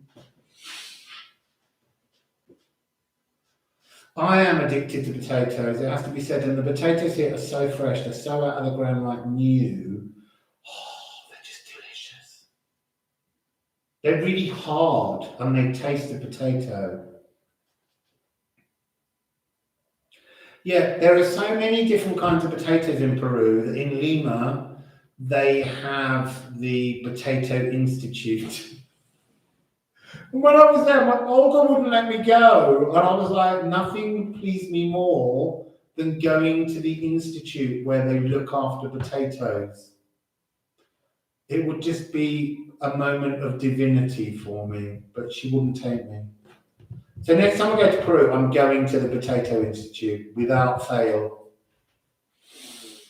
Potatoes are so important. It's amazing how they came from Peru, went all over the world, and so readily became key essentials in the diets of so many people. It's a little bit like they often talk about pizza, and they say it's been around pizza since you know, the Roman times. And it's like, well, it hasn't really, because you didn't have any tomatoes. Yeah, it should be in Ireland too. There should be a potato institute. There should be a potato institute in Britain. We used to have so many amazing varieties when I was a child. My favourite were always King Edward potatoes, because when you roast the King Edward, the skin goes really, the outside goes super crispy, but the inside is like creamy fluff. And you have to, it's really difficult. They only tend to make King Edward potatoes now just around Christmas time. It's not enough. Also, an interesting thing about potatoes, the really famous one are Jersey Royals. And Jersey Royals are little new potatoes that are, yes, potatoes are big in Russia. But Jersey Royals were one of the most magical flavoured potatoes that had something that no other potato had. And they no longer have that same taste. They're just kind of, you know, fertilizer and stuff like that. The truth of it was that originally lots of seaweed washes up on the edge of Jersey, and they used to put the seaweed onto the soil and fertilize the soil with the seaweed, and it put so much iodine inside the soil that it changes the flavor of the potato. And there's just one farmer left in Jersey that does it that way, but you can't afford to buy the potatoes. Too expensive. Not saying I'm a potato obsessive, but I'm a potato obsessive. So yeah, I've got a big bag of dirty potatoes and I've got a new brush to clean them off with. Yeah, I'm hungry. I might have to go now. So, beautiful people. Look, 4.5 hours. I've got to go. Probably need a wee. I haven't been to the toilet for all that time. It's why I don't drink too much water when I'm live, in case I go on too long. Small bladder, I'll just start sweating. So, beautiful people, have a lovely evening, and we'll be back with something else. I really enjoyed this. I'm glad that you all joined in. It's interesting, and look, I'll just show you a little before I go, because you know I'm always sharing things with you. But so we've got lots and lots of, where are they? We've got lots and lots of pages being prepared for the alchemy of astrology, using the symbols of astrology, using the symbols of the planets, using the modalities that will be coming out. I'm also going to be showing different aspects of asteroids and how they affect us. And all sorts of wonderful things that were part of the symbols, things like eggshells, glass, gravel, you know, really light. And there's a fabulous, this wonderful symbol here, the Monas Hieroglyphica, which was by John Dee, who was Queen Elizabeth I's magician or court wizard as such. So, yeah. It's always dirty potatoes with Virgo. So that's going to be another of the decks that we'll all be working on together. But first of all, I'm still working on all the poems for the runes and writing everything up. Yeah, John Dees is a really interesting guy. There's a lot of stuff where they tried to say that the guy who worked with him, who was from Ireland, was just a lying drunk. But it's just interesting. There's some churches in. There's a famous Church of St. George in the Czech Republic that was all built on the ideas behind John Dee and this guy's work on. I've forgotten the word for it. Wonderful cosmic symmetry is what I'm just going to call it for now, but it has another name. Will a dirty yam do? Yeah. Do you know what? Yams are very important because they're a cousin of the potato and they protect them as well. They also have another type of yam that's called something like a yucca something in Peru, and they're amazing. The other thing that they have in Peru, which Olga's just gone home to Peru to see her mother. Olga's the artist doing the rune deck. And she said that she's been drinking lots of chicha morada, which is they have purple corn and they make a drink from the purple corn and pineapple juice. Oh, it's unbelievable. And you can't get it anywhere else. You just can't buy it other than in Peru. So, beautiful people, have a lovely evening, and I will see you all very soon. You eat yams every day, yum yum. Thank you to my beautiful moderators. I should have made Cindy a moderator on behalf of the fact that I do moderating for her. I'm just going to do that so the next time she pops in, she can have power over you. Sorry, Cindy. Wassail, beautiful people.